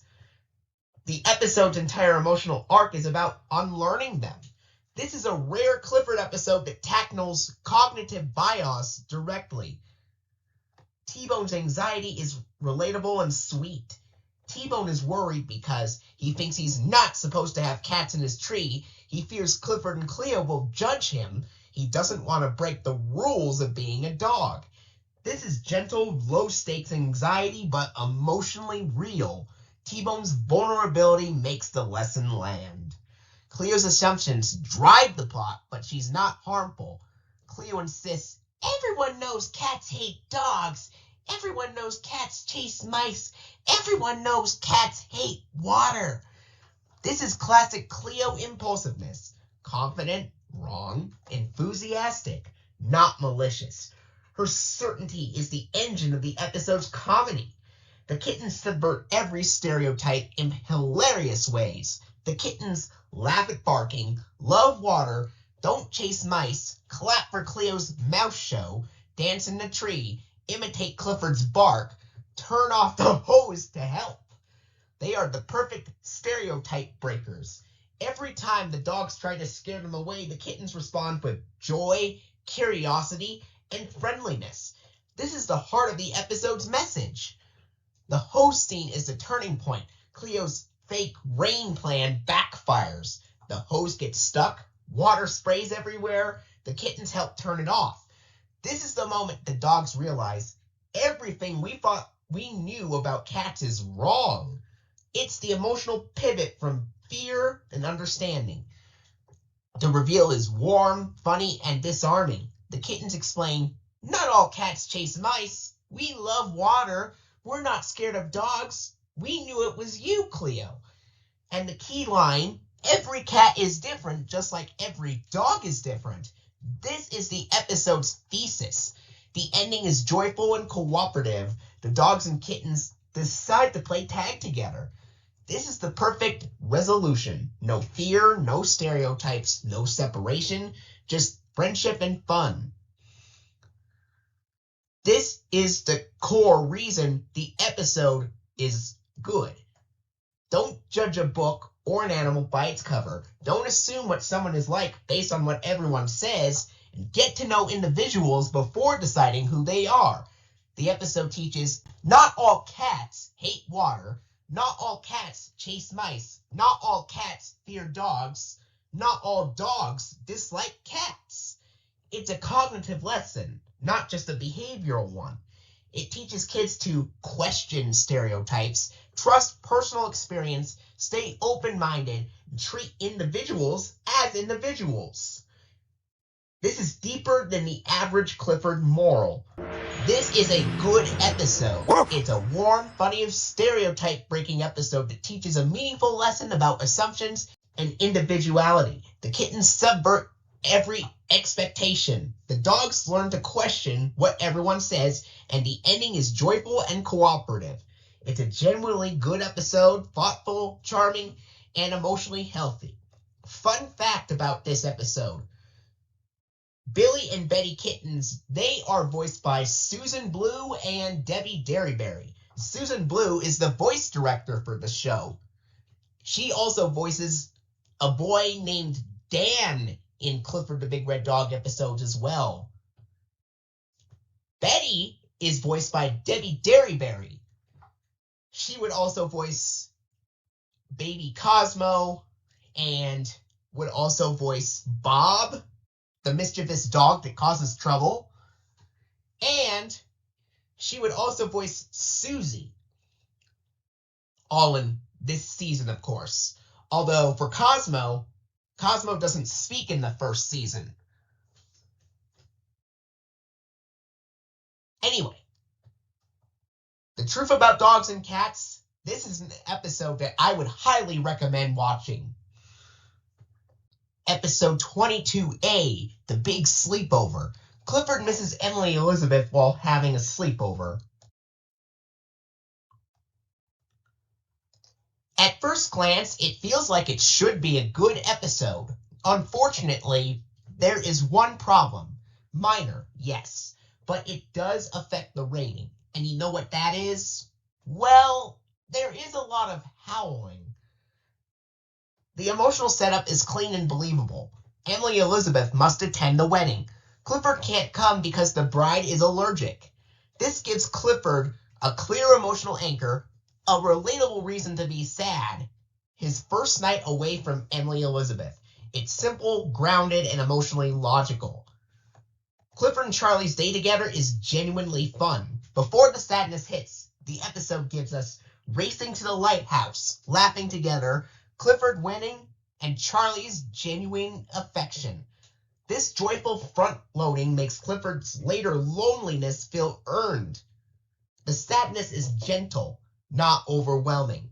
Clifford isn't panicking, he's lonely. His emotional beats are soft whimpers, gentle howling, missing Emily Elizabeth, and seeking comfort. This is gentle sadness, safe for kids and emotionally honest. The howling sequence is important, but too long. This is the single flaw of the episode. The howling is emotionally justified, central to the story, and the reason the community gathers, but it is also repetitive, extended, and slow in pacing. And it's also tonally heavy. It becomes tedious, not annoying or frustrating, but still long enough to drag the middle act. This is the only reason the episode is not good. The entire island coming together is one of the episode's strengths. Characters who rarely interact all show up. Horace, who is Mr. Bleakman, Violet, who's Mrs. Bleakman, Mr. Carson, Pedro, and Charlie. They try the mail truck trick, the big truck ride, singing a lullaby, staying awake with him. It's one of the most wholesome community moments in the entire series.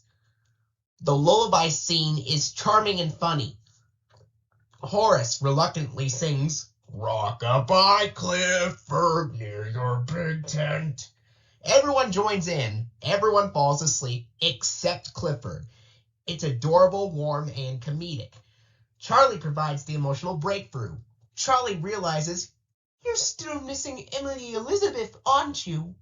He reassures Clifford, "We all care about you. We're staying right here with you." This is the emotional payoff the episode needed. Clifford finally falls asleep surrounded by love. The morning reunion is joyful and satisfying. Emily Elizabeth returns. Clifford leaps into her arms. She laughs. Everyone smiles. The sleepover becomes a sweet memory.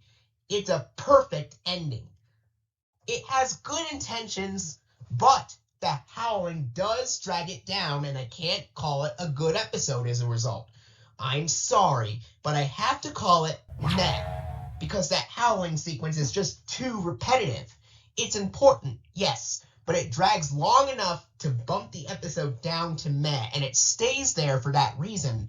It is close to being good, but the howling is very repetitive. Not annoying or frustrating, just tedious. It's definitely far from bad, yet flawed enough to be considered meh. But at least it is on the upper side of meh, and that is the only flaw. Other than that, there is nothing wrong with the episode. It just could tone down the howling. While it is disappointing that it's not a good episode, remember, I examine what works with the pacing and what drags it. And episodes earn their rating for their reasons. And the Big Sleepover earns the meh rating because the only issue that drags the pacing is the repetitive howling, which can quickly become more tedious and boring if it wasn't balanced out by a bunch of positives here. This is just a few inches away from being good. It gets dragged a bit by the howling, and that's why it makes the episode almost good, but not quite there. Episode 22B, Dog for a Day. Charlie dreams about what it's like to be dog for a day.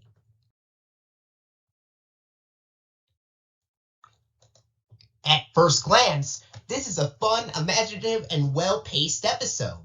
There are no major flaws, just a clean, charming story with a strong message and a great Charlie focus. This episode earns its rating because it's emotionally coherent, well-paced, character-driven, thematically clear, and consistently entertaining. The premise is simple, charming, and instantly engaging. Charlie is tired of chores. He sees Clifford, Cleo, and T-Bone playing. He wishes he could be a dog. This is a classic season 1 setup. Relatable, grounded, emotionally logical, and kid-friendly. And it leads directly into the dream sequence without being forced. The dream transformation is handled perfectly. Charlie wakes up as a dog, and the episode wastes no time. His reactions are excited, playful, curious, impulsive, and this is exactly how a kid would react to suddenly being a dog. And Samuel's reaction, "good dog," is hilarious because he doesn't even notice. Clifford and Charlie's dynamic is the heart of the episode. Clifford is thrilled for Charlie. He encourages him, he races with him, he tries to help him adjust, he gently explains the limits of being a dog. This is one of the best Clifford and Charlie episodes because it shows mutual respect, genuine friendship, and emotional honesty. Clifford is supportive but realistic, a perfect balance. The dog limitation sequence is funny and well-paced. Charlie tries riding a bike, playing basketball, joining soccer practice, and each attempt fails in a way that is comedic, harmless, and character-revealing. The pacing here is excellent. Each gag is quick, clear, and contributes to the theme. The soccer scene is the emotional turning point. Emily Elizabeth and the team gently tell Charlie, "Sorry, this practice isn't for dogs." This is the moment where Charlie realizes dogs have fun, but kids have opportunities, and he misses being himself. It's a clean, effective, emotional beat. The episode's message is strong and well delivered. The theme is Being yourself is better than trying to be something you're not. This is a lot like the episode Tough Enough if you think about it. Charlie realizes dogs can't go to school, dogs can't play on teams, dogs can't talk to their parents, dogs can't do kid things, and he misses all of it. This is one of the clearest moral arcs in Season 1. The ending is warm, funny, and satisfying. Charlie wakes up human again. He immediately offers to help Samuel with chores. Samuel is confused and amused. Clifford barks happily. Charlie says, "Being myself is pretty great." It's a perfect ending, simple, sweet, and emotionally complete. This is a good episode because it is well-paced, charming, and emotionally coherent. Charlie's dream sequence is fun, Clifford is supportive, and the message is clear without being heavy-handed. There are no major flaws, the story moves smoothly, and the humor lands, and the emotional beats work. It's a solidly good episode. Episode 23A, T-Bone Dog About Town. T-Bone puts on an act in order to impress Mimi. This is a sweet, funny, and well-paced T-Bone episode with a clear message, strong character work, and some genuinely hilarious moments. It earns its rating because the story flows smoothly, the humor lands, and the emotional beats work exactly as they should. And here's a fun fact. Mimi's owner is actually named Miss Smith. She is voiced by Kath Soucie, who is Jetta's voice actress. Mimi is voiced by Taisha Hampton, who was actually married to Kel Mitchell, the voice of T-Bone, until they eventually were apart in 2005. The opening is light, funny, and character-driven. T-Bone and Clifford are looking for Cleo when they meet Mimi, a new dog visiting Birdwell Island. This introduction works because Mimi is friendly and sweet. T-Bone is instantly smitten. The tone is warm and comedic. The pacing is quick and engaging. T-Bone's awkwardness, "I sit like this all the time," is adorable and perfectly in character. Mimi is a great addition to the episode. Mimi is polite, gentle, curious, and soft-spoken. She's a perfect match for T-Bone's personality and a great contrast to Cleo's chaotic energy. Her presence gives T-Bone a chance to shine emotionally. Cleo's makeover plan is hilarious and chaotic. Cleo decides she can fix T-Bone with a bath, a blow-dry, styling, posing, and a cool tea persona. This sequence is funny, fast-paced, visually entertaining, and emotionally harmless. Clifford's quiet realism, "I think Mimi likes T-Bone just the way he is," grounds the scene beautifully. The turtle nest scene is the comedic peak. T-Bone tries to act cool and immediately trips over turtle eggs. Mimi laughs, not mockingly, but kindly. This moment works because it's funny, it's harmless, it shows Mimi's gentle personality. It reinforces that T-Bone doesn't need to pretend. The pacing here is excellent. Quick setup, quick payoff. The joke-telling sequence is one of the funniest in the entire season. Cleo tells Clifford the joke first, and they both laugh extremely hard. This is important because it proves the joke is actually funny. Cleo's delivery is confident and flawless. Clifford's huge laughter sells the joke. It sets up the contrast for T-Bone's later meltdown. This is structural comedy. The episode shows the joke working before showing it failing. Then T-Bone tries it, and it collapses spectacularly. He cycles through "Poodle doodle duck! Papa coodle doo! Poodle poodle poo! Pockle doodle doo! Pockle doodle coo!" This is some of the funniest T-Bone material in the entire series. The humor is wholesome, character-driven, perfectly timed, and rooted in T-Bone's sincerity. This is the episode's comedic highlight. The poetry scene is sweet and sincere. T-Bone recites, "Bark! What dog in yonder widow doth sit?" It's adorable, earnest, and exactly who T-Bone is, and it's a reference to William Shakespeare poems. Mimi thinks it's cute, which is the point. The howling that follows is chaotic, but in a funny, harmless way. The emotional payoff is perfect. T-Bone is ready to give up. He thinks Mimi will never like him, but Mimi says, "You really don't have to do any of those things. I like you just the way you are." This is the emotional core of the episode. It's simple, sincere, and thematically clean. The ending is warm and hopeful. Mimi leaves but promises to return in a month. T-Bone is thrilled. Cleo immediately suggests more changes, and Clifford shuts it down. We don't need to change a thing. A perfect, gentle ending.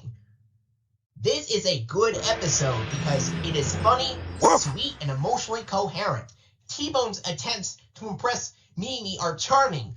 Cleo's chaos is entertaining, and Clifford provides the perfect emotional grounding. The humor, especially the joke-telling sequence, is where Cleo and Clifford laugh extremely hard, and it works because it happens before T-Bone's version collapses, and that is some of the funniest in the season. The message is clear. Be yourself.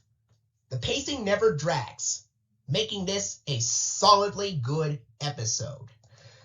Episode 23B, Clifford's Big Heart. Clifford tries to look for the biggest, reddest Valentine on Birdwell Island. This episode has 3 small flaws. Jetta snapping at Clifford, Mr. Bleakman freaking out about his roses, and Clifford giving up near the end. Jetta's reaction is slightly worse because she's upset at both the situation and Clifford personally.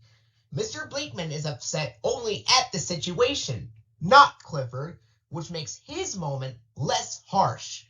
Clifford giving up is the biggest issue since it's out of character, even if it's partially justified. These flaws create enough tonal wobble to keep the episode from being good, but the sweet ending prevents it from being bad. That's why it lands at a meh rating. The episode begins with a warm, creative Valentine's Day setup. Emily Elizabeth shows the kids how to fold paper into a heart, and Clifford is excited and eager to participate. The tone is crazy, playful, and visually charming. A strong start that sets up a potentially sweet episode. The opening is delightful, but the tone shifts early when Jetta gets covered in glitter and snaps, "Ooh, Clifford!" This moment matters because it is directed at Clifford personally. She is upset at both the situation and Clifford, and it creates the first emotional dip immediately after the warm setup. This makes her reaction slightly harsher than necessary. Clifford's motivation is sincere and adorable. Clifford overhears Jetta say that the best Valentines are big and red, and he takes it literally. His attempts to find something big and red are earnest, sweet, emotionally consistent, and classic Clifford logic. This is one of the episode's strongest elements. The big and red search is fun, but repetitive. Clifford tries the big red truck, Cleo's bow Valentine, the dog food heart, and the roses. Each attempt fails, and each failure follows the same pattern. Try and fail. Someone gets upset. Clifford is discouraged. This repetition creates a middle episode pacing drag, which is the defining trait of a meh episode. Mr. Bleakman's irritation is disruptive but not personal. Near the end, Mr. Bleakman discovers his roses are missing and panics loudly. But the key distinction is he is upset only at the situation, not Clifford. This makes his moment loud, frantic, disruptive to tone, but not emotionally harmful to Clifford. It creates the second emotional dip, but a softer one. Clifford gives up. The biggest flaw. This is the moment that shapes the episode's emotional weight. Clifford says, "I give up." This is unusual for him. Clifford almost never gives up, even when discouraged. While it is partially justified, he has tried multiple times and feels like he's letting Emily Elizabeth down. It is still out of character, emotionally heavy, and the largest tonal drop in the episode. This is the primary flaw that prevents the episode from rising above the meh category. The emotional repair is gentle and effective. Cleo and T-Bone reassure Clifford that Emily Elizabeth always knows he loves her. He doesn't need a perfect Valentine, and he's doing his best. This stabilizes the tone and prepares the episode for its ending. And here's the sweet ending, where Emily Elizabeth returns and sees Clifford curled into a heart shape. She says, "You're a big red Valentine." The ending is warm, heartfelt, and thematically perfect. It rescues the episode from becoming lower. Or it rescues the episode from getting a much lower rating. It's a meh episode because the combination of Jetta's early snap, Mr. Bleakman's late situational freakout, and Clifford giving up, which is the biggest flaw, creates enough tonal wobble to keep it from being good. But the sweet ending prevents it from being bad. And it's not that bad of an episode. It's a pretty middle-of-the-road episode. There's nothing particularly bad about it, but there's pretty much a lack of good things with it, especially due to the 3 flaws. It has some good ideas here and there, but I don't think it's good enough to be a good episode, so I have to call it a meh. I'm sorry, but episodes earn their ratings for reasons. This ties to the earlier point of episodes. But I would still recommend giving this episode a watch if you're a big fan of Valentine's-themed episodes. Episode 24A. Who, me jealous? Cleo is jealous when a new puppy named Susie visits. This episode opens with Mrs. Diller doting over Susie, the baby puppy she's babysitting. Cleo yawns, looks over, and instantly notices the shift in attention. The emotional premise is established in seconds. Susie is tiny, cute, and helpless. Mrs. Diller is cooing over her. Cleo feels displaced. This is a clean, efficient setup for a jealousy-driven character episode. Cleo's jealousy is the core conflict and the core flaw. Cleo's jealousy is immediate, loud, insecure, competitive, and sometimes mean-spirited. Her behavior escalates through scaring Susie, trying to out-cute her, trying to outperform her, trying to act like a baby, trying to reclaim attention through chaos.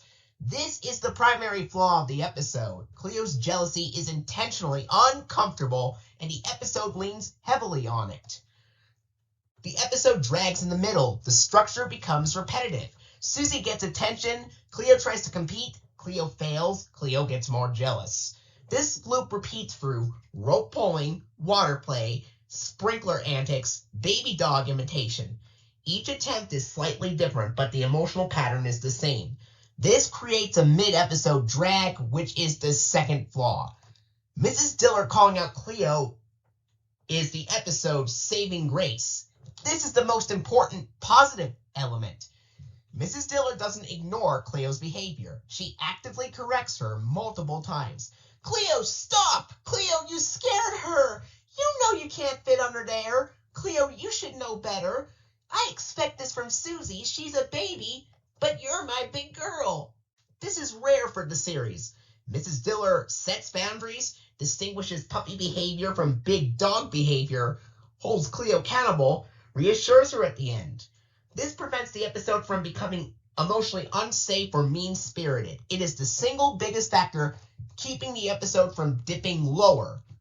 The emotional repair is strong and well-earned. After Susie leaves, Mrs. Diller tells Cleo she still has a lot to learn. She's lucky she has a big cousin like you. I hope she grows up to be just like you. I love you. This is a direct emotional repair, and it works. Cleo's jealousy dissolves instantly because the reassurance is explicit, personal, affectionate, and validating. The ending is warm, stabilizing, and emotionally satisfying. There is another episode that has a similar premise where Jetta becomes jealous of her baby brother. But we will talk about it later. But it says 10 episodes later, the show reuses this jealousy structure. Here, Cleo is jealous of baby puppy Susie. Later, Jetta is jealous of her baby brother getting more attention. The only major difference between the two episodes is Cleo is a dog, Jetta is a human. This changes the emotional framing. Cleo's jealousy is instinctual and developmental. Jetta's jealousy is social, pride-based, and more intentional. And in the later episode, Jetta's mom calls her out once after she wakes up her baby brother and makes him cry. This episode is a meh episode. Cleo's jealousy and the repetitive middle drag the episode down, but Mrs. Diller actively calling Cleo out for her behavior and the strong emotional repair at the end save it from being a big bad dog episode. Episode 24B, A Bunny in a Haystack. Clifford, Cleo, and T-Bone look after a bunny named Wally. Let's talk about everything that happens in this episode. Emily Elizabeth introduces Clifford to Wally, the classroom bunny she's taking home for the weekend. She asks Clifford to keep an eye on him while she helps her mom at the store. Clifford thinks it'll be easy. It will not be easy. This setup is charming, simple, and perfectly suited for a chase-based adventure. The trio dynamic is strong and balanced. Cleo and T-Bone arrive wanting to go to the beach, but Clifford stays behind to watch Wally. They convince him to let Wally out, and the moment Wally hops free, the episode's energy kicks in. The trio dynamic is excellent. Clifford is responsible and determined, Cleo is impulsive and energetic, and T-Bone is cautious and easily tired. This balance drives the entire episode. Wally is the perfect chaos catalyst. Wally is tiny, fast, unpredictable, and adorable. He hops through logs, fields, hills, carrot patches. He never means to cause trouble, but he does. The search sequences are varied and well-paced. The episode avoids repetitive loops by giving each search beat a unique flavor. T-Bone gets stuck in a log. Cleo tries to hop like a rabbit. Clifford lifts them onto his head for a better view. Wally darts through multiple locations. The dogs try to think like a rabbit. This variety keeps the pacing lively and fun. The exhaustion gag returns, but improved. This is the second dog collapses from exhaustion episode in the series. In the earlier episode, Limelight Fright, only Cleo collapses. Here, Cleo, T-Bone, and Clifford all collapse. The gag becomes a group comedic payoff. The exhaustion is earned through the long chase, and the timing is perfect. They collapse only after Emily Elizabeth's final line. This makes the gag sharper, funnier, more ironic, a perfect comedic button. It's one of the best timed endings in the season. Clifford's think like a rabbit moment is clever. Clifford realizes Wally will go somewhere with lots of carrots. This is intuitive, gentle, consistent with Clifford's emotional logic. The dogs can't catch Wally directly, but they can lure him with a carrot. It's a classic Clifford solution. Simple, kind, effective. The ending is cute, ironic, and perfectly timed. Emily Elizabeth returns and says, "How much trouble can a cute little bunny be?" Then, and only then, all three dogs collapse in a heap. This timing is what elevates the ending. The audience knows the truth, the dogs know the truth, Emily Elizabeth does not. The collapse lands as the final punchline. It's a clean, satisfying, comedic finish. This is a good episode. The teamwork is strong, the pacing is lively, and the comedic payoff for all three dogs collapsing from exhaustion after Emily Elizabeth's final line is perfectly timed. Clifford getting exhausted alongside Cleo and T-Bone adds charm, and the bunny reveal is cute and satisfying. With no emotional dips or character misbehavior, This episode sits comfortably in the good category. I would also like to mention that the scene with Clifford, Cleo, and T-Bone collapsing is also the final scene of the episode before it freezes onto a page in the book with blue words reading the end. That is unique to this episode. Episode 25A, Clothes Don't Make the Dog. T-Bone takes his sweater off after Mac tells him he looked cute and silly in it. Sheriff Lewis proudly puts a purple sweater on T-Bone, a gift from Aunt Sue. He thinks T-Bone looks great. Jetta thinks T-Bone looks adorable. Random humans think T-Bone looks adorable. And this is where the emotional conflict begins. T-Bone is flattered until Mac reframes adorable as silly. This is the episode's core emotional engine. T-Bone's insecurity arc is the heart of the episode. T-Bone starts the episode proud, happy, excited to show off his sweater, but Mac plants the idea that adorable, you look silly. This is a believable emotional shift for T-Bone. He's sensitive, he's impressionable, he wants to be liked, he trusts Mac too easily. This insecurity drives the entire plot. Mac's behavior is manipulative but not malicious. Mac tells T-Bone humans calling him adorable means he looks silly.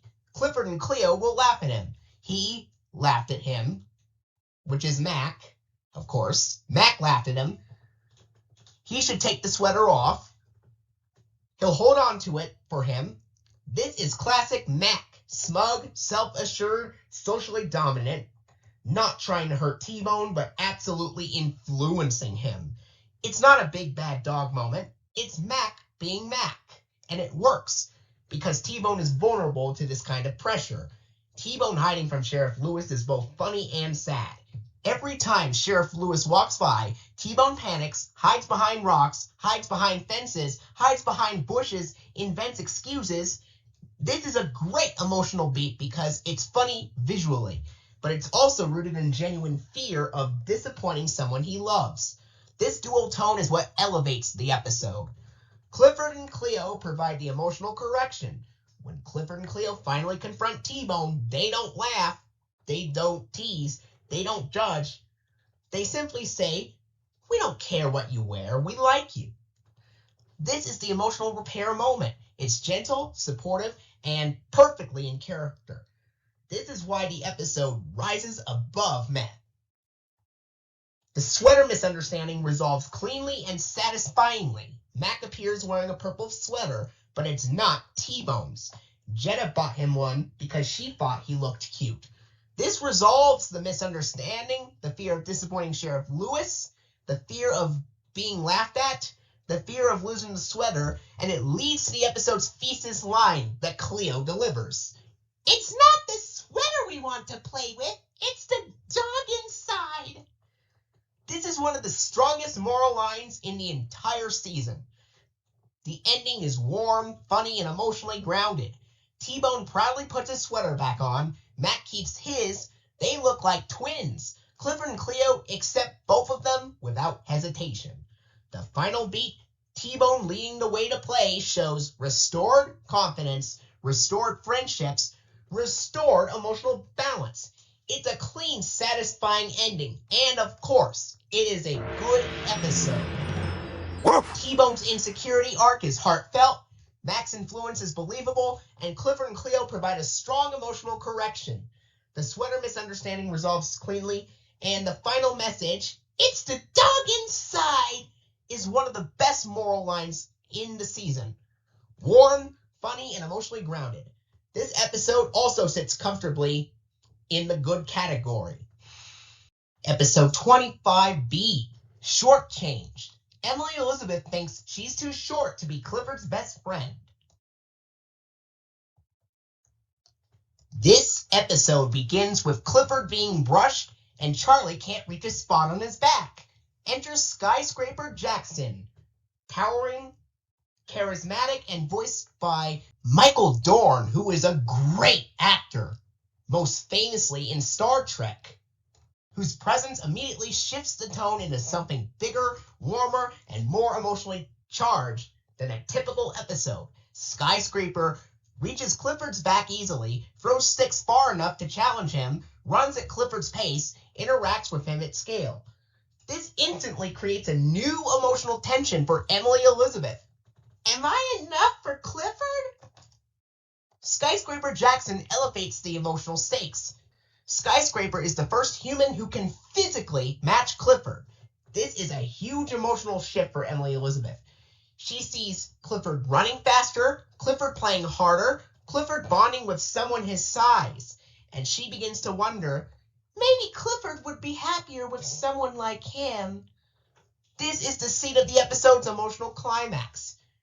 Jetta and Mr. Bleakman together is a rare comedic gold. This episode is one of the few where Jetta and Mr. Bleakman appear in the same storyline. Mr. Bleakman's fanboy moment, "This dog fur was brushed by Skyscraper Jackson," is one of the funniest lines in the season. Jetta, meanwhile, is starstruck and surprisingly supportive, a rare combination that adds texture and humor. Emily Elizabeth's emotional arc is unusually heavy, almost finale level. This is the most mature emotional dilemma she ever faces. Jetta suggests Clifford might be happier with someone tall. Emily Elizabeth internalizes it. She tries platform shoes, stilts, balloons. Each attempt fails. She realizes, I can't be tall. I can only be me. This is the emotional core of the episode. The balloon sequence is comedic and symbolic. Emily Elizabeth floating away is funny, chaotic, and visually memorable. But symbolically, it represents her trying to rise to Clifford's level and losing control. Clifford catching her is the turning point. Clifford doesn't need someone tall. Clifford needs someone who loves him. The give Clifford away moment is the most heartbreaking line she ever delivers. Emily Elizabeth tells Skyscraper Jackson, I think you should take him. This is the closest she ever comes to losing Clifford. It is selfless, painful, mature, and shocking. Even Jetta is moved. Oh, Emily Elizabeth, how brave of you! This is one of Jetta's most sincere and unintentionally hilarious moments. Jetta's dramatic misunderstanding is comedy perfection. Jetta thinks Emily actually gave Clifford away. I know this must be hard for you, but now Clifford will have someone his own size. She is completely wrong, completely sincere, completely dramatic. It's peak Jetta, and it's comedy gold. The twist, Skyscraper already has a dog. Skyscraper reveals he already got a dog. His name is Rufus. He chose a dog that fits his life. He sees that Clifford fits Emily Elizabeth's life. This resolves the emotional tension perfectly. It reinforces the theme, love comes in all sizes.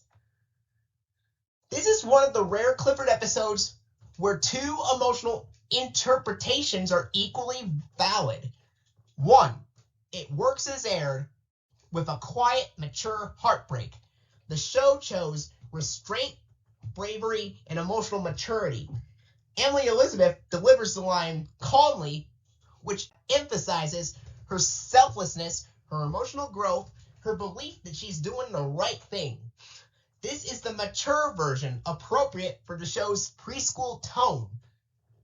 However, it can also work if she breaks down crying uncontrollably. The emotional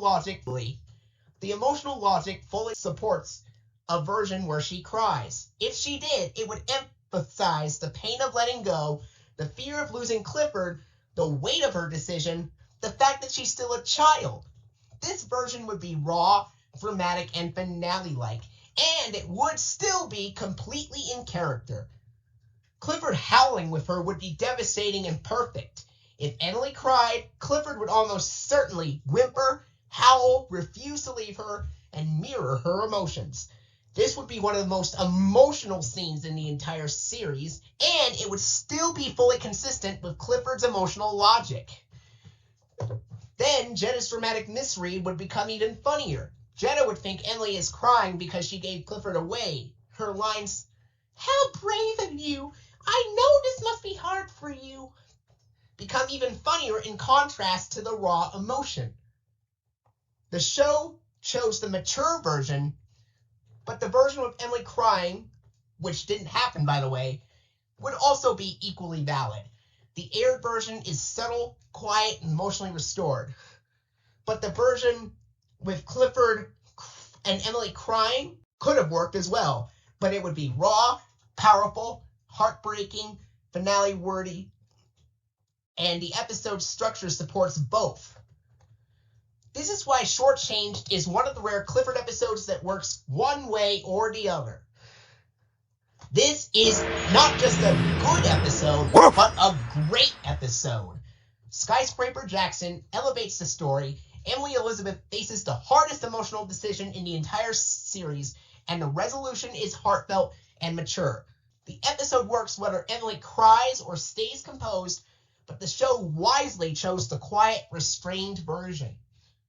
With rare Jetta and Mr. Bleakman interactions, Michael Dorn's standout performance, and a finale-level emotional arc, this is one of the strongest episodes in the entire series.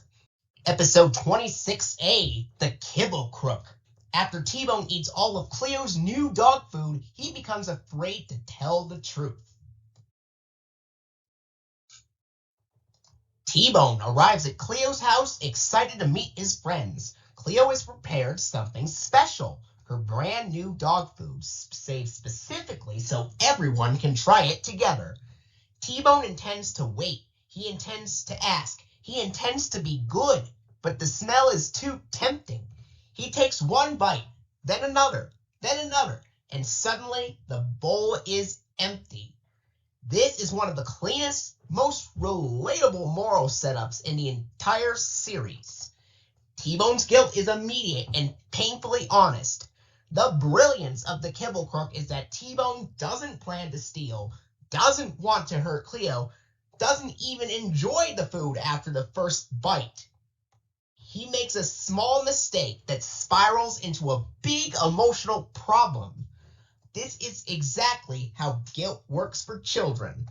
The Kibble Crook mystery is built around T-Bone's conscience, not blame. Mac jokingly suggests maybe a Kibble Crook took it, and the dogs treat it like a mystery. But the tension doesn't come from blaming the wrong dog, hurting someone's feelings, or unfair suspicion. The tension comes from T-Bone's fear of telling the truth. This is what makes the episode emotionally clean and psychologically accurate. The search sequences are fun, varied, and guilt-driven. The dogs search the docks, the shops, the caves, the logs, the fields. But the real journey is internal. T-Bone's guilt grows with every step. He lies about seeing a dog. He lies about the direction. He lies about the size. He lies about the hideout. Each lie makes the truth harder to tell. This is exactly how guilt snowballs in real life, especially for children. Mac's line is Clifford logic, but it's actually describing humans, especially children. Mac says, dogs don't like to admit when they make a mistake. In Clifford logic, he's talking about dogs, but in real emotional logic, he's describing humans, especially children. Children often make a bad or impulsive decision, feel immediate guilt, panic, hide the truth, fear getting in trouble, fear punishment, fear disappointing someone they care about. This is exactly what T-Bone is experiencing. The episode doesn't underline this, it doesn't explain it, it simply shows it flawlessly. The cave sequence is the emotional peak of the episode. T-Bone goes into the cave alone, not because he's brave, but because he's finally ready to face the truth. The echo repeating his confession back at him is one of the most iconic emotional beats in the entire series. Free of Kibble Crook! Free of Kibble Crook! Free of Kibble Crook! It's funny. It's symbolic. It's psychologically accurate. He wants to tell the truth. He's scared to tell the truth, but he knows he has to tell the truth. This is master-level emotional writing. The confession scene is perfect. When Clifford and Cleo rush in, T-Bone finally says it. I'm the Kibble Crook. He expects anger. He expects disappointment. He expects punishment. Instead, Cleo gives the most emotionally healthy response in the entire series. I probably would have been a little mad, but all I really wanted was an apology. This is perfect emotional repair. No punishment, no shame, no dragging out the guilt, no emotional harm. Just honesty, forgiveness, and friendship. The ending is warm, funny, and restorative. Cleo says, yep, I'm mad. Okay, now I'm over it. It's the perfect emotional button. The dogs laugh, the tension dissolves, the friendship is restored, and T-Bone learns the lesson. Tell the truth right away, even if you're scared. This episode is the opposite of special delivery, because the right character feels guilt, again, just like with doing the right thing. In the Kibble Crook, T-Bone makes the mistake and feels the guilt. In special delivery, Cleo makes the mistake, but Clifford feels the guilt. This is the core difference. The fear of punishment is portrayed realistically. T-Bone hides the truth because he fears getting in trouble, being punished, disappointing Cleo. This is exactly how children behave. In special delivery, Clifford fears punishment for something he didn't do. Emotional misplacement. The emotional repair is perfect versus broken. Cleo forgives immediately. Cleo models healthy emotional behavior. Cleo explains her feelings. In special delivery, Cleo never apologizes, never takes responsibility, and Clifford carries the emotional burden. The moral is clean, universal, and emotionally safe. In the Kibble Crook, it is tell the truth right away, even if you're scared.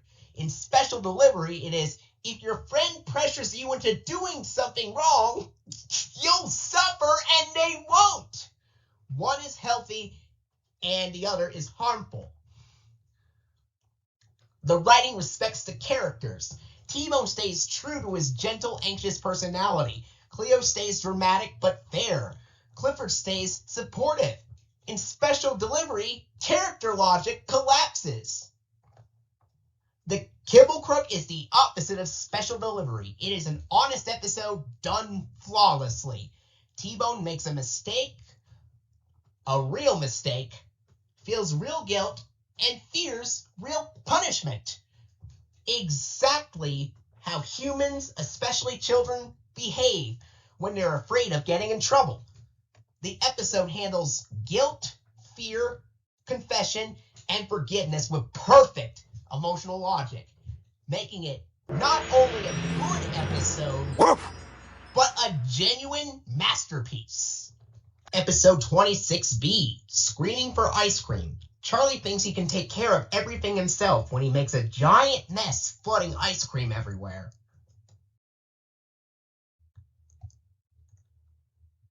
The emotional engine of this episode is Charlie's overconfidence. He wants to prove to his dad that he can handle responsibility. He wants to be seen as capable. He wants to show he's grown up. This is not arrogance. This is not ego. This is fear of disappointing someone he loves. That distinction is the heart of the episode.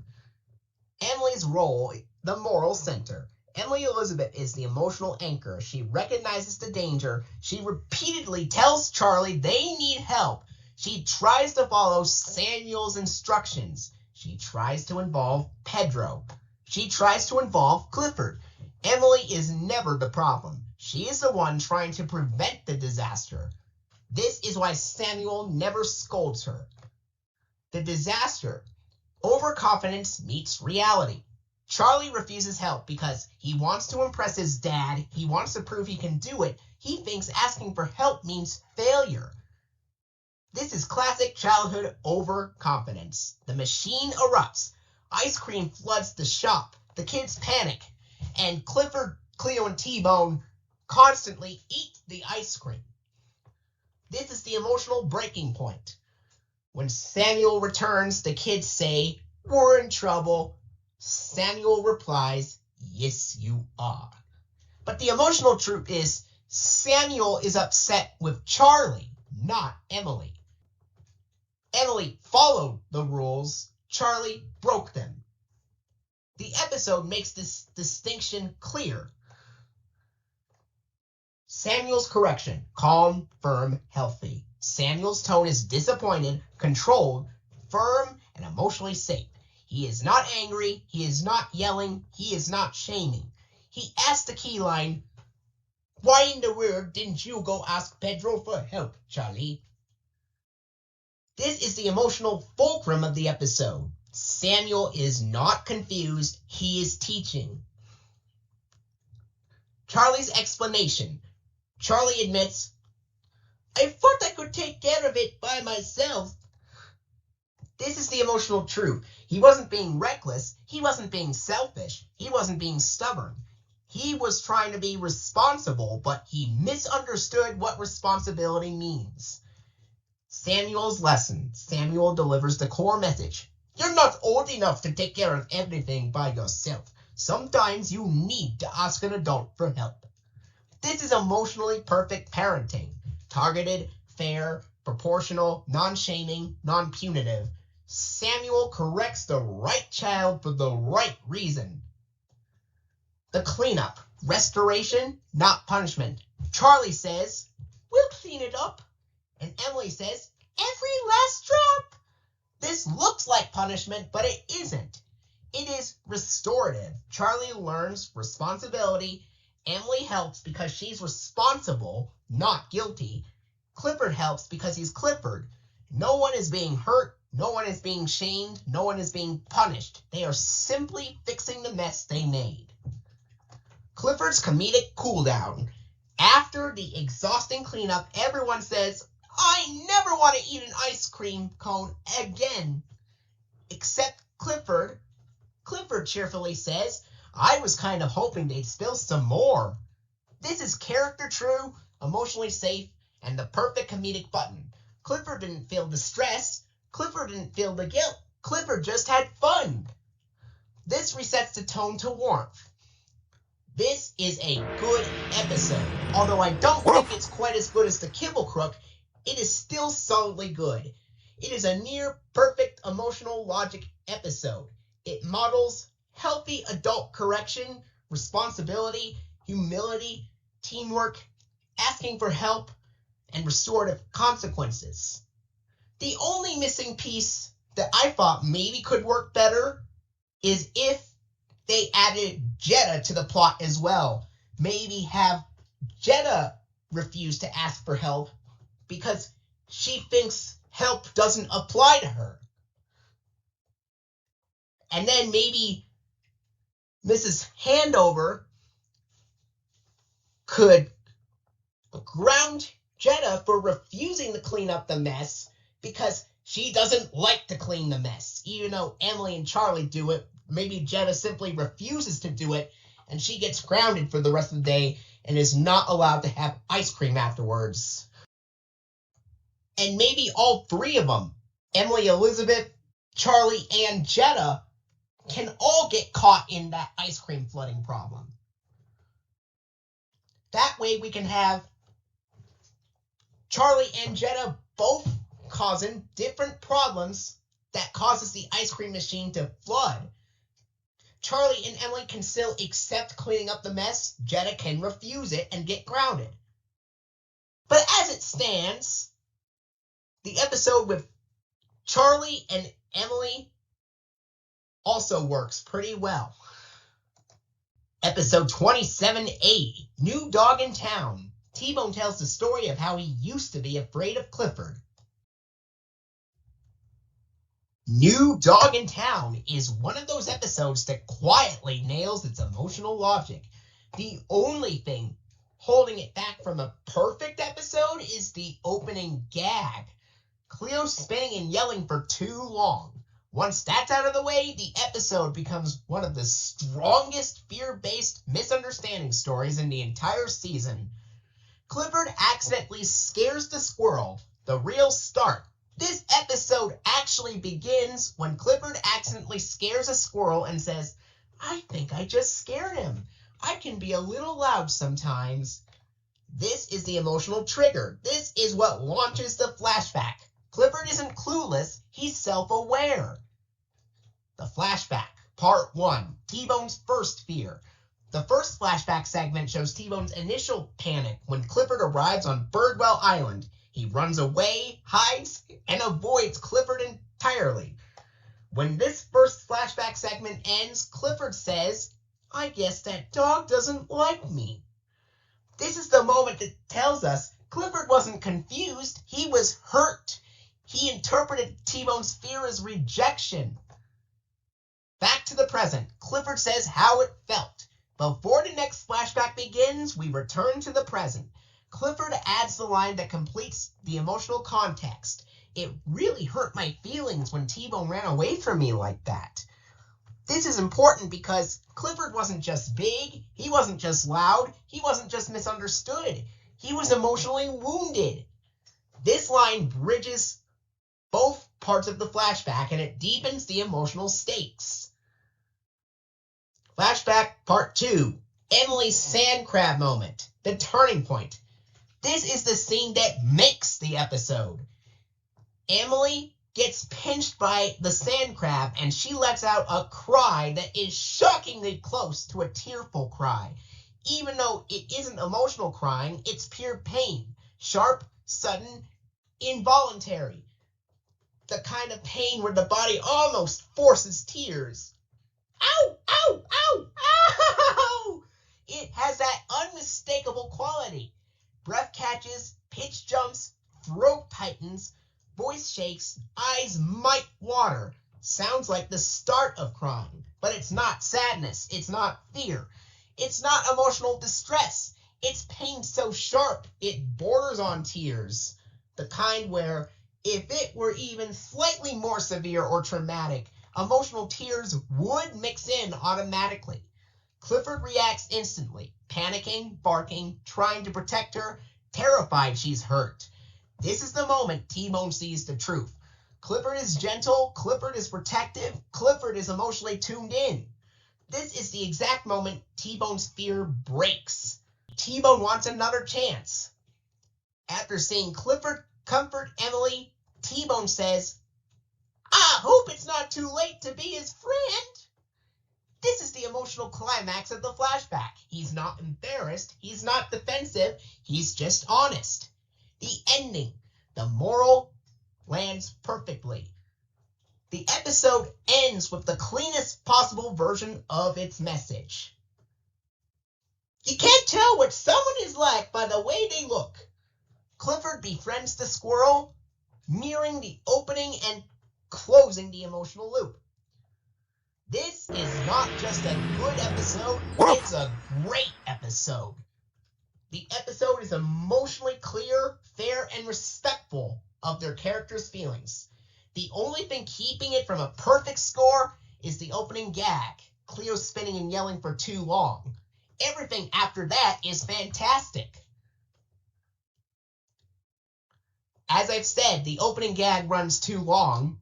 Clifford's lines, "I guess that dog doesn't like me," after the first flashback segment, and "it really hurt my feelings when T-Bone ran away from me like that," before the second flashback, complete the emotional arc. Emily's sand crab scene, where she cries out, "Ow! Ow! Ow! Ow!" in a pain cry that borders on tears, is the turning point that shows Clifford's gentleness and breaks T-Bone's fear. The moral lands cleanly. You can't judge someone by how they look.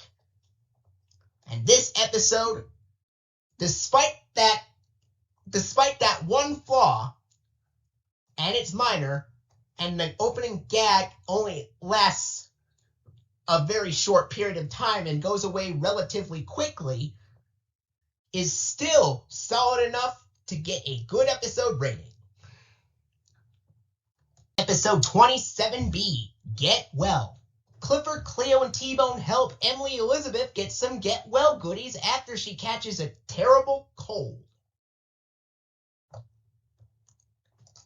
Get Well is a warm, simple story about Clifford, Cleo, and T-Bone trying to help Emily Elizabeth feel better when she's sick. It's not as emotionally layered or structurally strong as New Dog in Town, but it's still a solid, sweet entry in the season. Clifford's worry sets the tone. Clifford's reaction to Emily being sick is pure Clifford, worried, gentle, and confused. Emily's stuffy voice sells the moment, and Clifford's instinct to help becomes the emotional anchor of the episode. The dogs want to help. The emotional premise. Cleo and T-Bone immediately want to make Emily feel better. T-Bone's dramatic story about Sheriff Lewis being sick is funny, but the important part is the dog's instinctive kindness. I wish we could make her feel better. That's the emotional thesis. The gift quest structure. Flowers, balloon, card. The episode uses a clean 3-part structure with flowers, balloons, and a card. Each segment has its own mini conflict and comedic beat. The flowers, respecting boundaries. Clifford stopping the others from taking Mr. Bleakman's flowers reinforces the show's theme of respecting property. The wildflower field is a great solution, and Clifford flattening the flowers with his tail is classic big dog comedy. The balloon sequence, the highlight. Cleo getting lifted into the air by a balloon is the comedic centerpiece of the episode. Samuel's reactions are great, and Clifford's rescue is both heroic and funny. It's the strongest sequence in the episode, and this is also the second episode in a row where a character gets lifted into the air by a balloon, right after Emily Elizabeth is shortchanged. The card, Clifford's paw print problem. Clifford's paw print taking up the entire cardboard is a perfect scale joke. The dogs adapting and decorating around it shows their teamwork and patience. It's a small moment, but it's the emotional heart of the episode. The Bleakman yard sequence is rule-following comedy. The card blowing into Mr. Bleakman's yard sets up the final mini-conflict. Clifford's reminder that they're not allowed in the yard is a great reinforcement of the show's respect for rules theme. The T-Bone crane swing rescue is chaotic but fun. The ending. Emily's reaction is perfect. Emily's gratitude is exactly what the episode needs. Her line, "You guys are great. I feel better already," lands perfectly. And the final joke, Emily almost kissing them but stopping because they might catch her cold, is a gentle, charming ending. Get Well is not quite as strong as New Dog in Town, but it's solid enough to be a good episode. Woof. It's warm, sweet, and consistent, with a standout balloon sequence and a strong group dynamic. The emotional stakes are lighter and the structure is simpler, but the sincerity carries it. It earns this by being a charming, well-paced story that does exactly what it sets out to do. Episode 28A, Babysitter Blues. Mr. Bleakman babysits Clifford while Emily Elizabeth is away. Okay, so Babysitter Blues is one of those episodes that pretends to be harmless, but emotionally, it's a mess. At first glance, it looks like a silly Bleakman babysits Clifford comedy, but once you map the emotional beats, it becomes surprisingly harsh, surprisingly unfair, and surprisingly close to catastrophic. Let's break it down. The setup is not the problem. Emily Elizabeth leaves for the day. Clifford stays with the Bleakmans. Violet volunteers Horace to babysit Clifford. Horace is annoying, but that's normal for him. The problem is what happens after the setup. The emotional damage begins the moment Mr. Bleakman treats Clifford like a burden. He doesn't just grumble. He doesn't just complain. He treats Clifford as a nuisance, an inconvenience, a disruption, and something ruining his day. And he does it directly to Clifford's face. Clifford is trying to be good, trying to follow instructions, trying to make Mr. Bleakman happy. And every time Clifford tries, Mr. Bleakman snaps at him. This is where the emotional tone shifts from silly to uncomfortable. Clifford's normal dog behavior is treated like a personal attack. Clifford scratches, sneezes, sheds, barks, digs, shakes off water, all normal, all innocent, all unintentional, but Mr. Bleakman reacts as if Clifford is deliberately sabotaging him. He yells, growls, scolds, blames, gets visibly angry. This is where the episode edges toward abysmal. Because Clifford is not misbehaving, he is simply existing, and Mr. Bleakman treats him like a problem. The beach scene is the emotional low point, the moment the episode almost becomes catastrophic. Mr. Bleakman demands that Clifford not move, not shift, not breathe loudly, not act like a dog. He literally tells Clifford to freeze so he can paint. Clifford tries. He really tries. And when the wind ruins the painting, Mr. Bleakman blames Clifford again. This is the moment where the episode is 1 inch away from joining the dog park, To Catch a Bird, and Special Delivery in a catastrophic rating. But then, the emotional repair is what saves the episode from disaster. Clifford rescues the painting. Clifford rescues Mr. Bleakman. Clifford saves the day. And suddenly, Mr. Bleakman laughs. Not sarcastically, not bitterly, a real, genuine, joyful laugh. He finally sees Clifford for who he is. Loyal, helpful, loving, fun. He even rides Clifford home. A huge sign of trust and affection. The ending is the only reason the episode avoids the catastrophic rating. And here's something important. This isn't the only time Clifford gets treated unfairly for normal dog behavior. 10 episodes later, Jetta does the exact same emotional pattern Mr. Bleakman does here. She gets irritated, she blames Clifford, she snaps at him, she treats him like a problem. But, and this is the key difference, her reason is completely different. And I will not go any deeper into this here, because you're going to have to wait until I cover what the episode is exactly, so please stay tuned. And now the rating. Because of the unfair treatment, the escalating frustration, the emotional discomfort, the borderline harshness, the repeated blaming of Clifford for normal behavior, but also the sincere repair, the joyful ending, the complete emotional healing, the genuine shift in Mr. Bleakman's attitude, the final rating is still a Beat That Dog episode. However, it is nowhere near the abysmal amount of frustration as the dog park is. Because while it is still very, very, very bad, at least it is not emotionally broken or emotionally collapsed. And I will give credit for that.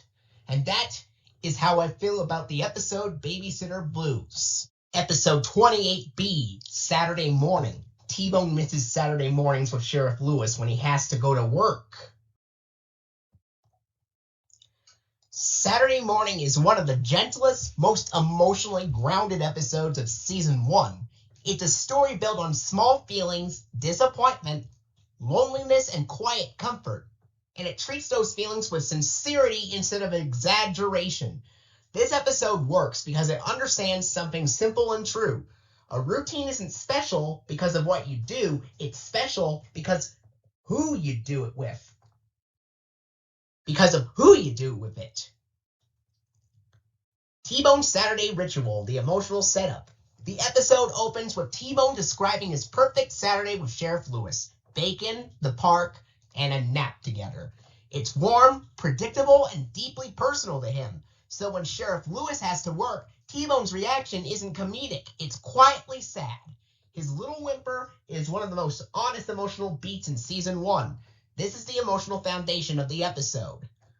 Clifford's bath, a contrast in expectations. Clifford is having a bath with Emily Elizabeth, cheerful, affectionate, and fully present. This scene exists to contrast T-Bone's loneliness. Clifford gets his Saturday, T-Bone doesn't. But the episode never frames Clifford's joy as insensitive, it's simply his normal life. The contrast is gentle, not harsh. The middle of the episode is built around T-Bone observing how everyone else spends their Saturday. This is one of Season 1's strengths. It lets the emotional arc unfold quietly. Samuel teaching Charlie how to throw newspapers is a sweet father and son moment. T-Bone's takeaway becomes the emotional thesis. Anything is fun if you're doing it with someone you love. It's a simple but effective emotional shift. The scene with Jetta and Mac at the tea party is iconic. Jetta's tea party is staged with fancy hats, exaggerated politeness, theatrical gestures, Mac trying to act dignified. The staging has a mad tea party energy straight out of the 1951 Alice in Wonderland film because of the hats, the exaggerated etiquette, and the slightly chaotic politeness. It feels like a children's TV echo of a classic animated moment. And, ironically enough, I thought of something really cool. In my continuity, Cap Sousey and Catherine Beaumont, they share almost the same name. Not similar, not close, not variants. Just identical because Cap is a shortened version of Catherine. And since Sousey's extended name is Catherine Sousey, the symmetry becomes perfect. This makes the tea party connection feel intentional even though it wasn't. And in my extended continuity, if Clifford the Big Red Dog had more seasons, 5 seasons after season 1, if they made a fan-made season 6 in 2006, I would imagine Catherine Beaumont returning to children's media as Tammy, the British Green Poodle, in Clifford the Big Red Dog.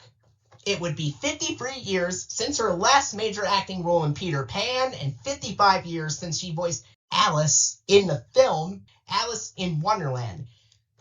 Ironically enough, this episode aired almost 50 years apart from the film.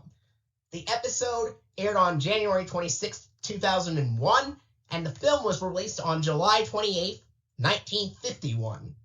Because of that imagined future, this season 1 tea party scene becomes a kind of retroactive foreshadowing. Sousey as Jetta hosting a tea party in 2001, and Beaumont returning in 2006 in the fan-made 6th season as Tammy the British Green Poodle. This makes the Aled-coded staging linking them across half a century. It feels like a storybook prophecy fulfilled. Cleo and Mrs. Diller, the cozy domesticity. Cleo caring for Mrs. Diller, who has a cold, is a sweet reversal of roles. It shows that even when plans change, being together is enough. This is the emotional turning point. T-Bone's realization, the heart of the episode. After seeing everyone else's Saturdays, T-Bone finally understands it's not the routine that matters, it's the person. So when Clifford invites him to the park, T-Bone declines, not out of sadness, but out of clarity. He chooses to go meet Sheriff Lewis at work. This is the emotional payoff. The final scene, quiet, wordless closure. The ending is beautifully understated. Sheriff Lewis pets T-Bone, the camera pulls back, no dialogue, just warmth. It's one of the softest, most emotionally honest endings in season 1. Even though this episode aired early in the show's run, it gains emotional weight in hindsight because John Ritter's chapter closed unexpectedly, not by choice, but by time. Knowing that makes T-Bone's quiet, longing, and gentle, wordless ending feel even more poignant when revisiting the episode today. This is a good episode because it's gentle, and it's emotionally sincere, and it has a clear message. What makes a day special is who you spend it with. And as much as I like imagining what would happen if Clifford made more seasons, even after John Ritter's chapter closed, I would have imagined Harry Groener taking over in fan-made season 4, with season 3 being John Ritter's last season. I can understand why the show stopped after 2 seasons, because it wasn't really the same without John Ritter doing the part to play Clifford. But regardless, this is still a good episode. Episode 29A, Best Paw Forward. Construction workers use cement to make a pool, and Clifford becomes a hero despite his oversized paws. Best Paw Forward works because it takes a small, relatable childhood moment. Everyone gets to leave a handprint and uses it to explore something universal. What if everyone else fits into a moment and you don't? The episode succeeds because the conflict is small, but emotionally real. Clifford's size drives the story instead of being a joke. Cleo's determination gives the episode its heart. The failed attempts are funny, but gentle. Emily Elizabeth's solution is a celebration, not a consolation. The pacing is clean and classic season 1. The final image, the paw print pool, is iconic and earned. This is Clifford at its best. A simple story with big feelings and a warm resolution. Here's a full breakdown of everything that happens in this episode. The kids gather around a cement mixer at the park. It's noisy, spinning, and visually fascinating. As exactly the kind of real-world process kids love watching. Clifford and Mac mirror that curiosity with little sniffs and head tilts. A friendly construction worker explains they're building a sidewalk for a new swimming pool. This works because it grounds the episode in a relatable childhood experience and sets up the emotional stakes without announcing them. Jetta's handprint is the first special moment. Jetta is the first to press her hand into the wet cement. She's squeamish about the texture, but proud of the result. It works because it establishes the specialness of leaving a print, a moment everyone wants to be part of. Everyone gets a turn.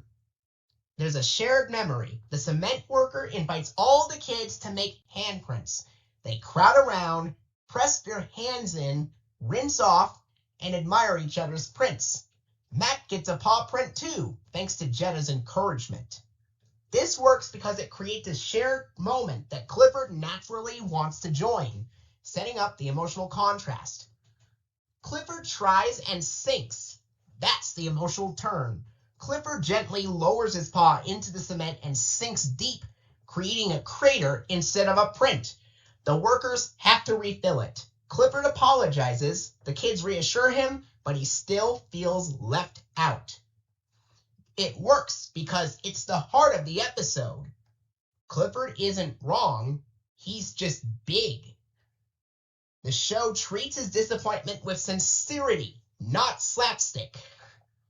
Mac shows off, pride versus sadness. Mac proudly shows off his perfect little paw print. The kids admire it. Clifford tries to be supportive, but quietly admits his didn't work.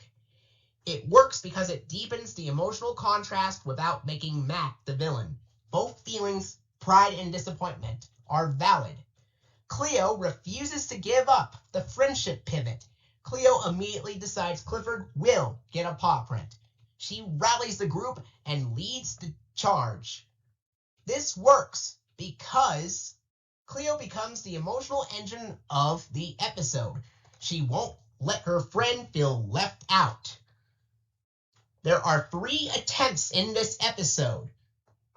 Attempt number 1 is wet sand. The dogs haul water from the beach to soak a patch of sand. It takes forever, but they get it wet enough. Clifford presses his paw in. It looks great, then collapses. It works because it's funny, gentle, and visually satisfying. The failure feels natural and not forced. The second attempt is grass. Cleo notices how grass bends when stepped on. Clifford tries it. It works for a moment, then springs back. It works because it reinforces the theme. Clifford's size interacts with the world differently. The third and final attempt is mud. They find a muddy patch fed by an underground spring. Clifford steps in and sinks deep. The print looks good, then fills with water and collapses. It works because this is the second emotional low point. It's the moment where Clifford starts to accept defeat. Emily Elizabeth returns, the real solution. Emily Elizabeth arrives with the perfect news. The new wading pool is being built in the shape of Clifford's paw. It works because it's not a workaround, it's a celebration. Clifford's size becomes the reason the solution is special. The paw print pool is the payoff. Clifford presses his paw into the cement for the pool's foundation. This time, it's exactly the right scale. Later, the finished pool is full of kids splashing inside Clifford's giant paw print. And it works because it's joyful, iconic, and emotionally satisfying. And the episode ends with Clifford not just included, but honored. Here's a fun fact. The construction worker is voiced by Cameron Clark, and his voice sounds almost like Mr. Howard's voice. And the cement lady is voiced by Kath Soucie, and she voices both Jetta and the cement lady, but she performs them completely differently. Jetta's voice is bright, sharp, theatrical, and snobby cute. The cement lady's voice is deeper, steadier, and much closer to Sousie's natural speaking voice, similar to how she voiced Jetta's mom, Mrs. Handover. This is a great example of Sousie's range. She can play a dramatic, high-energy kid and a grounded adult woman in the same episode without them sounding remotely alike. It's one of those subtle production details that makes Season 1 feel richer. This is a good episode because it's a warm, clever, emotionally sincere story about belonging and persistence. It's got a strong emotional arc, a great use of Clifford's size as the story engine, Sousie's cement lady performance, adding charm and realism. The paw print pool is a perfect payoff, a consistent Season 1 tone, and the excellent pacing with a clean emotional rise and fall. There are a couple of minor weaknesses, like the middle attempts repeating the same idea, becoming slightly repetitive, but it is not enough to drop the rating. The repetition supports the theme instead of dragging the episode down. It reinforces Clifford's struggle without becoming tedious. So, the episode stays firmly in the good category. Episode 29B, Then Came Bob. A new dog named Bob causes trouble, and Clifford gets falsely accused for it. Okay, so let's talk about this episode. Then Came Bob is one of those episodes that looks harmless on the surface, but emotionally it's solidly bad. Not catastrophic, and definitely not abysmal, not even close. However, I do think it's worse than False Friends and Mac's Secret Dog Club, and it definitely deserves its rating at the end because this episode is not good at all. Those two lighter episodes are boring, tedious, low stakes, and barely Big Bad Dogs at all. Then Came Bob is not in that category. It's unfair, it's frustrating, it's uncomfortable, and it absolutely earns the rating you'll see at the end. The setup is innocent, and the setup is not the problem. Emily Elizabeth and the gang visit Baz. Bob, Dr. Dim's new dog, is introduced. He's tiny, energetic, mischievous, and reactive. Clifford is excited to meet him. Bob is nervous and defensive. Nothing wrong yet. The problem begins the moment Bob starts causing trouble. The emotional damage begins when Bob's misbehavior gets blamed on Clifford. Bob steals food, climbs where he shouldn't, gets into dangerous situations, causes messes, runs off constantly. Clifford even tells Bob that you should be more careful, Bob, that's dangerous. And every time something goes wrong, Clifford gets blamed. Not because he did anything wrong, not because he caused the trouble, but because he's big. This is the emotional core of the episode. Bob misbehaves, Clifford gets blamed, Clifford feels guilty. This is where the episode really starts becoming frustrating.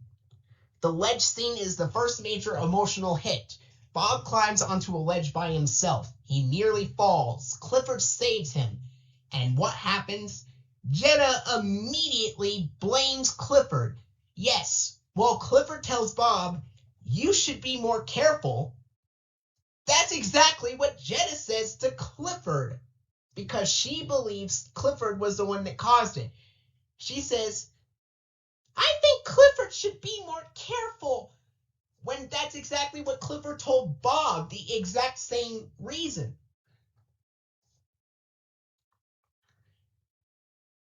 So, Jetta immediately blames Clifford. She assumes Clifford put Bob up there. She assumes Clifford caused the danger. She assumes Clifford is the problem.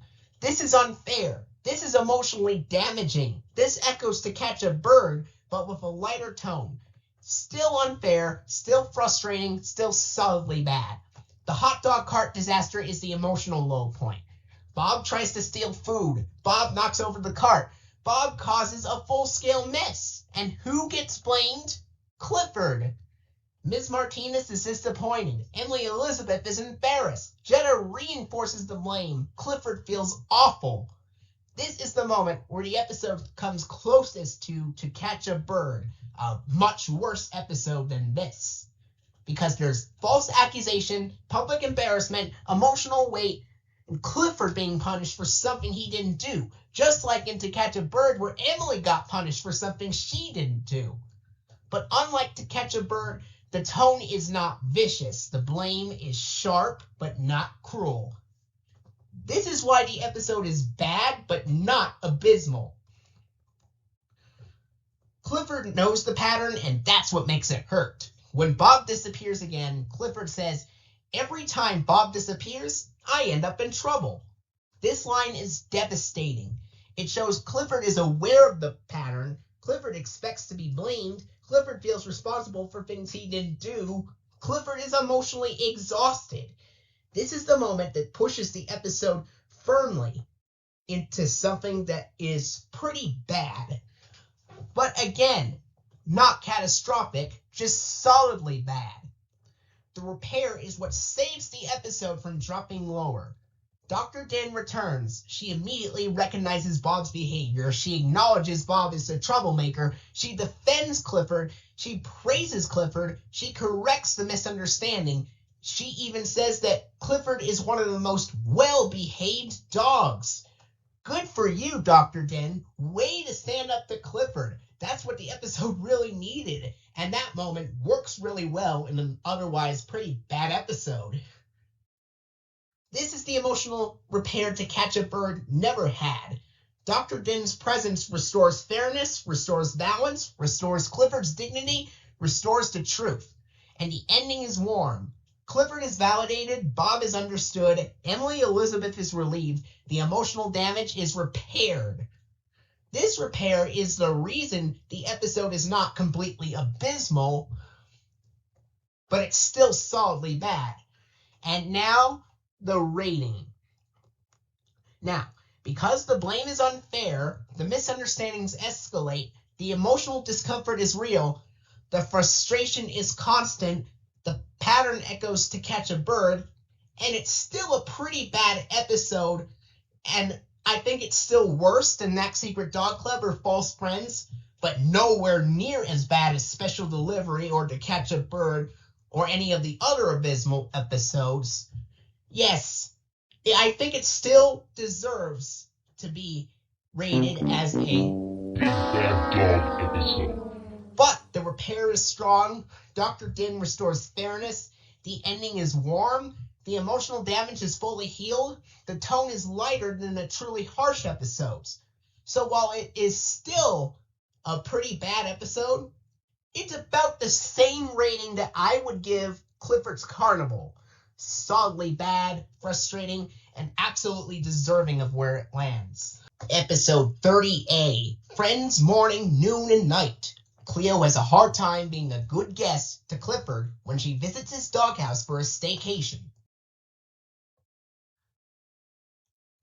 Friends Morning, Noon, and Night is one of the most boundary-breaking Cleo episodes in Season 1, and it fails for the majority of its runtime because Cleo repeatedly ignores Clifford's needs. She disrupts his routines, she takes over his home, she interferes with his time with Emily Elizabeth.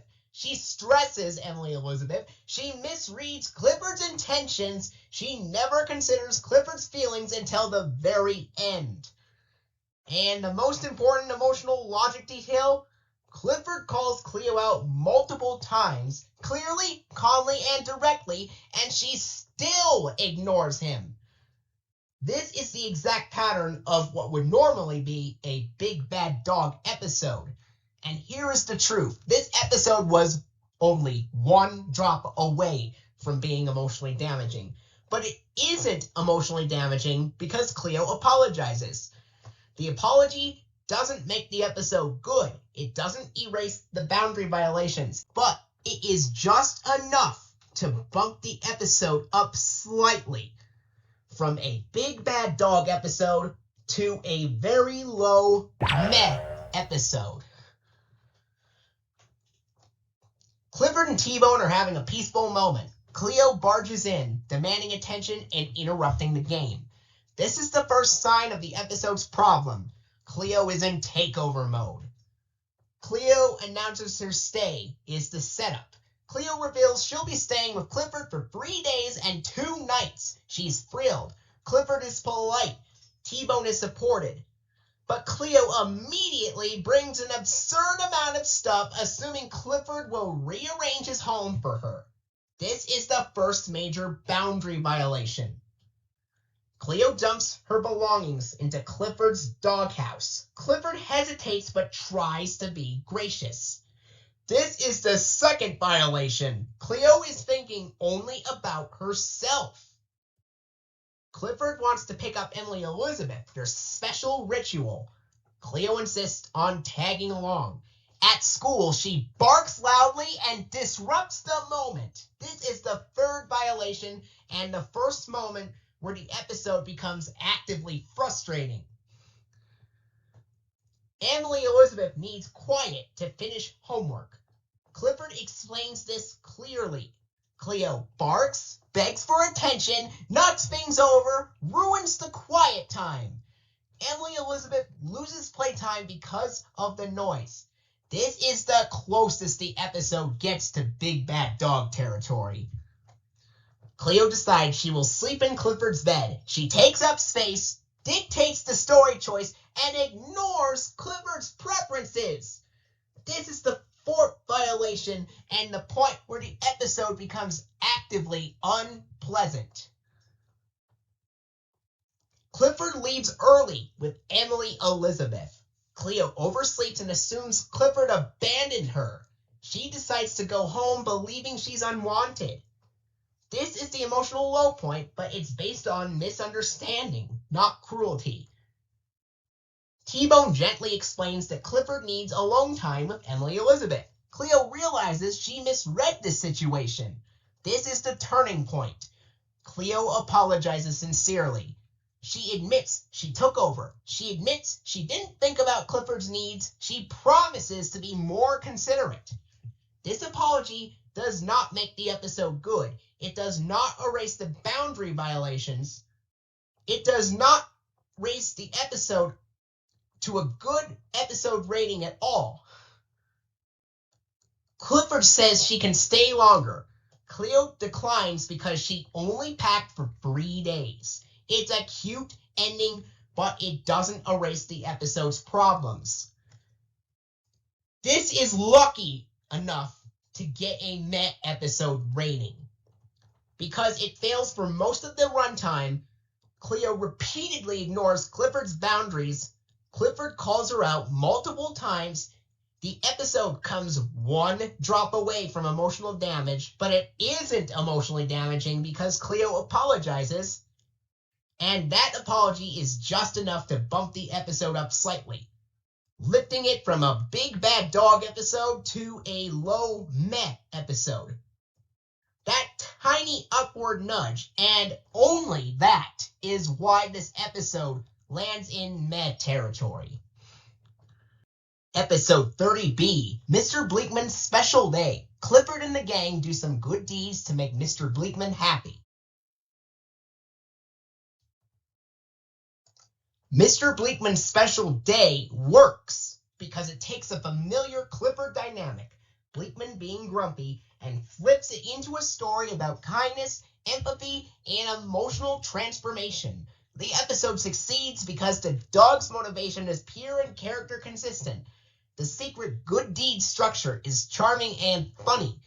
Bleakman's emotional arc is believable and satisfying. The pacing is tight and clean. The humor lands without undercutting the sincerity. The ending is warm and earned. This is the kind of episode where everyone grows a little and the emotional payoff feels deserved. Bleakman's bad morning is the setup. Bleakman is overwhelmed with chores and irritated by the dog's noise. He snaps at Clifford and refuses to return Cleo's ball. This is classic Bleakman. Not mean, just stressed and overloaded. Clifford immediately understands the emotional logic. Bleakman isn't angry at them. He's having a bad day. Sheriff Lewis's wisdom. The moral seed. T-Bone quotes Sheriff Lewis, "When someone is grouchy, the best thing you can do is be nice to them." This is the thematic spine of the episode. It reframes the conflict from Bleakman is unfair to Bleakman needs kindness. Cleo surprisingly agrees. The plan. Secret good deeds, the emotional engine. The dogs decide to secretly do Bleakman's chores, dig the flower bed, clean the pond, and wash the car. This is one of the most wholesome group effort sequences in Season 1. The flower bed success is the first win. Clifford and Cleo dig the flower bed while T-Bone whistles, or at least tries to. Bleakman discovers the finished bed and lights up. This is the first emotional shift. Bleakman goes from irritated to surprised to touched. The pond cleaning moment is where the momentum builds. The dogs clean the pond just in time. Bleakman is delighted, genuinely delighted. This is the second emotional shift. Bleakman goes from touched to happy to energized. The car washing chaos is the comic beat. The car becomes fuzzy from soap suds, but Emily Elizabeth steps in to help Clifford fix it. This is the comedic peak, messy but harmless. And importantly, Bleakman never gets angry. He's too happy from the earlier good deeds. Bleakman opens up, the emotional payoff. Bleakman tells Violet, or Mrs. Bleakman, someone has been doing all his chores, it made his whole day, he feels good again, he knows he was cranky earlier. This is the emotional heart of the episode. Bleakman acknowledges his own mood and appreciates the kindness. Returning the ball is the resolution. Bleakman returns Cleo's ball with a smile and a friendly tone. This is the final emotional shift. Bleakman goes from happy to grateful to generous. It's a perfect closing gesture, and of course, this episode is a good episode. Woof! Because the emotional arc is clean and satisfying, Bleakman's transformation feels earned, not forced. The dog's kindness is sincere and character true. The secret good deed structure is fun and well-paced. The humor supports the story instead of distracting from it. The ending is warm, generous, and emotionally rewarding. There are no major weaknesses, just a few small comedic stumbles like the fuzzy car that keep it from being a great episode, but it's still solid enough to be a good episode, and overall, this is one of the strongest Bleakman-focused episodes in Season 1. Heartfelt, funny, and emotionally honest. Episode 31A, Doggie Garden. The dogs help plant a garden for Keep Birdwell Beautiful Month. Before I talk about this episode, I'd like to mention the fun fact about this. This is the first new episode to air after a 9-month gap. If you think I'm kidding, I am not.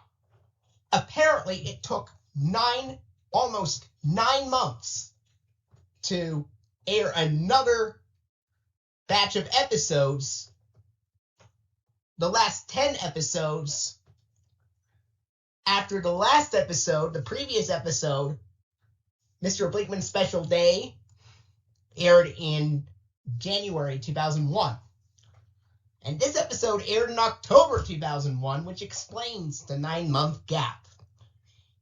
And now, about the episode specifically, Doggie Garden works because it's a pure, collaborative, low-conflict story that celebrates community effort, creativity, teamwork, and the joy of contributing to something bigger than yourself. Cleo's complaining is in character, not disruptive. Jetta's complaining is in character, not antagonistic. Neither crosses into emotional harm or boundary violation. They're simply being themselves, and the episode treats their quirks with humor, not tension. The Dog's Garden project is charming, funny, and visually satisfying.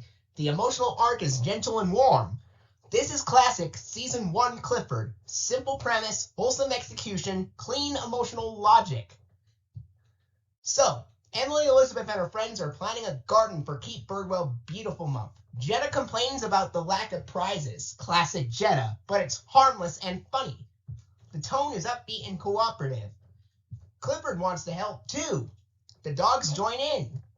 Clifford sees the kids working and wants to contribute.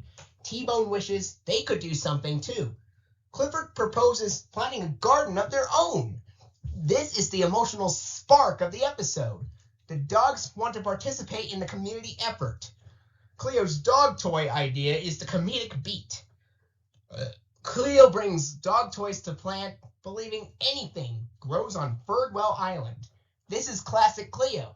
Silly, enthusiastic, self-focused, but not harmful. It's a comedic misunderstanding, not a conflict. Voting on the garden, the group decision. The dogs vote. Cleo votes for dog toys. Mac votes both ways, which is a perfect Mac moment. And Clifford and T-Bone vote for flowers. The group chooses flowers so everyone can enjoy the garden. Cleo opts out, but again, this is normal Cleo behavior, not boundary breaking. Cleo plants alone, the emotional contrast. Cleo stubbornly plants her dog toys alone. Meanwhile, the others plant flowers, sing together, and enjoy the teamwork. Cleo sees them having fun and feels a little left out, but not hurt. It's a gentle emotional beat. Cleo's garden fails, which is the turning point. Cleo's dog toys don't grow. She realizes she isolated herself. She missed out on the fun. She created a mess instead of a garden. This is a soft, character-appropriate moment of self-reflection. The dogs help Cleo, the repair.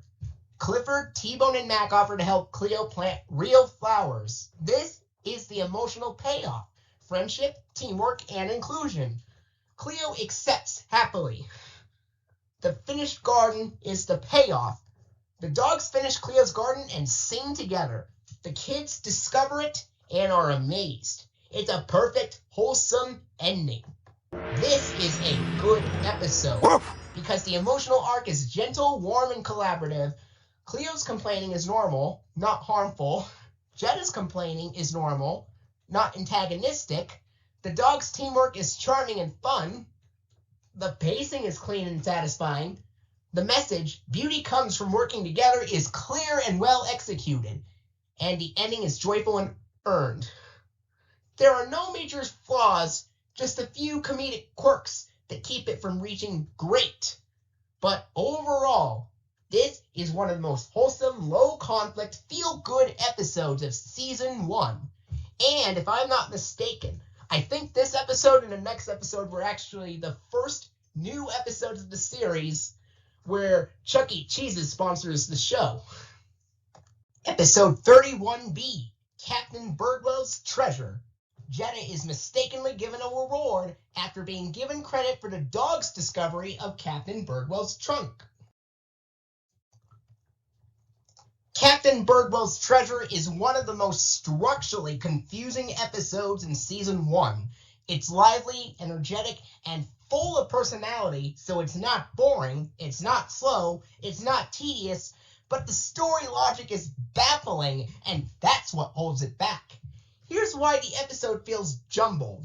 The dogs clearly find the trunk. Jetta arrives after the discovery. The kids instantly assume Jetta found it, even though she didn't. No one questions the timeline. Adults accept the story without hesitation. The dog's role is ignored until the ceremony. Jetta's guilt arc is strong, but the setup is so illogical that it feels disconnected from the discovery scene. This creates a strange emotional effect. This episode is entertaining, but the plot is too confusing to be considered clean or well-structured. It's the interesting but structurally broken type of episode. The dogs play a digging game. Clifford tells them that the one who finds the ball gets to bury the bone next. Cleo finds the ball, but Mac keeps digging and uncovers something big. It's a strong, energetic opening. The trunk discovery. The dogs find the treasure. Mac finds the trunk. Clifford and T-Bone help dig it out. Cleo is excited. This is the actual discovery moment, and it belongs entirely to the dogs. Jetta arrives. The plot breaks. Jetta shows up after the trunk is already uncovered. She looks inside and becomes the center of attention. This is where the episode becomes jumbled. Everyone instantly assumes Jetta found the trunk. No one questions the obvious. That is the core structural flaw. The town believes Jetta, the misattribution. Emily, Elizabeth, Charlie, and the townspeople all praise Jetta. Jetta enjoys the attention and doesn't correct them. This is normal Jetta behavior, not malicious, just self-absorbed. But the lack of logic is what hurts the episode. Emily Elizabeth interviews Jetta for the school newspaper. Jetta struggles to answer basic questions. Where did you find it? How did you dig it up? She dodges and improvises. This is the first sign she feels guilty. The ceremony. The tension peaks. The entire island gathers to honor Jetta. She receives a medal. Everyone applauds. But Jetta looks uncomfortable. The guilt is catching up. Jetta's confession is the emotional payoff. Jetta finally admits she didn't find the trunk. The dogs did. She doesn't deserve the medal. This is the strongest moment in the episode. It's honest, vulnerable, and character growth consistent. The dogs are honored. The resolution. The dogs receive recognition. The crowd cheers. Ms. Lee praises Jetta for telling the truth. It's a warm ending, but it doesn't fix the structural weirdness.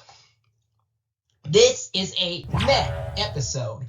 Because the premise is fun and unique, the historical angle is interesting, Jetta's confession is a strong character growth, the ending is warm and satisfying, the dogs' teamwork is charming, and the episode is never boring. But what doesn't work is that the plot logic is baffling, the misattribution is unbelievable, no one questions the obvious, the dog's discovery is ignored until the end, the story feels structurally confused.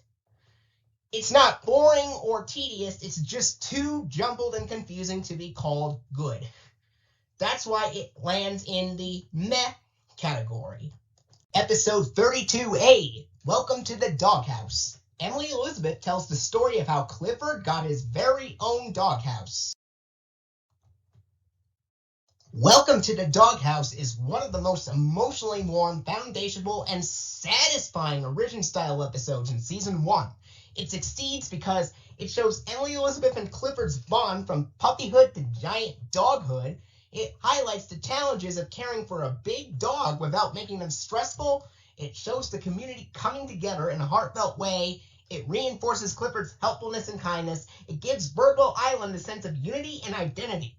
This is a pure character-building episode, and it's one of the strongest Clifford size as a blessing stories in the season. Cleo and T-Bone aren't central here. This is Emily and Clifford's story, and the episode uses that focus beautifully. Emily Elizabeth looks through old photos of Clifford as a tiny puppy, fitting in a dog dish, fitting in a dollhouse, being adorable and small. This sets the emotional tone. Clifford has always been loved, no matter his size.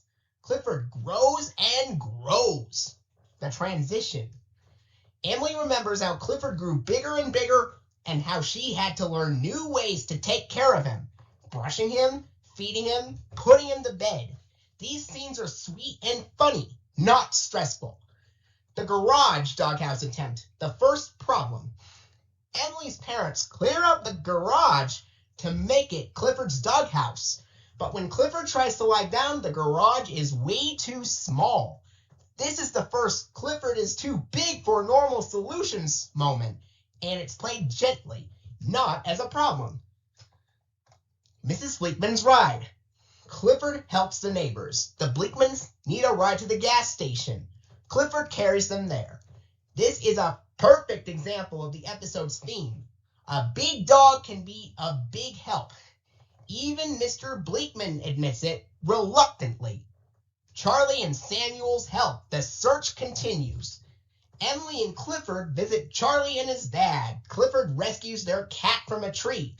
Samuel suggests the old boathouse as a possible doghouse. This sequence reinforces Clifford's helpfulness and the community's support. The boathouse fails. That's the second problem. Emily and Clifford find the boathouse, but it collapses instantly. Clifford tries to help clean up, but it's clear this won't work. This is the second Clifford is too big for normal solutions moment. The search montage, the emotional middle. Emily and Clifford search all over Birdwell Island for a doghouse. They can't find anything big enough, but the tone stays warm. It's a shared adventure, not a frustration. The surprise build is the emotional peak. Emily wakes up to find the entire town building Clifford a doghouse. This is the emotional heart of the episode. Everyone Clifford has helped, everyone who loves him, everyone who sees him as part of the community. They all come together to build something special for him. Clifford sized everything, the community gift. The townspeople bring Clifford-sized dog food, a Clifford-sized water dish, a rake for grooming, supplies, and tools. This is one of the most wholesome community moments in the entire season. The finished doghouse, the perfect ending. The doghouse is complete. Clifford loves it. Emily Elizabeth calls it the best doghouse in the world. The episode ends with a warm, nostalgic tone. And of course, this is a good episode. Woof! It works because the emotional core is strong and heartfelt. The flashbacks deepen Clifford and Emily's bond. The community teamwork is warm and satisfying. Clifford's helpfulness is showcased beautifully. The pacing is clean and engaging. And the ending is one of the most wholesome in season 1. But it's simple and straightforward. It's more sentimental than complex, and it doesn't have the layered emotional beats for the best episodes. But it's still solid enough to be a good episode, a warm, foundational, emotionally rich story, and one of the best Clifford size is a blessing episodes of season 1. Episode 32B, Promises, Promises. Jetta becomes upset when Jenny Winkle forgets to take her to Whoopee World and breaks a promise to be on a picnic at Seal Cove with Emily Elizabeth.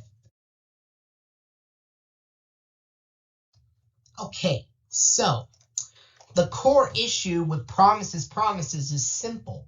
Jetta makes a promise she doesn't keep. She tells Emily she'll go to Seal Cove with her, and then immediately abandons that commitment the moment something more glamorous comes along. It's not malicious, but it's careless and inconsiderate. Emily feels that. She's disappointed, confused, and trying to stay positive, but the hurt is there. Emily takes promises seriously, and when a friend breaks one, it lands harder on her than it would on most characters. And because Jetta isn't with Emily like she promised, the entire middle section becomes boring, tedious, and dull. Emily ends up wandering around Seal Cove alone, wishing Jetta and Mac would come. She's not angry, she's just lonely and bored, and because Emily is bored, the episode becomes boring. This is one of those rare Clifford episodes where the absence of a character actively damages the pacing. Emily and Jetta's dynamic is the emotional engine of the story, and when Jetta is missing, the spark disappears. The middle becomes forgettable, slow, and emotionally flat. Meanwhile, Jetta's storyline isn't cruel, it's shallow. She gets swept up in the idea of being on TV and doesn't think about how her choices affect her friend. It's not villain behavior, it's immaturity and self-absorption. But the real problem is the emotional damage to Emily. She spends most of the episode lonely, disappointed, and sidelined. And because she's bored and sad, the episode becomes boring and sad. The pacing collapses because the emotional center collapses. So this episode pretty much breaks down to exactly what we see from beginning to end. Emily, Elizabeth, and Jetta are playing with the squiggle stick. Clifford catches it, drools on it, and Jetta complains. Classic Jetta. Charlie arrives with big news. Baby seals at Seal Cove. Emily Elizabeth suggests a picnic. Jetta agrees. They make a plan for tomorrow.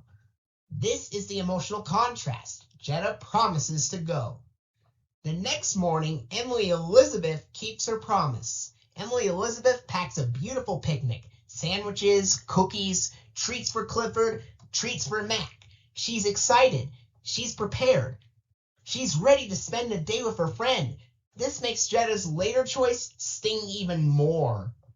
Jetta arrives and breaks the promise instantly. Jetta rushes in, breathless and excited.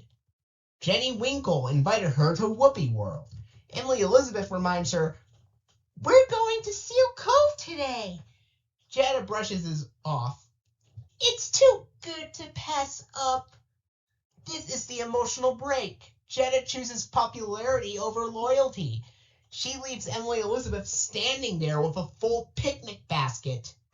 Emily Elizabeth goes anyway, and the episode shows the contrast. Emily Elizabeth and Clifford go to Seal Cove alone. The seals are adorable, the day is beautiful, but Emily Elizabeth still wishes Jetta had come. This is the emotional weight. Emily isn't angry, she's disappointed. Meanwhile, Jetta gets a taste of her own medicine. Jetta waits for Jenny. She's excited, she's impatient, she's ready for her better offer. Then Mrs. Handover delivers the truth. Jenny ditched Jetta for someone else, and Jetta reacts with the exact feelings she caused Emily Elizabeth. "That's not fair! She said she was going with me! I've been looking forward to it all day!" Then comes the key emotional line. "You can't tell someone you're going to do something and then not do it. She promised." This is the moment Jetta finally understands the harm she caused. Her mother reinforces it gently. "It doesn't feel very good when someone backs out, does it?" And Jetta realizes, "Oh, you mean the way I did with Emily Elizabeth?" The apology, clean, honest, and earned. Jetta goes to Seal Cove. She admits the truth. Jenny didn't want to go with her. She apologizes for breaking her promise. She acknowledges she hurt Emily's feelings. Emily Elizabeth accepts the apology warmly. This is why the episode stays light. The emotional repair is sincere and immediate. The ending, a restored friendship. They shared the picnic, they see the seals together, they play with the squiggle stick. Jetta even lets Clifford and Mac play with it despite the drool. The episode ends with restored trust and a clear lesson learned. But even with that apology, the emotional damage is still what drags the rating down. and I don't think it is enough to save this episode from being a Big Bad Dog episode. But despite that, I do think it's definitely on the lighter side of Big Bad Dog and relatively close to meh. And it, much like Mac's Secret Dog Club and False Friends, is not abysmal. It's not even close to being the worst, especially compared to more severe Big Bad Dogs like Special Delivery and To Catch a Bird and even The Dog Park. That's why this sits firmly in the light Big Bad Dog category. Without the emotional harm, the pacing issues alone would land this at least in meh. Emily spends most of the episode lonely, disappointed, and sidelined, and that emotional weight combined with the dull pacing keeps the episode firmly in Big Bad Dog territory. Episode 33A, Clifford's Hiccups. Clifford gets an unexpected case of the hiccups. Clifford's Hiccups is one of the most lighthearted, cleanly structured, and consistently funny Clifford Has a Problem episodes in Season 1. And what makes this even more surprising is something very unexpected happens at the end of PBS broadcasts of both this episode and the next episode that is paired with it. Apparently, PBS Kids airings of this episode and its sister episode had something unexpected happen in the PBS Kids ident right after the funding credits. In that, after the end credits and the funding credits, the PBS Kids dot logo played after the funding credits, but it played with Dash's audio. So I guess you can call it an audio hiccup, no pun intended, in the PBS Kids dot ident at the end of this episode and the sister episode that we will go over next. That is a perfect, unexpected tie-in to an episode about hiccups. Now let's go on to the episode itself. This story works because Clifford's Hiccups are a big dog twist on a universal childhood experience. The town's reactions are funny but never mean. The dog's attempts to help are character true and charming. The pacing is tight and comedic. The emotional logic is simple and warm. The ending reinforces friendship and support. It's a classic Clifford problem episode done right. Clifford hiccups so loudly that Mrs. Diller, Mr. Bleakman, and random townspeople all react in shock. This is a perfect comedic setup. A tiny problem made huge by Clifford's size, and the way John Ritter interprets those hiccup sounds for Clifford are absolutely hilarious. Dr. Dan examines Clifford and confirms he's fine. It's just hiccups. They'll go away sooner or later. The could last minutes or days line is a great comedic beat. Clifford is embarrassed and confused. He's never had hiccups before. This is the emotional grounding of the episode. Clifford isn't scared, just uncomfortable and self-conscious. T-Bone tries scaring him. This is the very first attempt. T-Bone tries to scare the hiccups away. It doesn't work. This is classic T-Bone. Earnest, sweet, not very effective. Cleo tries feng shuiing the second attempt. Cleo arranges Clifford's doghouse to move the mystical hiccup energy. This is perfect Cleo. Confident, chaotic, completely wrong. It's one of the funniest sequences in the episode. Mac's overcomplicated cure is the third attempt. Mac claims he knows the cure of drinking 20 gulps of water with eyes closed while holding one ear with the opposite paw and drinking pool water, which he's corrected on. This is classic Mac. Overconfident, dramatic, making things up. It also doesn't work. The dogs argue is the comedy peak. When Clifford's hiccups finally stop, the dogs argue over who cured him. T-Bone says he scared them away. Cleo says her energy moving worked. Max says his instructions did it.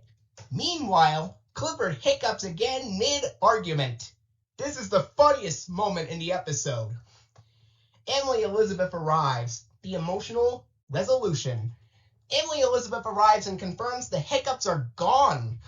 Clifford tells his friends they didn't cure the Hiccups, but trying so hard made them feel cared for.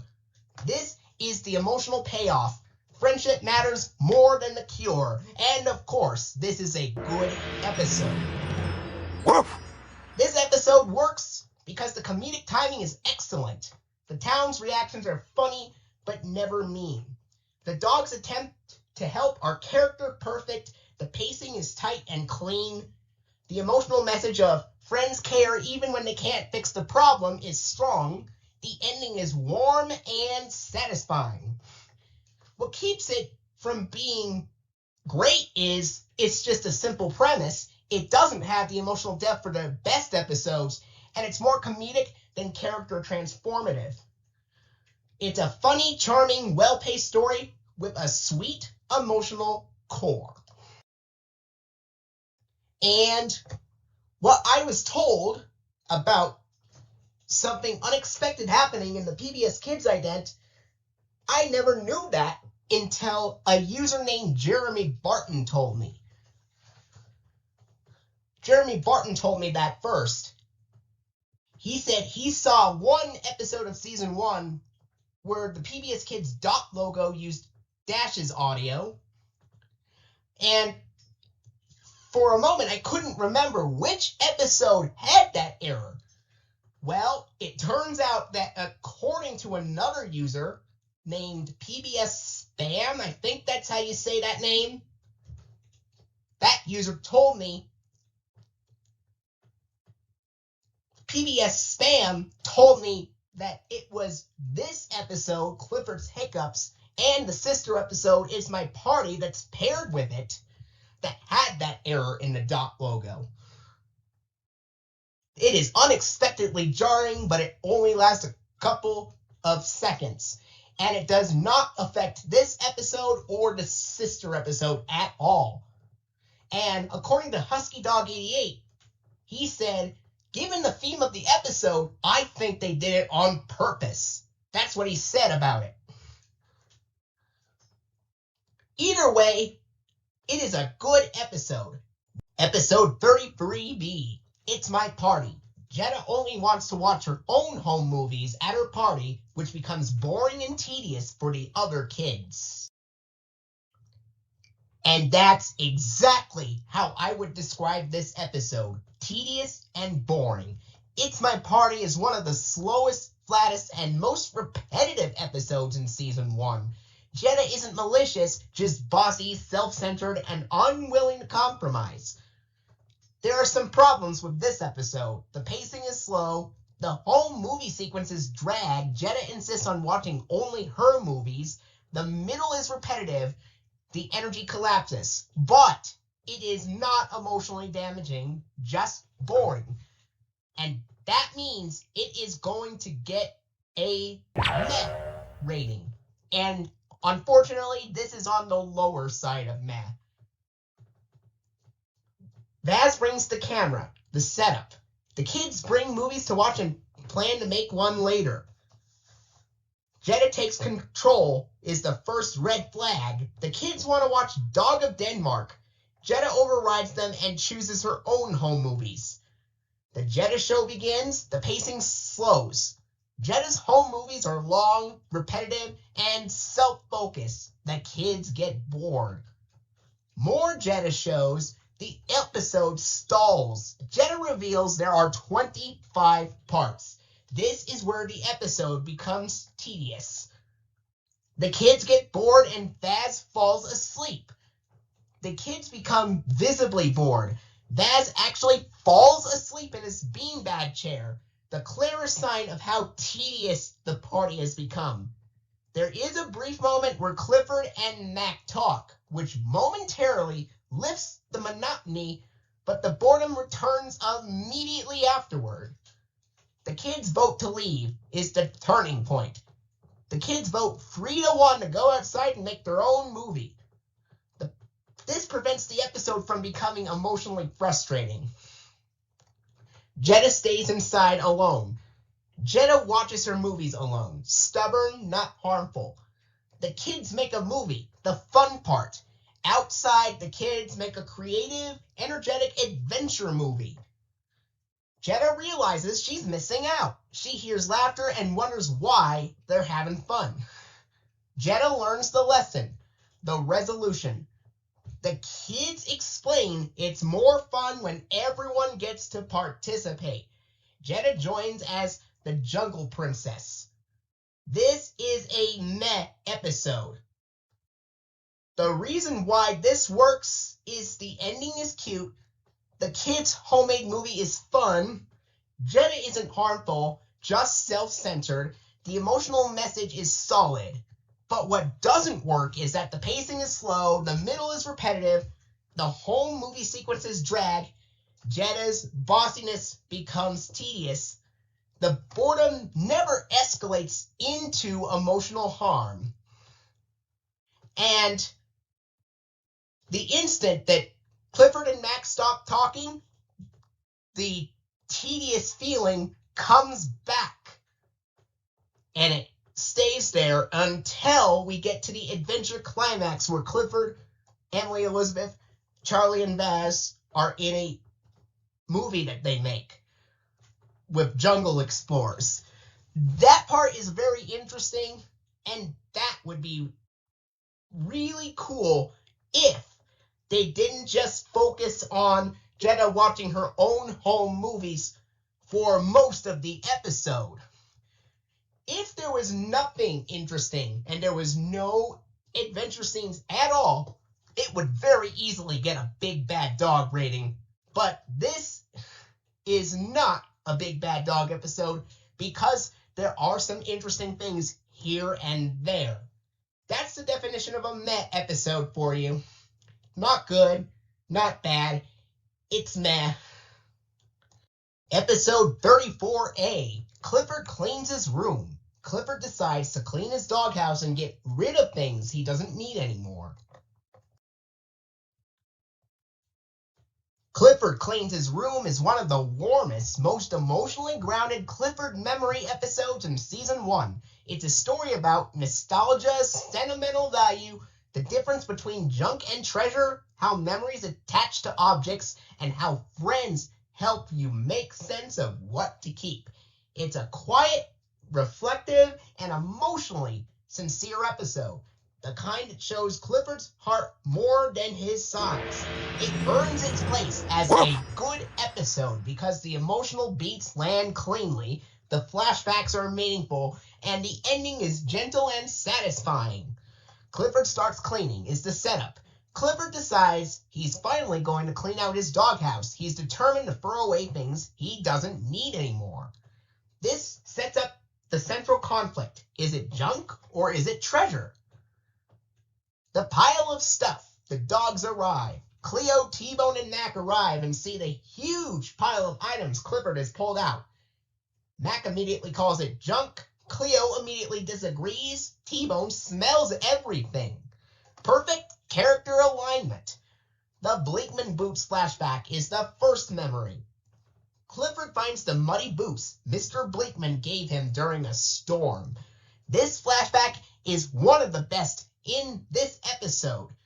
Bleakman stuck in the mud, Clifford pulling him out, Bleakman giving Clifford the boots, Clifford proudly keeping them. Mac calls them old muddy boots. Clifford calls them special. This is the emotional thesis of the episode. Emily's mom's mop flashback is the second flashback. Clifford finds the mop Emily's mom gave him as a puppy. The flashback shows Clifford guarding the mop, Clifford playing with it, Clifford being adorable. Cleo insists it's a memory item.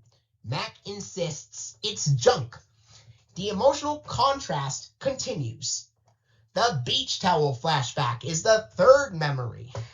T-Bone finds the old beach towel. This leads to the funniest flashback.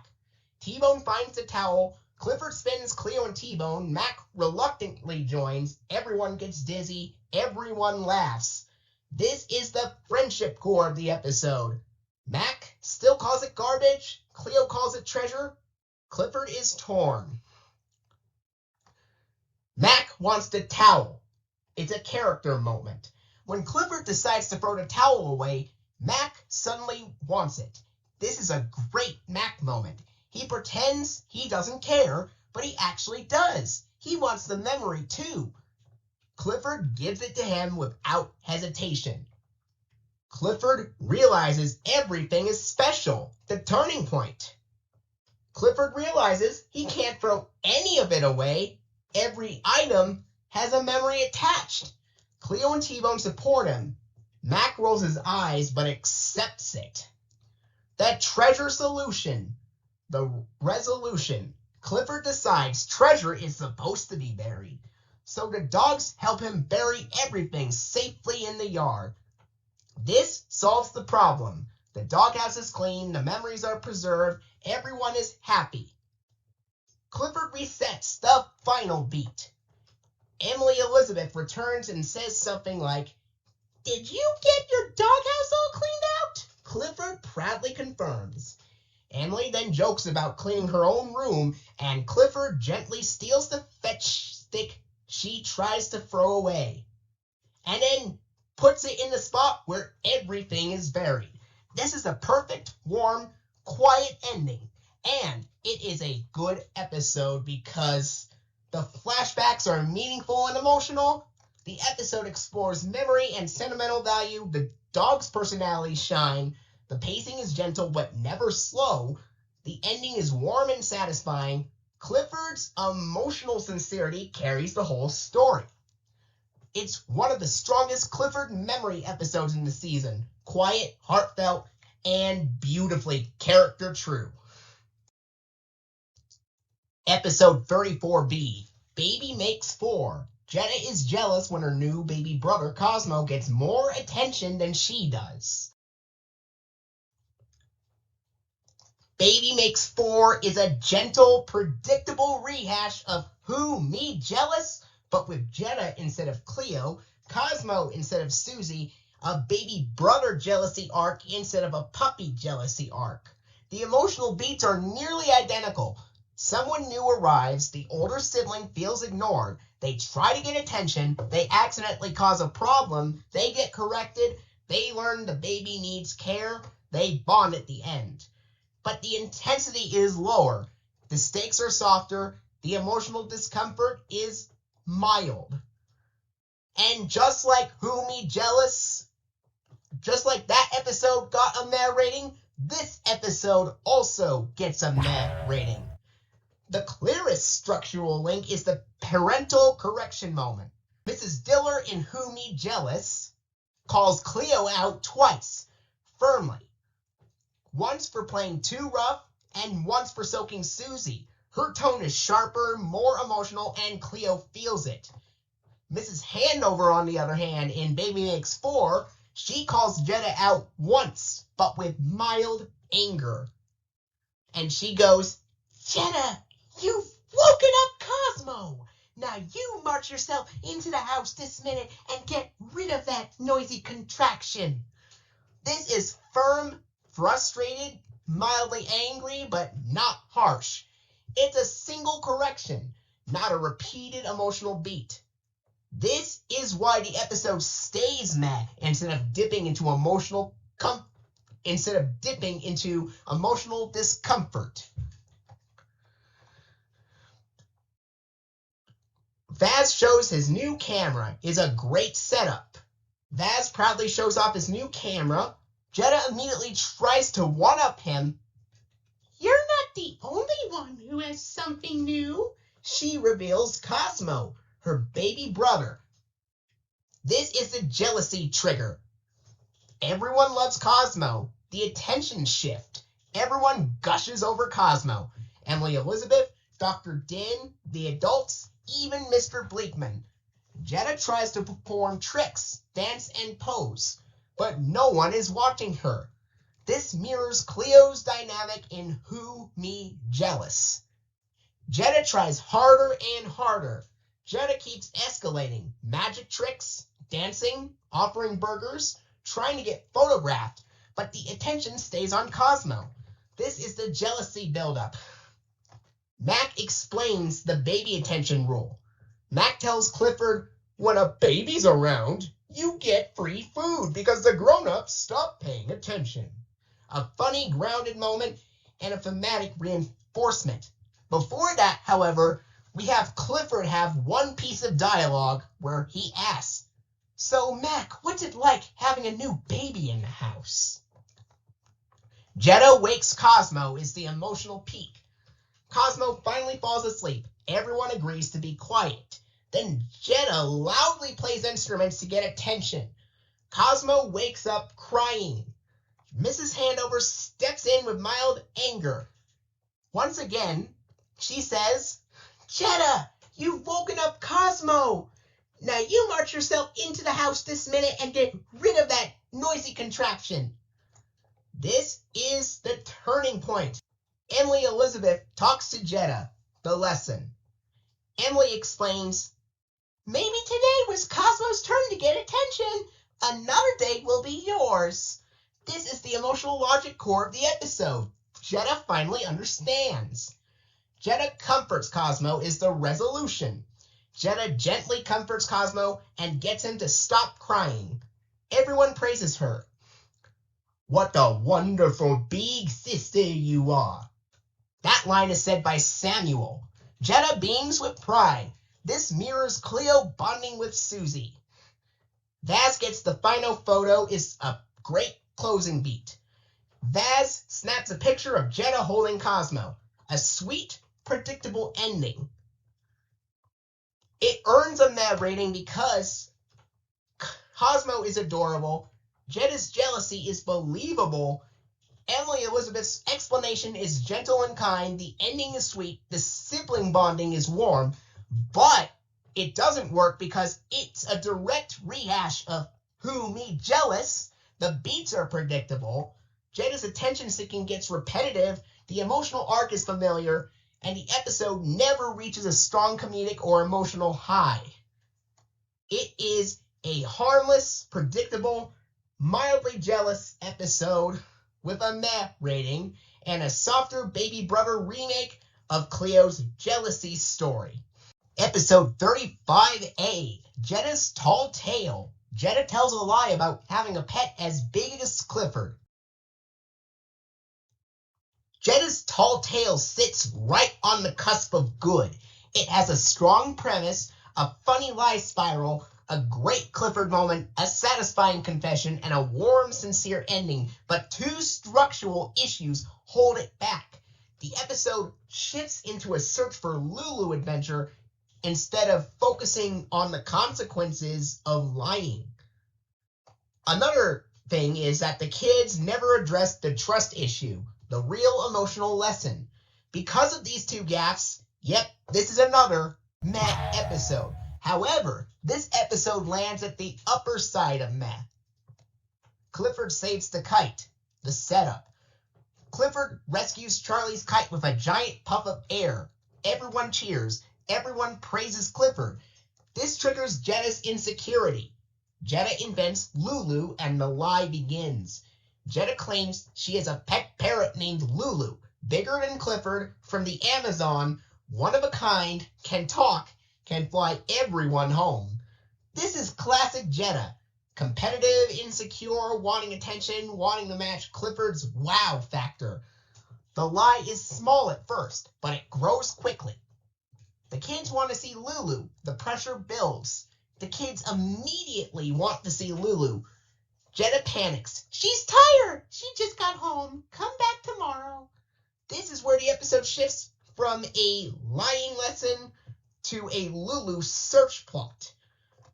Clifford gives everyone a ride. Clifford gives the kids a ride to Jetta's house. Jetta doubles down. Tomorrow Lulu will fly everyone home. The lie grows again. Jetta panics inside the house. Jetta goes inside to get Lulu, but of course, there is no Lulu. She realizes the lie is out of control. This is the emotional peak of her guilt. The kids think Lulu is missing, the episode's main focus. The kids assume Lulu ran away. They organize a search party. This is where the episode shifts fully into Find Lulu mode. This is the first major reason the episode stays meh. The story becomes about searching for a big fake bird, not about the consequences of lying. Jetta considers telling the truth. Jetta almost confesses, but she's afraid the kids will be mad. This is the emotional logic conflict. Clifford helps Jetta fake Lulu. The comedy peak. Jetta begs Clifford for help. Clifford agrees because Clifford always helps. She dresses him as a giant parrot. The kids are amazed. This is the funniest part of the episode. The kids compare Lulu to Clifford. The kids start saying, Lulu is better than Mac. Lulu is better than Clifford. This is the breaking point. Jetta can't let Clifford be insulted. She confesses. Jetta tells the truth. The resolution. Jetta admits she made Lulu up. The lie got bigger and bigger. She should have told the truth. She's sorry. The kids forgive her. Emily Elizabeth forgives her. Clifford forgives her. It's warm, but missing something important. Jetta delivers the final line. It's the closing beat. The episode ends with Jetta, not Emily Elizabeth, delivering the final line. We don't need any more big pets around here. We have Clifford, the biggest, reddest dog in the whole wide world. This is one of Jetta's warmest, most sincere moments. The missing trust lesson. Why it falls short. The ending is warm, but the episode never addresses the real consequence of lying. If you lie, people may not trust you next time. The kids never say, Jetta, lying makes it hard to trust you.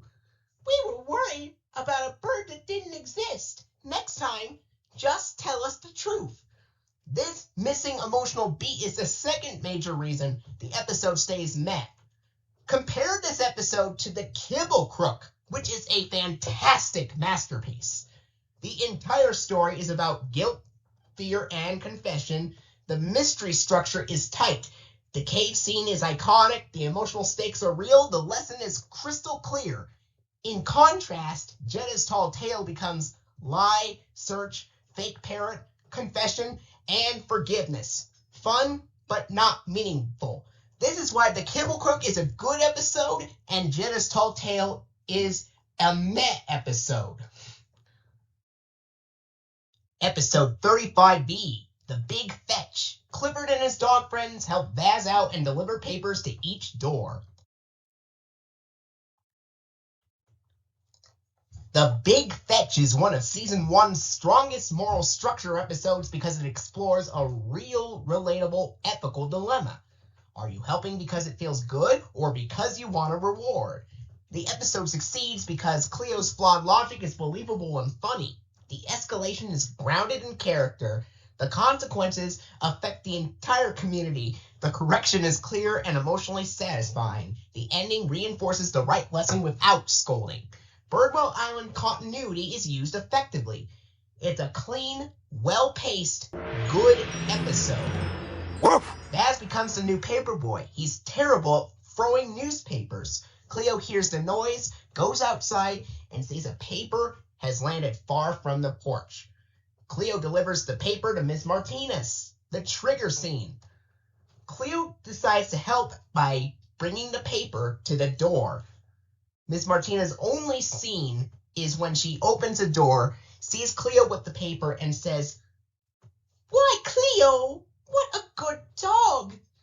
Actually, she does appear in another scene examining where all the papers come from, but in this scene, she gives Cleo a treat. This moment is crucial because it unintentionally reinforces Cleo's reward-driven logic. It sets the entire plot in motion. It ties back to her earlier appearance in Then Came Bob, but in a positive way this time. This is the exact moment where Cleo learns helping equals treats. Cleo discovers the reward loop. Cleo realizes, if I deliver papers, I get treats. She ropes T-Bone into it. Clifford joins because he likes helping. This divergence in motivation is the emotional engine. Cleo wants rewards. T-Bone wants food and fun. And Clifford just wants to help. The dogs help Baz properly, the positive phase. The dogs deliver papers correctly. Everyone is happy. Baz is grateful. Mr. Bleakman's cameo. Mr. Bleakman sees the dogs helping and, in a rare moment, actually smiles and gives them a treat. This reinforces the theme. Helping others spreads positivity across the community. Emily Elizabeth praises them. Emily Elizabeth says, "I'm proud of you for helping Baz until he gets better." Cleo hears, "We need to get as many treats as possible before Baz improves." This is the misinterpretation moment, the turning point where Cleo's logic goes wrong. Cleo's genius plan, the escalation. Cleo decides if one paper equals one treat, then many papers equals many treats. She leads the dogs to the recycling center to steal old newspapers. This is the moral mistake of the episode. The dogs deliver mountains of papers. The chaos stays. The dogs deliver piles of newspapers to every doorstep. People wake up confused and upset. This is the consequence phase, the natural fallout of Cleo's flawed logic. Emily Elizabeth and Baz clean up. Emily Elizabeth and Baz start collecting the extra papers. Emily isn't angry, she's focused on helping people. Clifford realizes Emily helps because it's the right thing to do, not because she gets anything for it. This is the moral clarity moment. Cleo has her realization. Cleo finally understands helping feels good, rewards aren't the point, people were upset because of her actions, and Emily's example shows the right motivation. This is the emotional turning point. The dogs help fix the problem, the resolution.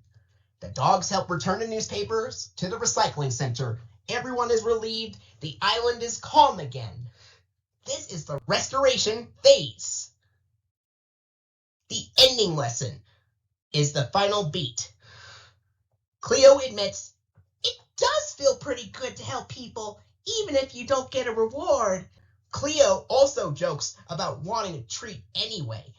Clifford is proud of his friends. A warm, balanced ending. And this episode works because the moral is clear and well delivered. Cleo's flawed logic is believable and funny. Clifford's motivation is pure and character true. The escalation is comedic but grounded. The consequences affect the whole island. The ending is warm and satisfying. Continuity cameos enrich the world building. Miss Martinez's single scene is perfectly placed and meaningful. However, the middle is slightly repetitive, and Cleo's greed is a little bit exaggerated, but it's still in character. This is a strong, clean, well-paced, good episode. One of the best helping versus reward stories in the season. And Miss Martinez appears in only 2 season 1 episodes. Her first appearance was in Then Came Bob, which got a big bad dog rating for a reason, Clifford being treated unfairly. But The Big Fetch is a good episode featuring her. And the difference between her roles explains the difference in tone and rating. In Then Came Bob, Ms. Martinez is part of the emotional damage. She sees the hot dog cart disaster. She assumes Clifford caused it. She expresses disappointment. Clifford feels ashamed. Her presence contributes to the false blame discomfort that defines a big bad dog episode. In The Big Fetch, however, Ms. Martinez is part of the warmth. She praises Cleo. She gives her a treat. She reinforces the idea that helping others makes people happy. Her presence contributes to the positive emotional climate of the episode. This contrast shows how the same adult character can unintentionally contribute to emotional harm in one episode and unintentionally contribute to emotional warmth in another. And that difference aligns perfectly with the ratings, with Then Came Bob being a big bad dog episode and The Big Fetch being a good episode. It's a clean, emotionally logical contrast. And The Big Fetch is the best of the two episodes featuring Miss Martinez in general. Episode 36A, Potluck Party Pooper. Mr. Bleakman becomes a potluck party pooper. Potluck Party Pooper is a pleasant, community-focused episode with a warm message about trying new things, but it falls short of good because of three structural issues. 1. Mr. Bleakman's refusal is never emotionally explained. We're told his routine is pork chops, gardening, painting, bed, but we never learn why he clings to it. There is no emotional logic explanation. The second issue is Cleo and T-Bone vanish during the dessert scene. They are present for the food, the games, the dancing, but disappear when Mrs. Howard brings out the ice cream pizza. It's a continuity gap. Third reason is Clifford licks chocolate sauce. Chocolate is toxic to dogs, even giant ones. But this is important. Clifford only licks a tiny trace, and he does not chew or swallow it. This makes it a realism break, not a dangerous depiction. Because of these issues, the episode lands at a meh rating with some good moments but clear flaws. Emily, Elizabeth, and Clifford set up tablecloths. A gust of wind sends them flying. Mr. Bleakman sees the chaos and assumes trouble. This sets up the central conflict. The kids want him to join the party. He wants to stick to his routine. Mr. Bleakman refuses the invitation. Emily Elizabeth invites him to the potluck. He declines. Pork chops, gardening, painting, bed. This is his Saturday ritual. The problem is that the episode never explains why he refuses to try anything new. The potluck begins, the food montage. The kids try Miss Lee's Chinese noodles, Portuguese bacalhau, or whatever you call it, spicy salsa, and spring rolls with peanut sauce. Even Dr. Din participates in this episode. Clifford reacts comically to the spicy chilies. This leads directly into the spicy chili scene, the comedy peak. This is the funniest scene in the episode, and it works because of its perfect comedic rhythm. Vaz proudly brings his grandmother's spicy salsa, a family recipe he's excited to share. Before Clifford even sniffs it, Vaz gives a sincere warning. "Oi, Clifford, be careful! Those chilies are hot!" Clifford, being Clifford, sniffs anyway. The chain reaction hits instantly. His eyes widen, the alarm bells ring, he howls, he yelps, he runs in circles. The kids laugh. Vaz says it happened to him too, and Clifford's nose turns bright red from the burn.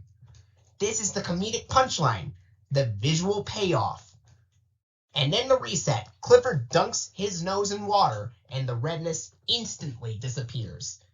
The gag ends cleanly with no lingering embarrassment. Violet leaves pork chops for Horace. Violet Bleakman leaves pork chops at home for her husband and joins the party. This reinforces the idea that everyone is willing to try something new, even Mr. Bleakman.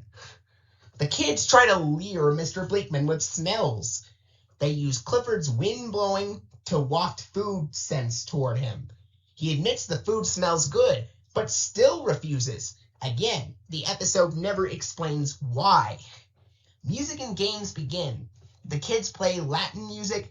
Mr. Bleakman taps his foot involuntarily. Clifford notices. They invite him to dance. He refuses again. Then they play a Jamaican game. Mr. Bleakman accidentally joins in to save Clifford from falling and discovers he likes it.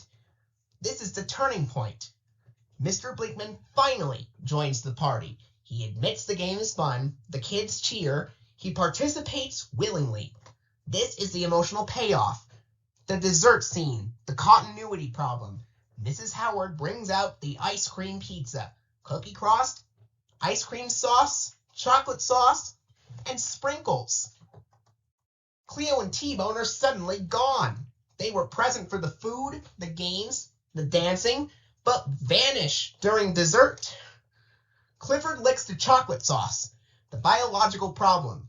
Clifford leans in and licks a small trace of chocolate sauce right before Emily kisses him. The real-world issue is chocolate contains theobromine, which is toxic to dogs. But, important nuance, Clifford is a giant dog, only licks a tiny amount, does not chew or swallow it, and the moment is brief. This makes the moment unrealistic, mildly concerning, but not dangerous within the story's logic. It's a realism break, not a harmful depiction. The ending lesson is Emily Elizabeth summarizes, everyone tried something new tonight, even Mr. Bleakman. After Clifford licks off a small amount of chocolate sauce from the ice cream pizza, he gets a kiss. Warm ending, but not emotionally deep. Now, chocolate contains theobromine, which dogs metabolize extremely slowly. The symptoms of chocolate poisoning would include vomiting, diarrhea, restlessness, rapid breathing, tremors, and seizures. A giant dog like Clifford would need more chocolate to get sick, but the rule still applies. The scene matters because Clifford licking chocolate is biologically inaccurate. It contradicts the show's usual animal safety consistency. It could confuse young viewers about what dogs can safely eat. But because he only licks a tiny amount, it remains a minor realism break, not a dangerous one. The spicy chili scene is lightly reminiscent of the moment in a Thomas and Friends Season 3 episode, James Goes Buzz Buzz, where James gets stung on the nose by a bee, but with one key difference. Clifford's red nose comes from spicy chilies and washes off immediately. James's nose stays swollen like a red ball for the rest of the episode because of the bee sting. Same visual gag, different cause, different duration. This is a meh episode because the theme of trying new things is clear. Mr. Bleakman's eventual participation is satisfying. The food montage is fun. The spicy chili scene is hilarious. The Jamaican games scene is lively. The community atmosphere is strong. But Mr. Bleakman's refusal is never emotionally explained. Cleo and T-Bone disappear during the dessert scene. Clifford licking chocolate is biologically inaccurate even if he doesn't swallow it. And the episode lacks a strong emotional arc. A fun, pleasant, but flawed meh episode. Enjoyable, but missing the emotional clarity needed to be a good episode. Episode 36B, The Best Gift. Emily Elizabeth tries to find the perfect gift for her mom with help from Jetta. The best gift succeeds because it has a clear emotional arc, a strong thematic message, a beautiful mother and daughter payoff. Clifford is used perfectly, and Jetta is in a supporting role, not a disruptive one. Jetta's presence does not create conflict. She simply misguides Emily with good intentions. This is important. Jetta is not the obstacle. Emily's self-doubt is. That's why the episode feels warm, not stressful. The paw print birthday card. Emily and Clifford make a handmade card. This opening establishes sincerity, warmth, the mother and daughter bond, Clifford's gentle support. Jetta enters, but not as a villain. Jetta asks what Emily is giving her mom. Jetta reacts with surprise. That's it? But here's the key. Jetta isn't mocking Emily. She genuinely believes mothers like matching outfits, perfume, and jewelry. She's projecting her own experience.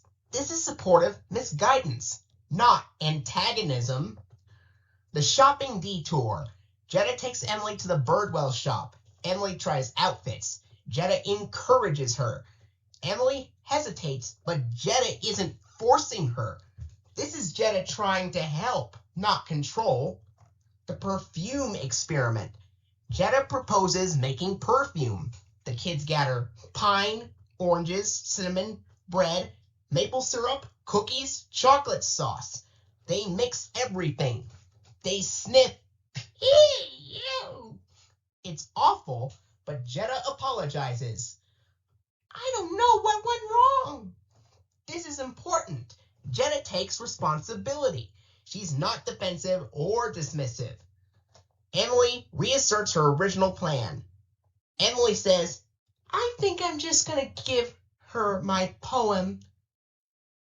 Jetta doesn't argue. She doesn't pressure her. She simply says, I'll think of something. Again, supporting, not obstructing. The seashell tiara.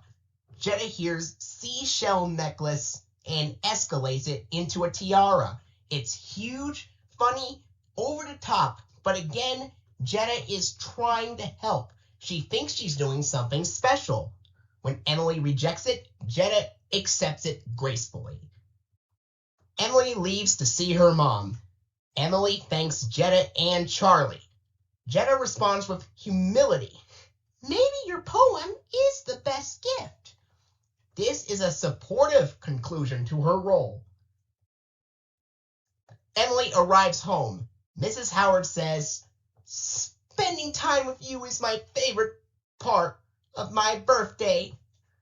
This line is the thesis of the episode. Clifford barks happily. They garden together. The true gift. The poem is the emotional peak. Emily reads her poem. Mrs. Howard responds, I love it, and I love you. This is the emotional payoff the episode earns. Clifford barks, the final warm button, but the episode doesn't just end there. There is a scene where Clifford gets a handmade heart with paw prints. It completes the trio. It reinforces the theme. The best gifts are personal, heartfelt, made with love, not bought. Clifford's paper is the perfect final example. It gives Clifford a closing beat. Clifford doesn't speak English to humans in season 1, so this is his emotional language. It's his way of saying, Happy birthday, Mrs. Howard. It visually closes the episode before the freeze frame, where the scene freezes onto the page in the book. The heart shape is a visual metaphor for the entire story. Love, sincerity, connection, time spent together, it's the right final image. This is not random, it's Clifford's own contribution to the birthday celebration. This moment shows that Clifford wasn't just reacting, he was actively participating, preparing his own heartfelt gift before the emotional climax. Clifford's paper is the perfect final example. It gives Clifford a purposeful closing beat. He isn't just a bystander, he's the co-giver of the birthday moment. And as stated, it visually closes the episode. The heart shape is the perfect final image for a story about love, sincerity, and time together. This is a good episode. Woof! Episode 37A, Two's Company. Cleo almost loses Clifford and T-Bone when she decides to hang out with KC instead. Two's Company is one of the closest calls in season 1, an episode that flirts heavily with big bad dog territory because of Cleo's behavior. Here are the big bad dog ingredients present in this episode.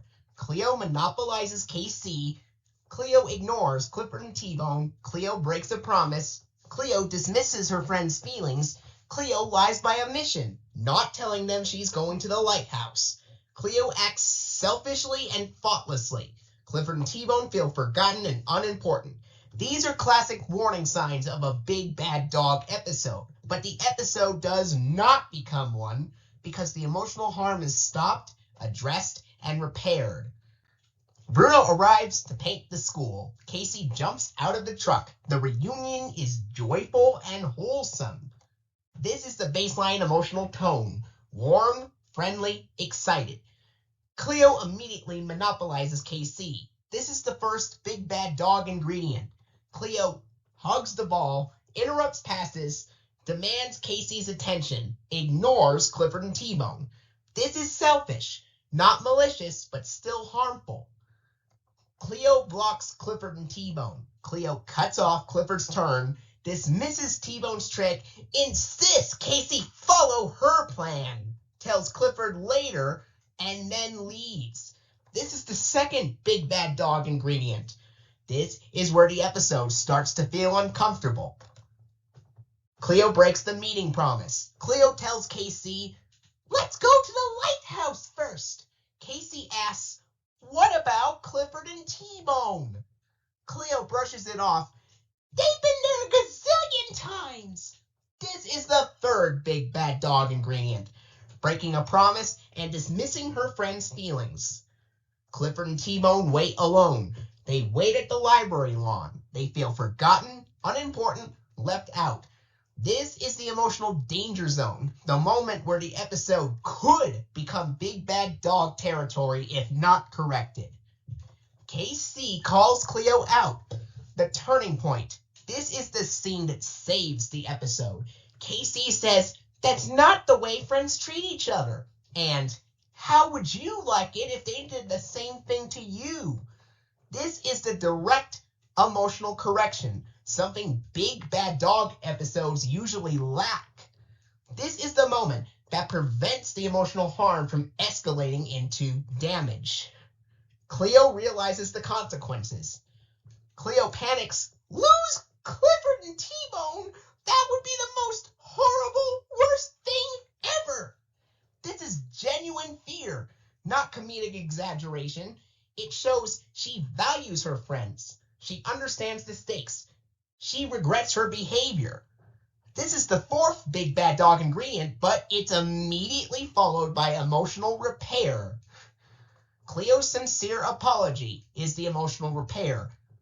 Cleo runs to Clifford and T-Bone. She says, "I'm sorry, I'm sorry, I'm sorry." She admits she wasn't nice. She hurt their feelings. She didn't treat them like friends. She never wants to lose them. This is a full, complete apology, the kind big bad dog episodes rarely give. Clifford and T-Bone forgive her. They say, "We're not going anywhere." This restores the emotional balance. No resentment, no lingering hurt, no emotional damage. The fair is the clean ending. They all go to the fair together. The friendship is restored. The tone is warm again. This is the clean emotional reset that big bad dog episodes lack. A big bad dog episode requires emotional damage, harm that is unaddressed, uncorrected, unacknowledged, or unresolved. But in Two's company, Casey stops the harmful behavior early. He provides the emotional clarity Cleo lacks. Cleo realizes the consequences. She understands she could lose her friends. Cleo apologizes sincerely. A real apology, not a joke. Clifford and T-Bone forgive her warmly. No grudges, no bitterness. The friendship is fully repaired. No lingering hurt, no emotional residue, no damage. The ending is warm and united.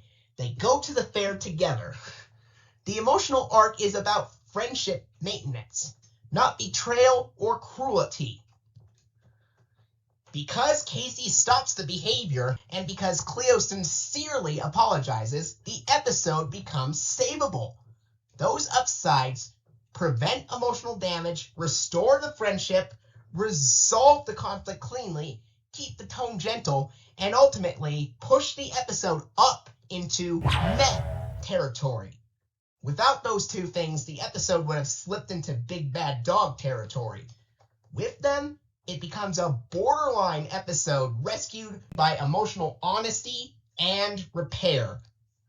It's a perfectly average meh episode. Not good, not bad, but saved from big bad dog status by Casey's intervention and Cleo's heartfelt apology. If you compare this episode, however, to Promises, which is 5 episodes earlier, that episode had a complete apology, but there was mild emotional damage. And that emotional damage is what kept Promises in big bad dog territory. It was on the lighter side of big bad dog. Two's Company, on the other hand, does not have emotional damage because Casey stops Cleo's behavior just in time to bump this episode enough to Met. Promises, unfortunately, is not like that. Despite that complete apology in that episode, it still got a big bad dog rating because the emotional damage was there. In that case, Two's Company is very lucky because it is not emotionally damaging due to Casey stopping Cleo's behavior early.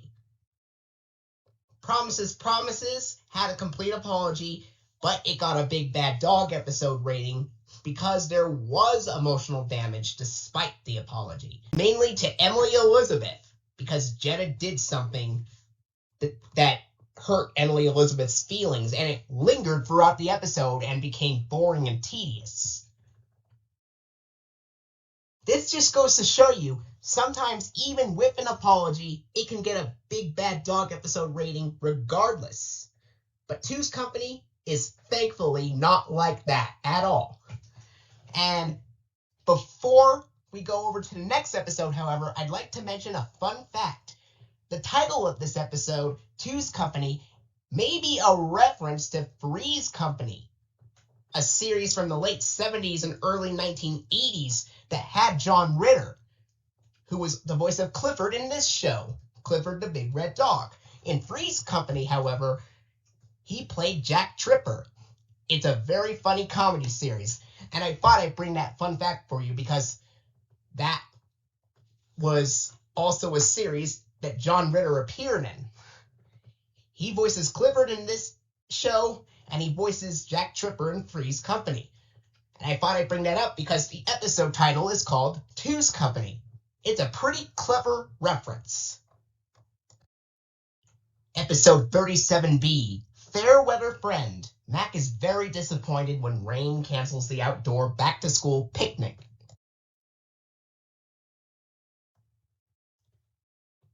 Fair Weather Friend earns its rating because it shows a different side of Mac. Not the proud, polished, slightly superior dog we usually see, but a sad, disappointed, emotionally vulnerable Mac, whose favorite annual event is ruined by weather. The episode succeeds because it's emotionally grounded, it's character-driven, it uses weather as emotional symbolism, it shows genuine friendship support, it ends with a creative, heartwarming solution. And importantly, even though the sky is gray and dull, the episode is not dull because the emotional stakes are bright. Clifford, Cleo, and T-Bone play tag. It's bright, energetic, and fun, the emotional opposite of what's coming. This contrast makes Mac's later disappointment hit harder.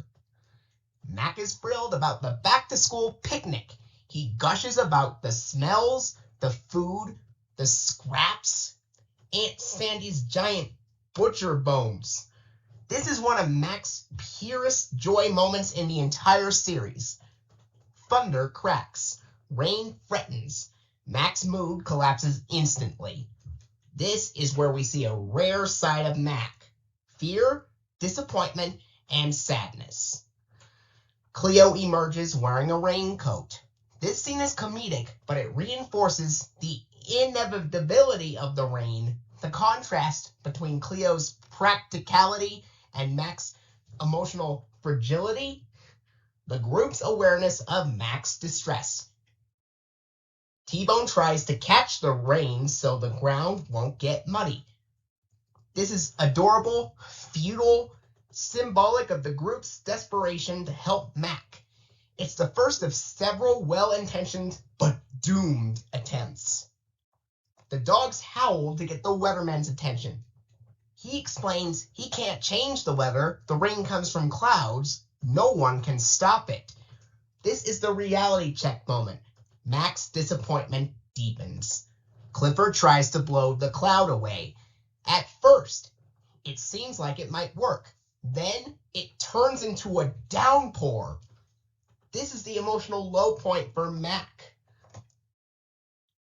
A downpour is rain at maximum intensity, with extremely heavy rainfall, large droplets, loud impact on roofs and the ground, fast puddle formation, and reduced visibilities. Downpours can sometimes come with thunder, which is in the episode, gusty winds, darkened skies, rapid puddling, hailstones, lightning, and cooler air.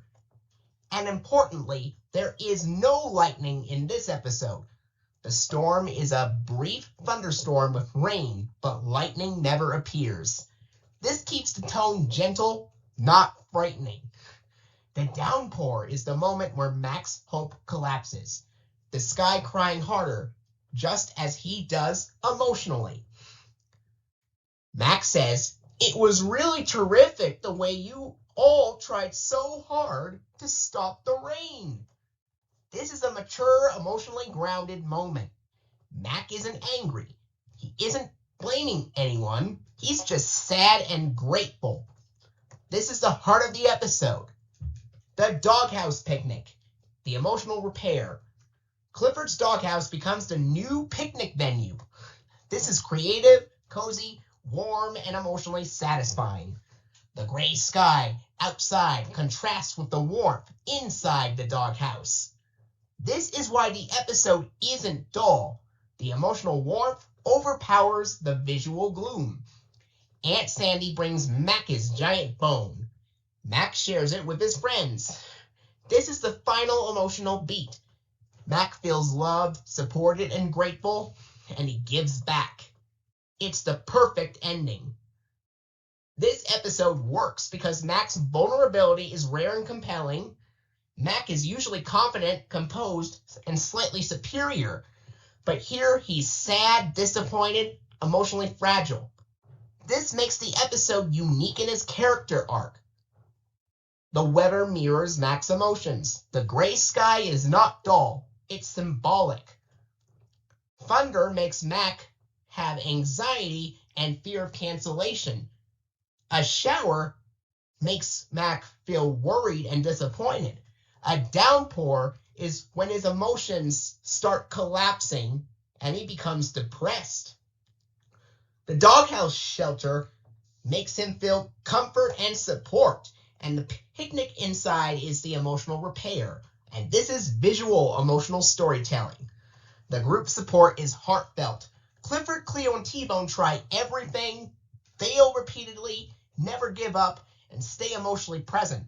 This is friendship at its best. The Doghouse picnic is a perfect emotional repair. It's creative, warm, communal, and emotionally restorative. It turns a ruined day into a meaningful one. Mac's gratitude seals the episode. Mac shares his bone, a huge gesture for him. This shows emotional growth, appreciation, and restored joy. It's the perfect closing note. And this is a good episode because Woof! Mac's emotional vulnerability, the weather-based symbolism, the group's heartfelt attempts to help, the doghouse picnic, Mac's gratitude and sharing, and the emotional repair all work. What might not work is the cloud blowing sequence is a bit long, and the weatherman scene is slightly repetitive. But other than that, it is a warm, emotionally rich, good episode, and one of the best Mac-centric stories in Season 1. Episode 38A, Topsy Turvy Day. Jetta trains Clifford to practice really hard for Topsy Turvy Day, but has a very hard time being nice to him. Alright, so let's talk about Topsy Turvy Day. Topsy Turvy Day is one of those episodes that hides its emotional punch under bright colors and goofy rules. But underneath the silliness, it's very, very bad. Not catastrophic, not abysmal, but absolutely one of the rougher episodes in the Clifford catalog. A lot rougher than Then Came Bob, and about as rough as Babysitter Blues. It's the kind of episode where the world is upside down on purpose, and somehow the emotional logic gets flipped upside down with it. The opening is cheerful, harmless and totally fine until Jetta walks in and flips the dynamic. Emily Elizabeth and Clifford are practicing backwards walking. They're having a good time. They're having fun. The tone is light. Then Jetta arrives and immediately takes control, overrides Emily Elizabeth, announces the dog swap like it's already decided, ignores every attempt Emily makes to speak. It's not cruel, it's not malicious, but it's absolutely a boundary bulldozer moment. The first crack in the emotional surface. The practice scenes are where the episode stops being silly and starts being uncomfortable. Jetta drags Clifford into her version of training, which is really unrealistic expectations, impatience, competitiveness, zero understanding of Clifford's abilities. She demands he roll uphill on his back, swim backwards like a person, flip over in water on command. These aren't hard tasks. They're nonsense tasks. And Clifford, sweet, earnest Clifford, tries anyway. He tries so hard, he pants. He tries so hard, he gets confused. He tries so hard, he looks ashamed when he can't do it. And Jetta interprets his struggle as laziness, disobedience, lack of effort. This is where the episode becomes very, very bad. Because Clifford isn't failing. He's being set up to fail.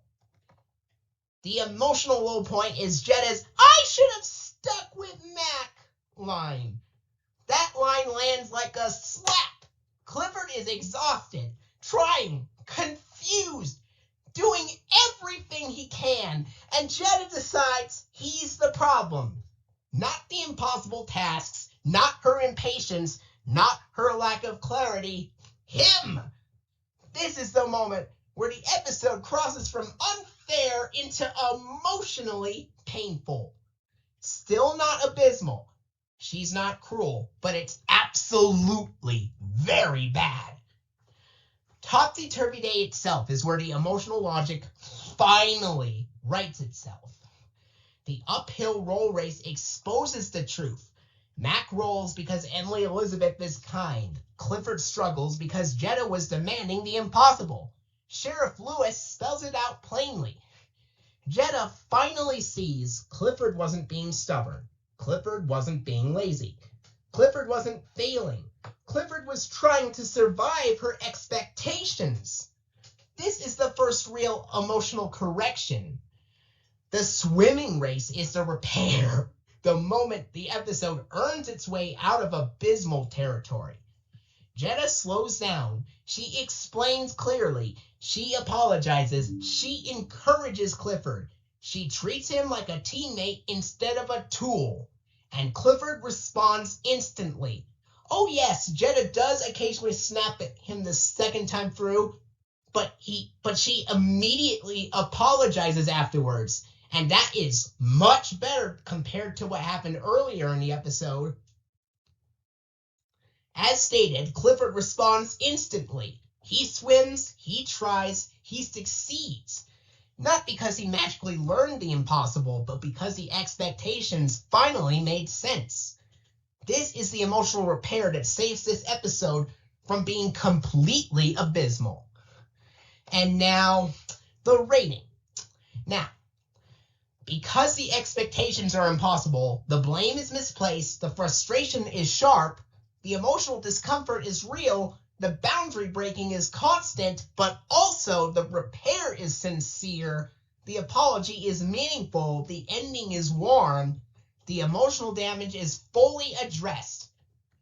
The final rating, of course, it is still obviously a bad dog episode. It's definitely worse than Clifford's Carnival and Then Came Bob, that's for sure. But it is not completely abysmal compared to Special Delivery and To Catch a Bird and The Dog Park. But it's still extremely frustrating to watch the first half of the episode at least. But the second half does get a little bit better, but I don't think it repairs the damage enough to make the rating any lighter than that. And here's the comparison. This episode shares aspects with Babysitter Blues, but the emotional engine is completely different. In Babysitter Blues, Mr. Bleakman blames Clifford because he thinks Clifford is causing chaos. Clifford was trying to help. Bleakman thinks scolding will restore order. The harm is unfair, but impersonal. In Topsy Turvy Day, however, Jetta blames Clifford because she thinks he's not performing. Clifford was trying to do the impossible. Jetta thinks pushing him will make him win. The harm is unfair and personal. Same rating, completely different emotional anatomy. And here's the connection. This episode doesn't just feel unfair, it feels topsy-turvy in a way the 1951 Alice in Wonderland film does. Because Alice enters a world where rules contradict themselves, expectations are impossible, logic collapses, she's punished for not understanding nonsense. Clifford is in the same position. He is Alice, trying to follow rules that don't make sense. And Jetta is the Queen of Hearts, harsh, impatient, convinced she's right, convinced Clifford, or Alice as Clifford in this episode, is failing on purpose. The entire episode is Wonderland logic. Backwards races, upside down rules, mixed up expectations, nonsense treated as normal. It's a perfect emotional parallel. That's why the episode Topsy Turvy Day is very, very bad, but still not abysmal. And that was Topsy Turvy Day. Now, I know what you're thinking. You thought I was actually screaming because I was so annoyed at those bad episodes.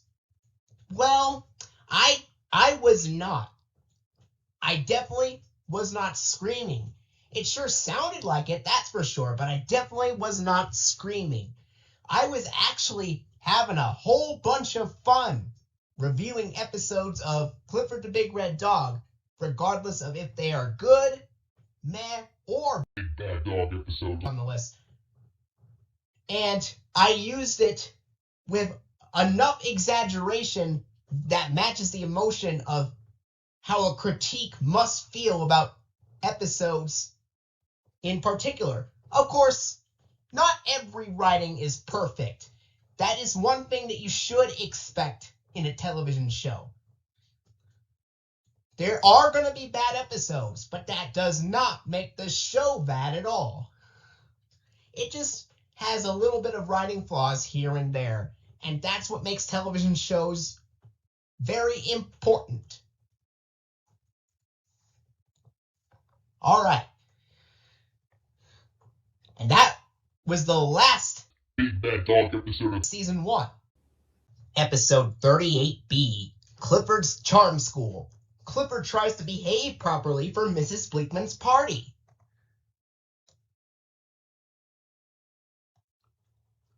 Before diving into this episode, I would like to tell you something. The title Clifford's Charm School is a playful reference to real-world charm schools where people learn etiquette and fancy manners, exactly what Cleo and Mac try and fail to teach Clifford. It sets the comedic tone instantly and immediately. This episode also contains a little bit of Big Bad Dog adjacent ingredients, although not as intense as Two's Company. Clifford unintentionally causes chaos. Mrs. Bleakman fears he'll ruin her party. Cleo and Mac try to fix him. Clifford struggles and fails repeatedly. Clifford's size makes his mistakes bigger. But here is the critical difference. No one blames Clifford, no one yells at him, no one shames him, no one treats him unfairly, and no emotional damage occurs. This is why the episode stays gentle and safe. Mrs. Bleakman wants her book club party to be perfect. She worries Clifford might cause trouble, but she never blames him. She's anxious, not hostile. Emily reassures Mrs. Bleakman. Clifford overhears and becomes self-conscious, not guilty. Again, no one blames Clifford, he just wants to do well. Cleo and Mac decide Clifford needs fancy manners. Their tone is enthusiastic, silly, overconfident, but never blaming. They never say he's bad, just not fancy. Clifford tries fancy walking and immediately trips, but Cleo doesn't blame them, Mac doesn't blame them, T-Bone prefers Clifford's normal walk. This is gentle comedy, not emotional harm. Mac attaches tires to Clifford's tail to stop it from wagging. Clifford tries so hard not to wag that he becomes stiff and miserable. But again, no one blames him when he forgets. They just say, oops, and keep going. Clifford's ear itches. Cleo and Mac forbid him from scratching. He tries, he fails, he scratches. Mrs. Bleakman sees it, but she doesn't yell, she doesn't scold, she doesn't blame Clifford. She just worries about the party. This is the clearest example of why the episode is safe. Clifford says, I'll just try my best and hope everyone likes me the way I am. This is the emotional turning point. It's healthy, gentle, and self-accepting. The guests are uncomfortable because the sun is shining directly into their eyes. This sets up Clifford's redemption. Clifford sits in the perfect spot to block the sun, provide shade, create a cool breeze with his tail. Suddenly, Clifford's natural behavior is exactly what the party needs. And again, no one blames him for anything. They thank him. Mrs. Bleakman thanks Clifford, brings Clifford leftover punch, and says, You really saved the day today. This is the emotional resolution. Clifford didn't need fancy manners. He just needed to be himself. This is the perfect example of what I call a meh episode.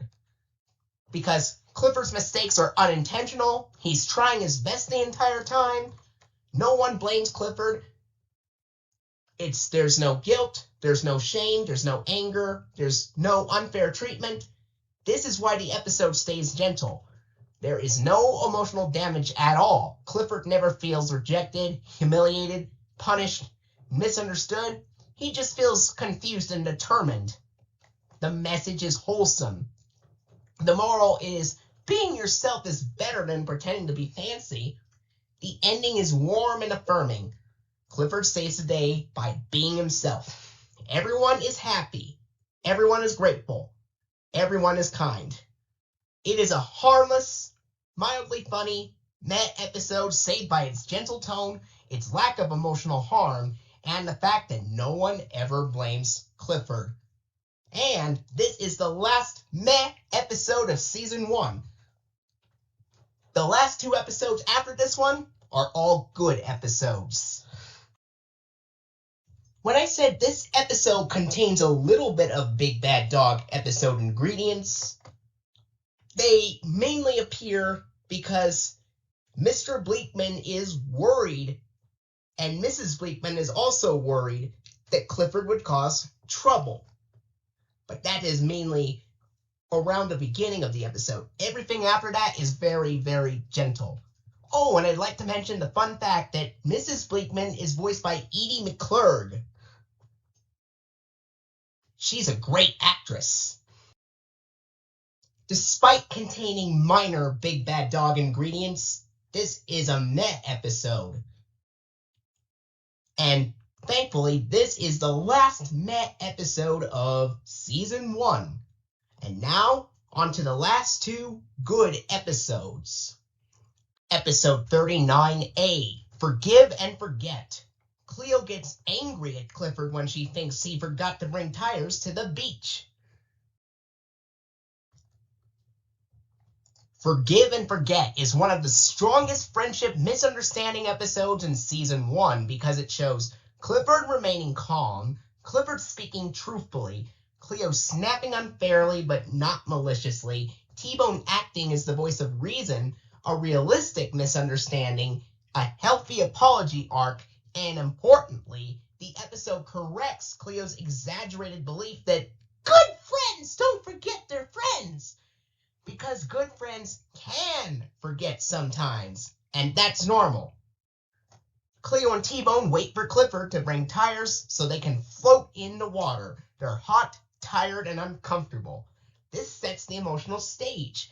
Cleo is irritable, T-Bone is patient, Clifford is delayed. The perfect recipe for a misunderstanding. Clifford gets distracted at the park.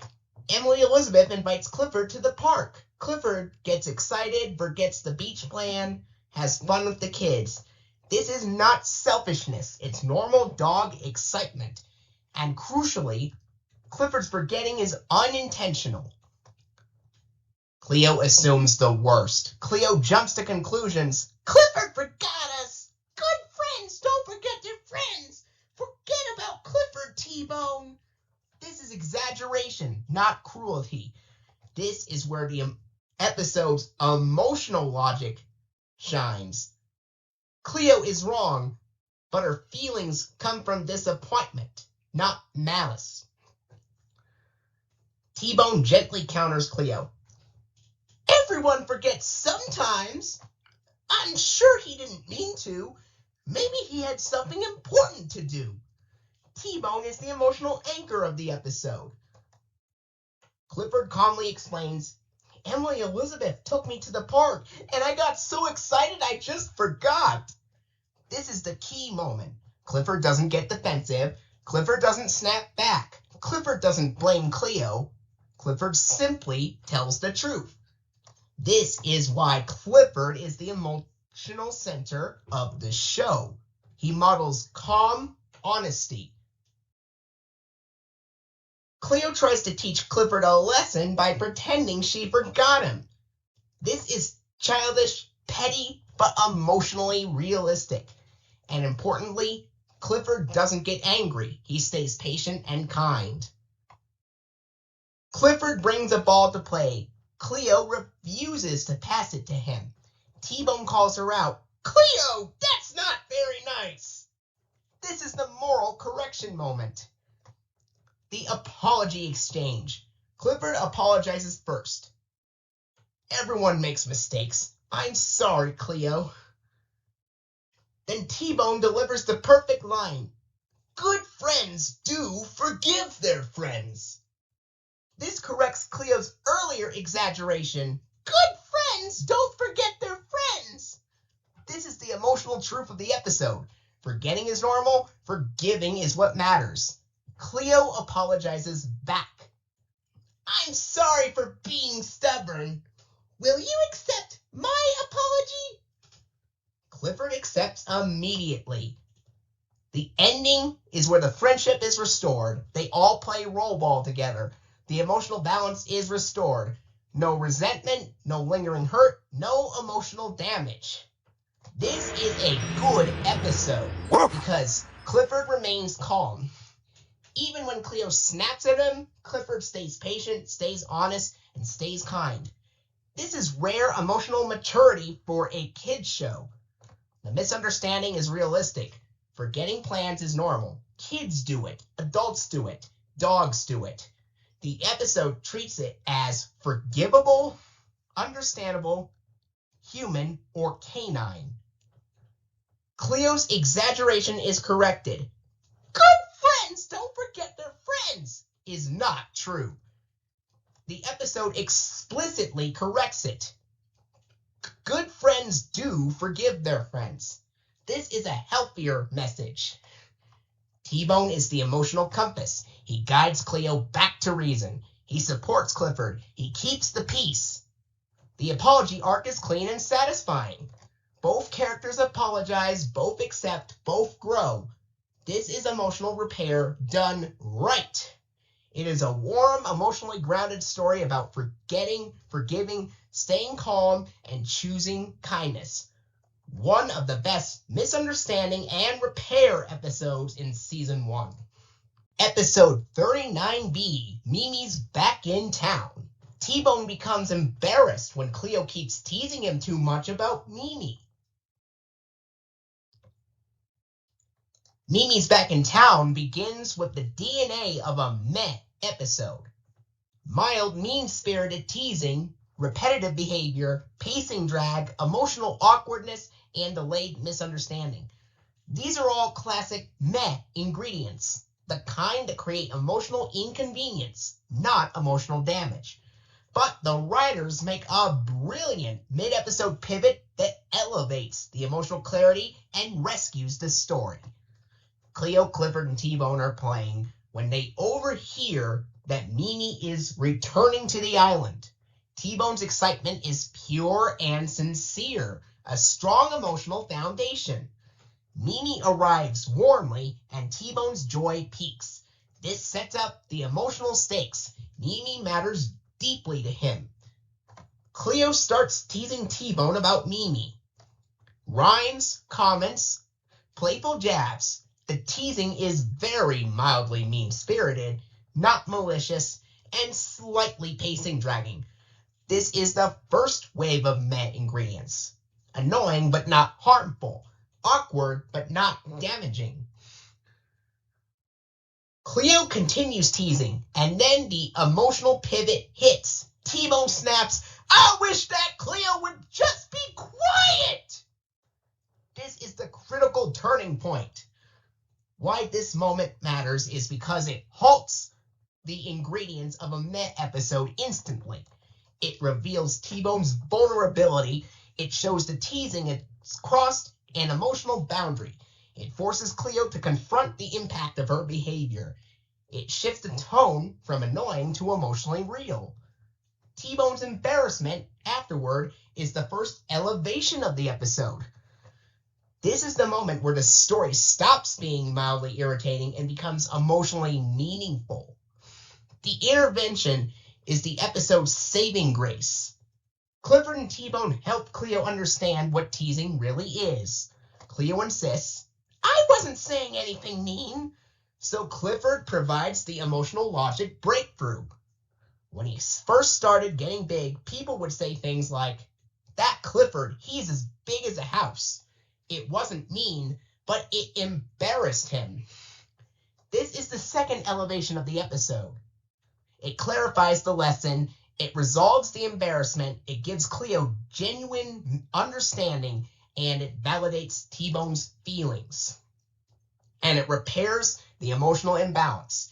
It transforms the episode from mildly irritating to emotionally grounded. This is the moment that pushes the episode upward. Cleo apologizes to Mimi, a rare moment of Cleo taking responsibility beyond her immediate circle. Mimi accepts with warmth and grace. The episode ends with laughter, shared treats, restored friendships, Cleo promising not to tease anymore. A warm, emotionally satisfying resolution. It contains meh ingredients because of the repetitive teasing, pacing drag, mild mean-spiritedness, emotional awkwardness, and delayed understanding. This combination usually results in a mildly irritating, emotionally inconvenient meh episode. And importantly, mehs are never emotionally damaging. They're awkward, not harmful. This episode stays firmly in that safe zone. But despite containing several meh ingredients, I think it is a solid story. Solid enough to be a good episode. Woof. And you know why? T-Bone calls Cleo out when he snaps at her. There is an intervention explaining why you shouldn't tease, and Clifford shares his own experience with being embarrassed. All of these moments push the rating up from meh to good. This is the emotional logic elevation. When T-Bone snaps, the meh ingredients come to an immediate halt. When T-Bone becomes embarrassed, the emotional stakes rise.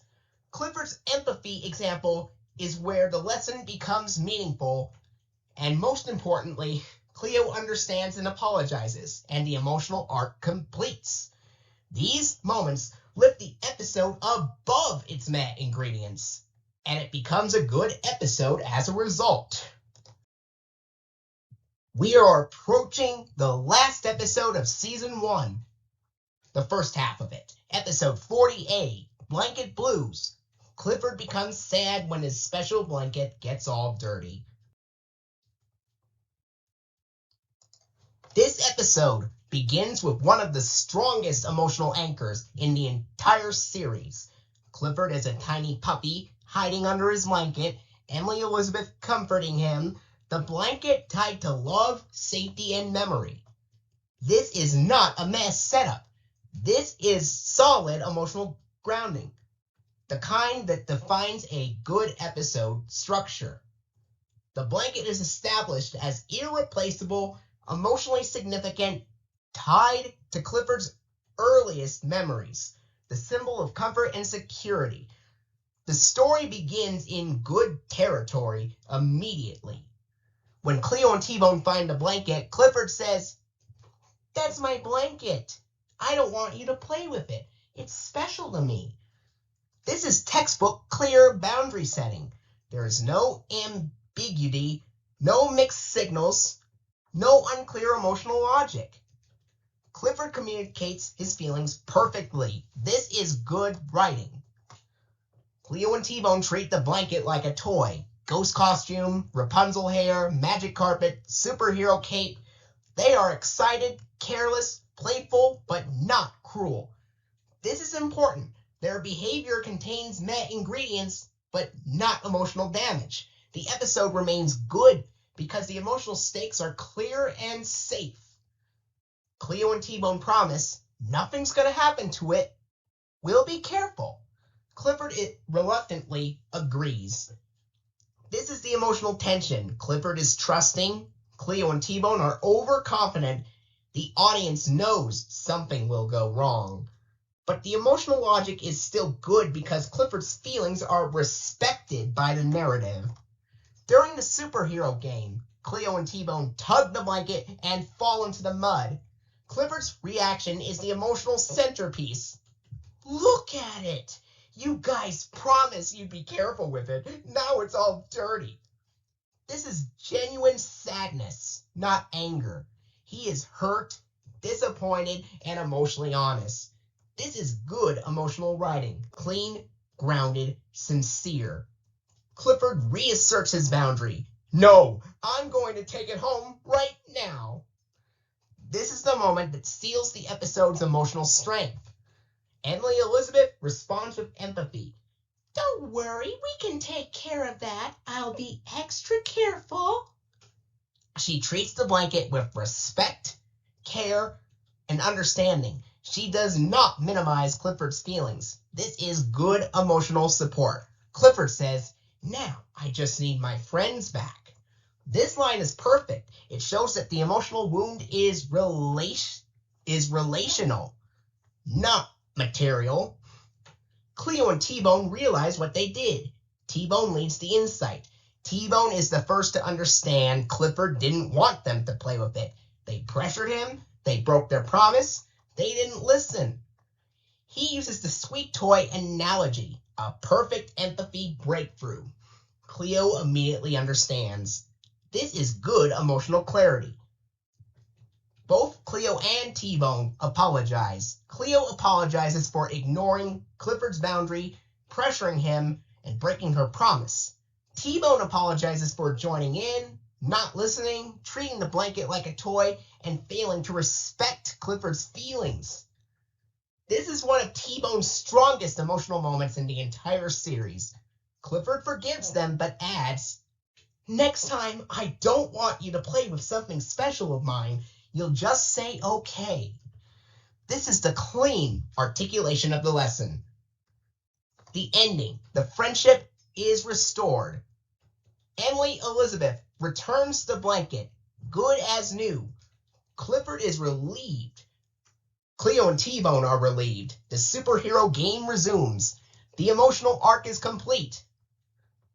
Blanket Blues is solidly good right from the start. The emotional anchor is strong. Clifford's boundary is clear. His sadness is genuine. T-Bone's empathy is sincere and the apology is earned. It never dips into meh. It begins in good territory and stays there. So of course, this is a good episode. Woof! And now, the final episode of Season 1, Episode 40B, Dino Clifford. The kids and the dogs work together to look for dinosaur bone fossils with Vaz's sister, Teresa. The episode begins with Clifford and T-Bone digging. T-Bone finds a sock instead of a bone, and Cleo gently teases him. This opening establishes T-Bone's insecurity, sets up the perseverance theme, keeps the tone warm and playful, and introduces the try, fail, try again rhythm. This rhythm is the backbone of the episode's emotional logic. Vaz arrives, a rare spotlight for a rarely featured character. Vaz appears with his sister Teresa, and this is where the episode becomes structurally unique. Vaz is usually a background kid, a group scene presence, someone who rarely drives the plot, but here he becomes the narrative catalyst. He brings Teresa into the story, he introduces paleontology, he explains the fossil dig, he anchors the educational theme, he participates in every major beat. This is one of Vaz's largest and most meaningful roles in the entire season. Even Emily Elizabeth participates in this episode. Teresa introduces paleontology, a strong educational anchor. Teresa explains what fossils are, how digging works, why finding full skeletons is rare. This grounds the story in real-world learning without slowing the pacing. It also sets the emotional stakes. Finding even one fossil is an achievement. This makes T-Bone's struggle meaningful and emotionally coherent. Clifford's digging ability is a natural strength used for others. Clifford digs a massive hole instantly, revealing the first fossil. This moment validates Clifford's natural ability, excites the group, sets the tone for discovery, and contrasts with T-Bone's difficulty. It's a perfect setup for the emotional arc. The group digs together. Everyone succeeds except T-Bone. Cleo finds bones. Mac finds bones. Clifford finds bones. Even Vaz finds bones. T-Bone finds a chicken bone, a regular bone, anything but a dinosaur bone. This is gentle frustration, not humiliation.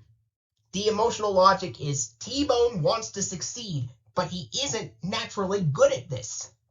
This sets up the perseverance arc cleanly. The fantasy sequence, the Cliffordsaurus. Emily Elizabeth imagines Clifford living among dinosaurs. This sequence is visually fun, reinforces the theme, keeps the tone adventurous, and shows Clifford's gentle nature. It's a creative breather before the emotional climax. It also contributes to the episode's classic prehistoric comedic flavor, which echoes the tone of mid-century animation. The skeleton is almost complete, but one bone is missing. Teresa explains the skeleton is nearly finished. One tiny pin-like bone is missing. Without it, the head won't stay on. This raises the stakes. The group has worked hard, the skeleton is almost complete, but they cannot finish without this one piece. This is the perfect setup for T-Bone's moment. Everyone gives up except T-Bone. After hours of digging, Cleo is tired, Mac is tired, Clifford is tired, even Teresa is ready to stop. But T-Bone keeps digging. This is the emotional core of the episode. T-Bone never gives up, even when he's discouraged, tired, and unsuccessful. This is one of the strongest perseverance arcs in the entire series. T-Bone finds the final bone, the emotional payoff. T-Bone barks frantically. Everyone rushes over. He found the missing bone. This moment is earned, satisfying, emotionally clean, perfectly set up. Teresa thanks him directly. Thank you, T-Bone, for reminding all of us how important it is to keep trying and to never give up. This is the lesson stated clearly, tied directly to T-Bone's growth. Vaz helps close the episode. A rare emotional role. Vaz is not just present, he is involved. He reacts to the discovery, he celebrates T-Bone, he validates the perseverance theme, he participates in the final group moment. This is one of the few episodes where Vaz introduces the plot, participates in the plot, supports the emotional arc, celebrates the resolution. It's his strongest season 1 appearance. The group photo, T-Bone in the center. Teresa says, T-Bone, I'd like you to stand right in the middle, please. Symbolically, he is the hero. He is recognized. He is celebrated. His perseverance is validated. This is the perfect emotional ending for season 1. Even though this is a PBS Kids episode that Hanna-Barbera never touched, it carries a classic Flintstone-style energy. Ensemble adventure, prehistoric theme, comedic perseverance arc, fantasy cutaway, big group payoff, and warm communal ending. It feels like a prehistoric adventure Fred, Barney, and Dino could have walked into, not because it imitates Hanna-Barbera, but because it taps into the same timeless storytelling DNA. This episode works because it has a strong premise, a rare Vaz spotlight, educational content woven naturally, clear emotional stakes, no emotional harm at all. T-Bone's perseverance arc is clean and satisfying, the payoff is earned, the group dynamic is positive, the fantasy sequence adds charm, the prehistoric comedic flavor enhances the tone, the ending celebrates effort, not talent, the finale feels big, warm, and meaningful. This episode is structurally tight, emotionally clear, and character-driven from start to finish. This episode earns this rating because it delivers one of the strongest perseverance arcs in the series, gives T-Bone a meaningful and earned victory, features a rare and effective Vaz spotlight, maintains emotional clarity throughout, and ends with a perfect moment of recognition. Its prehistoric, comedic flavor and ensemble warmth give it the feel of a timeless animated adventure, making it a standout finale for season 1. This is not only a good episode, Woof! but a masterpiece that ends the first season. And that was every episode of Clifford the Big Red Dog Season 1 Reviewed. Let's look at some of the statistics about this season. According to the statistics in the pie chart, there were 49 good episodes, 21 meh episodes, and 10 Big Bad Dog episodes. And only 3 out of the 10 Big Bad Dog episodes were completely catastrophic. So, with everything succeeding in the pie chart, I think it's very clear that season 1 is a great season of Clifford the Big Red Dog.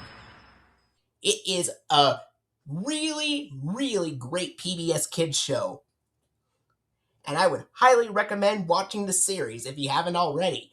It's got great actors, from John Ritter voicing Clifford, to Cree Summer voicing Cleo, Gray DeLisle voicing Emily Elizabeth, Kel Mitchell voicing T-Bone, Cameron Clark voicing Mr. Howard, Mac, and KC, Cap Sousey voicing Jetta, Gary Gray voicing Charlie, etc. And Earl Bone voicing the grumpy Mr. Bleakman, all in one. Now here's some trivia about Season 1. So, the trivia about Season 1 of Clifford the Big Red Dog are as follows.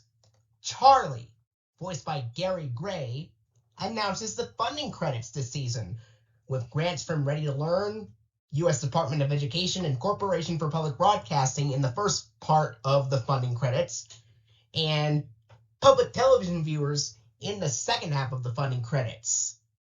Kicks only sponsored the first 30 episodes when the show originally aired. It wasn't until episode 31 when Chuck E. Cheese's sponsored the show. The music in the show was composed by Mothersbaugh and Mansell. And the PBS Kids idents used this season are either the 1999 Dash the Boy and Dot the Girl idents, or the new 2000 Dash Transformation and Dot Transformation idents, depending on the episode. I think the Dash Transformation and Dot Transformation idents were mainly used in the earlier Season 1 episodes from September 2000, and then around 2001, they got back to using the first two 1999 Dot and Dash idents. Although the first 4 episodes of this season only used the 1999 Dot and Dash idents when the show premiered on September 4th, 2000. Now we're going to talk about the PBS Kids idents that are used on Season 1 episodes of Clifford the Big Red Dog. They each are different depending on the episode. They either are the 1999 Dash and Dot idents or the 2000 Dash Transformation and Dot Transformation idents, because the 2002 PBS Kids Fishbowl and Snow Globe idents would not be introduced in this show until the next season. So, let's get started. First, we'll talk about the episodes that used the 1999 PBS Kids Dash the Boy ident. Now, some of those episodes I know from the top of my head because I've seen program breaks recorded after those specific episodes, and others I have been told about which idents were used, mainly by a user named PBS Spam. So the ones that I saw, because I saw program breaks recorded after them with the 1999 Dash ident, they were the very first episode of the series, which is My Best Friend and Cleo's Fair Share, episode 3, which is And Birdy Makes Free and Home is Where the Fun Is, episode 23, and that is T-Bone, Dog About Town, and Clifford's Big Heart, episode 27, that being New Dog in Town and Get Well, episode 32, that being Welcome to the Doghouse and Promises, Promises, and episode 34, which is Clifford Cleans His Room and Baby Makes 4. All of those episodes with the Dash ident used the correct audio. And here's what I was told appeared in specific episodes. I was told that the Dash ident also appeared on episode 21, 25, 29, 37, and 39. 21 being Goodbye T-Bone and the Truth About Dogs and Cats. 25 being Clothes Don't Make the Dog and Shortchanged. 29 being Best Paw Forward and Then King Bob. 37 being Two's Company and Fairweather Friend, and 39 being Forgive and Forget and Mimi's Back in Town. I had not seen program breaks recorded after those episodes, but I can believe that if people told me about it.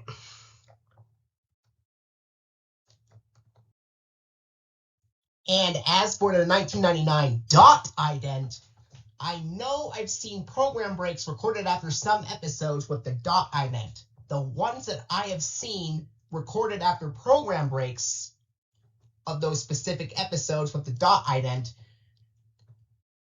the program breaks that I saw were recorded after the following episodes with the Dot ident. I saw program breaks with the Dot ident after the second episode of Season 1, that is Special Delivery and a Ferry Tale. The fourth episode of Season 1, that is Clifford's Carnival and Clifford's Doggy Reunion. Episode 20 of Season 1, that is Clifford on Parade and Follow the Leader. Episode 22 of Season 1, that is The Big Sleepover and Dog for a Day. Episode 24 of Season 1, that is Who Me Jealous and A Bunny in a Haystack. Episode 30, that is Friends Morning, Noon, and Night and Mr. Bleakman's Special Day. And 38, that is Topsy Turvy Day and Clifford's Charm School. And all of those program breaks that I saw recorded after these episodes, they all used the correct audio in the dot logo. And here's what I was told appeared in those episodes. I was told that episode 26, 31, I was told that episode 26, 28, 31, 33, 35, 36, and 40 also had the 1999 PBS Kids dot ident.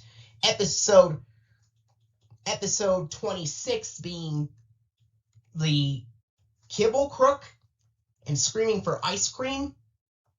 Episode 28 being Babysitter Blues and Saturday Morning. Episode 31 being Doggie Garden and Captain Birdwell's Treasure. Episode 33 being Clifford's Hiccups and It's My Party. Those episodes had the 1999 PBS Kids dash audio playing over the dot ident and were the only episodes with that error. Everything else had the correct audio. Episode 35 being Jetta's Tall Tale and the Big Fetch. That, I'm pretty sure, had the correct audio in the dot ident. Episode 36 and episode 35, that's Jetta's Tall Tale and the Big Fetch. Episode 36 is Potluck Party Pooper and The Best Gift. And episode 40, that is Blanket Blues and Dino Clifford, the season 1 finale episodes.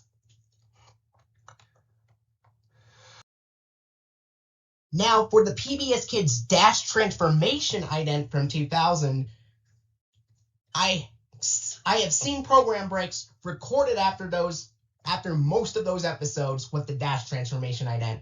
I saw program breaks recorded after episode 6 with the Dash Transformation ident, that being Cleo Comes to Town and False Friends. 10, that being To Catch a Bird and The Best Party Ever. 11, that being Come Back Mac and Boo. 13, that being Doing the Right Thing and The Dog Who Cried Woof. But everything else, I was told about certain episodes with those idents, and I have not seen program breaks recorded after episode 7, 16, episode 7 or 16 yet. 7 is Clifford and the Beanstalk and an Itchy Patch. I was told those episodes had the Dash Transformation ident. And episode 16, Clifford's Big Surprise and The Ears Have It, I was told those episodes had the Dash Transformation ident as well. And I was also told that episode 18, those episodes were the first ones to air in 2001, but I was told that episodes 18, which were Mac's Secret Dog Club and the Dog Park, also had the Dash Transformation ident at the end, which could mean that Mac's Secret Dog Club and the Dog Park were the only episodes to air in 2001 with the Dash Transformation ident from 2000. And as for the Dot Transformation ident from 2000, I have seen program breaks recorded after some episodes from season 1 with the Dot Transformation ident. And the ones that I saw recorded after program breaks, recorded after those episodes, I saw a re-airing of episode 5 from like 2008, that being The Great Race and Tummy Trouble, also at the 2000 PBS Kids Dot Transformation ident, and I was told original airings also had the Dot Transformation ident from another user named PBS Spam. I saw a program break recorded after episode 8, that being A New Friend in Stormy Weather, that also had the Dot Transformation ident. Episode 9, I saw a program break recorded after that episode. It was Circus Stars and Limelight Fright. Those episodes had the dot transformation ident at the end. Episode 12, I've seen a program break recorded after that episode. Little Clifford and Welcome to Birdwell Island, those episodes had the dot transformation ident at the end. Episode 14, that being Leave of Absence and Nobody's Perfect, those episodes had the dot transformation ident at the end. Episode 15, that being Teacher's Pet and Islander of the Year, that had the 2000 PBS Kids dot transformation ident at the end as well. But I have not seen program breaks recorded after episode 17, but I was told that episode 17, that being Tough Enough and Stars in Your Eyes, had the PBS Kids dot transformation ident at the end as well, and were the last episodes to air in 2000. And I was also told that episode 19, that being Fluffed Up Cleo and Team Spirit, despite airing in 2001, also had the dot transformation ident at the end, which could mean that Fluffed Up Cleo and Team Spirit were the only episodes to air in 2001 with the PBS Kids dot transformation ident. Out of all the 40 episodes of Season 1, 14 episodes out of the 40 episodes that aired had the 1999 PBS Kids Dot the Girl ident, where Dot runs up to the front of the screen. 13 out of the 14 episodes had the correct audio in the Dot ident, and 1 episode had the dash audio playing over the Dot ident. 11 out of the 40 episodes had the 1999 PBS Kids Dash the Boy ident, where Dash thinks about something. And they all had the correct audio in the Dash ident. 8 out of the 40 Season 1 episodes had the 2000 PBS Kids Dot transformation ident, where Dot transforms into a tiger, octopus, and astronaut. And 7 out of the 40 Season 1 episodes had the 2000 PBS Kids Dash transformation ident, where Dash transforms into a caveman, scuba diver, and robot. This means that the most frequently used PBS Kids ident used in Season 1 of Clifford the Big Red Dog is the 1999 PBS Kids Dot the Girl ident. Well, I hope you enjoyed this very special video. This was inspired by a great YouTube user that makes great content. And PIEGUYRULZ has made every episode of SpongeBob Reviewed, and I've enjoyed his videos. And I want to give a special shout out to PIEGUYRULZ for inspiring me to make this video possible for every episode of Clifford the Big Red Dog Season 1 review. And I would also like to give a special shout out to HuskyDog88. He makes great content on his channel as well. Until then, this is me signing out, and good night, everybody.